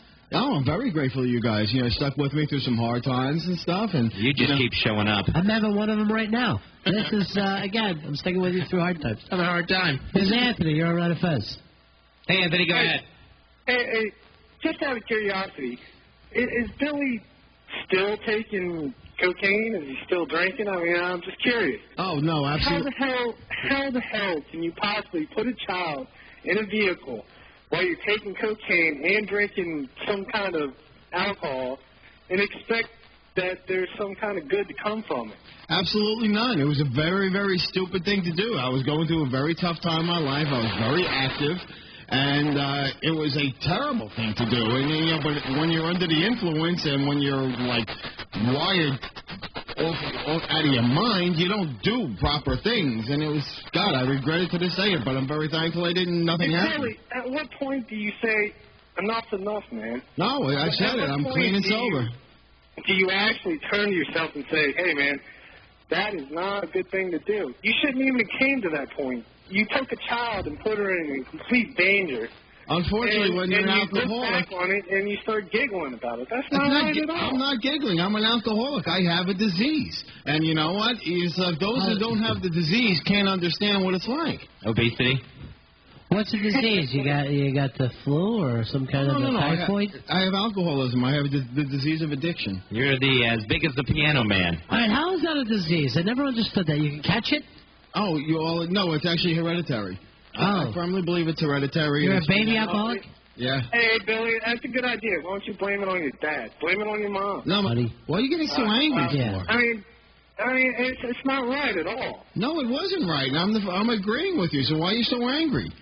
You know, but, you got to cut me a little slack. You know, I'm an alcoholic. I was active at the time, and, I've made changes in my life. That's like saying I shoplift for a living, so someone should cut me a break. Yeah, if you're a kleptomaniac, without a doubt, that's a disease. That's a disease? Kleptomaniacism is a disease. Oh, give me a break. All right, see you later, my man. All right. All right, Billy, let me ask you this. The very first time that you went into any sort of recovery program. Correct. What was the low that you hit? What was the catalyst to make you finally go into some sort of program? An arrest. You got arrested? Yeah. For driving under the influence. So you went in kind of because they said go in or you're in the jail? Well, actually, this was only my first one, so this was only like a slap on the wrist, but they made me go to like 5 counseling sessions, and you had to go to drunk driving school. All right, so that one really wasn't your choice. No, but there was, because of that, they made you go to AA meetings. I had to go to 2 AA meetings. I had to go to like 5 counseling sessions and a couple of seminars, and then this whole drunk driving school, which you had to go to at the college. Right. Which is you didn't need to go to school. You know how to drive drunk. Well, no, but you have to go teach. This is the only Professor Staples. His dad used to take him to the morgue, and he used to try to put his daughter in the morgue. Luckily, nothing happened. Well, yeah, it was a stupid, I'm sure everyone has a skeleton in their closet of things they don't like to admit to. It's the Ron and Fez Show at 866-277-4969. Let me ask you this, Billy. Can you look at a person and tell whether he's an alcoholic, whether he has the disease or not? Absolutely not. You can't look around the room. You as a person and see the behavior of some of us and be able to tell whether they're an alcoholic addict? I mean, because you've seen us all drink. You know our patterns. Yeah, I mean, I can tell by hanging out with people and watching them drink, but I just can't look at a person, like they don't have a huge goiter on their neck. No, I know it's not the big goiter neck thing. All right, but let's look around and at some of the people here that, you spend a lot of time with and go through whether or not you think they have tendencies or even a chance to become alcoholics or addicts. Okay, well, there's a difference between an alcohol, you can be an alcoholic or somebody just has a drinking problem. Right. Okay, so maybe you can explain that difference to us. Yeah, what's that? I never knew that. Somebody has a drinking problem is that they drink a lot, but it doesn't interfere with their life. Their lifestyle has not become unmanageable. It hasn't ruined their life. So where's the problem part come in? It's just that they tend to drink too much, occasionally. Their life is not a mess. They haven't hit a bottom. They haven't lost everything. They haven't lost their life, their wife, their family, their car, their job. But they are out getting wrecked. Yeah. They do have a drinking problem. Drinking problems can lead to alcoholism. It is the next step. But there are people who just They just stay problem drinkers and never become alcoholics, and then they go to AA and they go, no, you need to be problem drinkers, A. Yeah. Yeah. Well, there is 1A. No, because no one can call anybody. Only you can call yourself an alcoholic, really. Only you can diagnose yourself as having the disease. I could call you an alcoholic, Billy. Easily. All right, if you take a look at Fez. As I said, I am. Any kind of problems you could run into? Fez is a problem drinker. I'm a problem drinker? Yeah. When you see a guy with a beer in both hands and partying and stuff. But he never seems to be trouble. He doesn't, he does party. There's no doubt about it. Yeah. I mean, I don't drive drunk. Or push people, or it doesn't seem like his mood changes. I don't get into fights. I should say the possibility is there. Let me just say that. All right, what would be some of the problems you could see Fez having? When you go out and, you like to be the last one to leave, and always having never being without a cocktail in your hand, and like getting loud when you get loud. Hey, but I don't get loud. Does he get loud? I find him always loud. I don't just for this drinking. I'm loud when I'm sober. All right, what about a football game? We always say, hey, he's the second half drinker. He never drinks to the second half. Mm-hmm. Well, that's like control drinking. That's a sign of alcoholism when you do control drinking. Now, what the hell does that mean? How could that be? It seems like an alcoholic would be out of control. No, see, what a lot of alcoholics will do, and I've done this myself, too, it's like, I'm only going to drink beer. I'm only going to drink on the weekends. I'm only going to go to the bar. I'm just going to have 2 beers, no shots, nothing hard. It's like you try to control yourself. All right, I'm just not going to give up drinking for a month. After that, I'll be fine. These are I'm only going to drink wine spritzes. Wine is harmless, Right. This is like you try to control it your own way by just thinking beer won't hurt you. Alcohol is alcohol. Whether it's in a bottle of beer, if it's in a bottle of gin, or if it's in wine. Well, that I agree with. But I don't understand where if somebody can say, all right, I'm not going to drink, then how that, the fact that I wait till the second half to start drinking during a football game. Why do you? So you can remember it? No, not so I can remember it. I don't know if it actually turned into like a superstition thing, watching the football games. But I think to begin with, it was like, I didn't know. I mean, once I start drinking, I'll just keep having another pitcher brought over. So if I wait till the second half, then, I'm not completely drunk. I'm drinking enough beer to enjoy that game. But you're saying that's because of his potential for problem, huh? Well, but the thing is, he's thinking. He goes, he knows if he starts before the game, he'll get drunk. But I never have. I mean, not that I haven't gotten drunk. I mean, I've never become a problem. No, I'm just. This is the thinking. Oh, nothing. What else? But have you ever not drinking during the second half? What is drank? What country are you from? I have watched football games without drinking, if that's your question. No, yeah. there's, like a big game where you wanted to drink in the second half or something happened. Did it ever, bother you? I should be having a beer right now, or, I'm really not missing not having my beer right now. Where, I didn't drink during the second half because I knew drinking would be a bad thing? Yeah. No, have you ever been thirsty? Is what he's asking. I have no idea what I'm answering here, but no, I don't think so. No, okay, then I was probably wrong in my assumption, just based on the little bit I've seen of you partying. One of the things you said, Fez likes to stay to the end? Oh, yeah. That I do. I do like to stay to the end. Why is that? Because you're an alcoholic? I don't think so. Well, I just know that, even when we used to party in the office and stuff, I'd find out, I'd come in first thing on Monday morning, beer cans would be everywhere. Beer cans were never everywhere. And the garbage cans, I'm talking about, piled up to the top of the garbage can. Now he's saying things like I'm throwing beers around the office. No, but I know you weren't alone. You were the last drink now to put up with him? What's that? You need a drink now? It would be nice. A nice shot would be good. Fez, all of us would like to say some things about when you hurt us when you were drinking, and then hopefully you'll sign yourself in. I can't believe that you think this about Fez. Well, I just know it because I've been there. That one I have. I do like to stay to the end. Why do you think that is? For the beer itself, or? No, I don't think it's for the beer itself. But you would never stay till 5, 6 o'clock in the morning if you were sober. It might be for the. Let me say this: it might be for the beer itself because I would never stay up that late if I was by myself in my apartment. I wouldn't stay up that late drinking. Mm-hmm. I'm only going to be drinking when I'm around other people. Have you ever drank alone? Have I ever drank? Yeah, I've yeah. Have you ever drank in the morning? Do you drink till you're drunk when you're alone? When I'm alone? Yeah. No. Have you Not ever, that I know of. ever had a drink in the morning? Have I ever had a drink in the morning? Vacation? Yeah, like on vacation, yes. Mm-hmm. Okay. On a road trip, yes. I mean, I've heard... What are you kind of getting to, Doctor? It's just you seem to fit the patterns. Because we have to take a break. Yes. And hopefully, during the next break, we'll be able to sign you in. I am not getting signed in for anything. I don't have a problem. Don't you? No, I don't. We'll be right back. It's the Ron and Fez Show.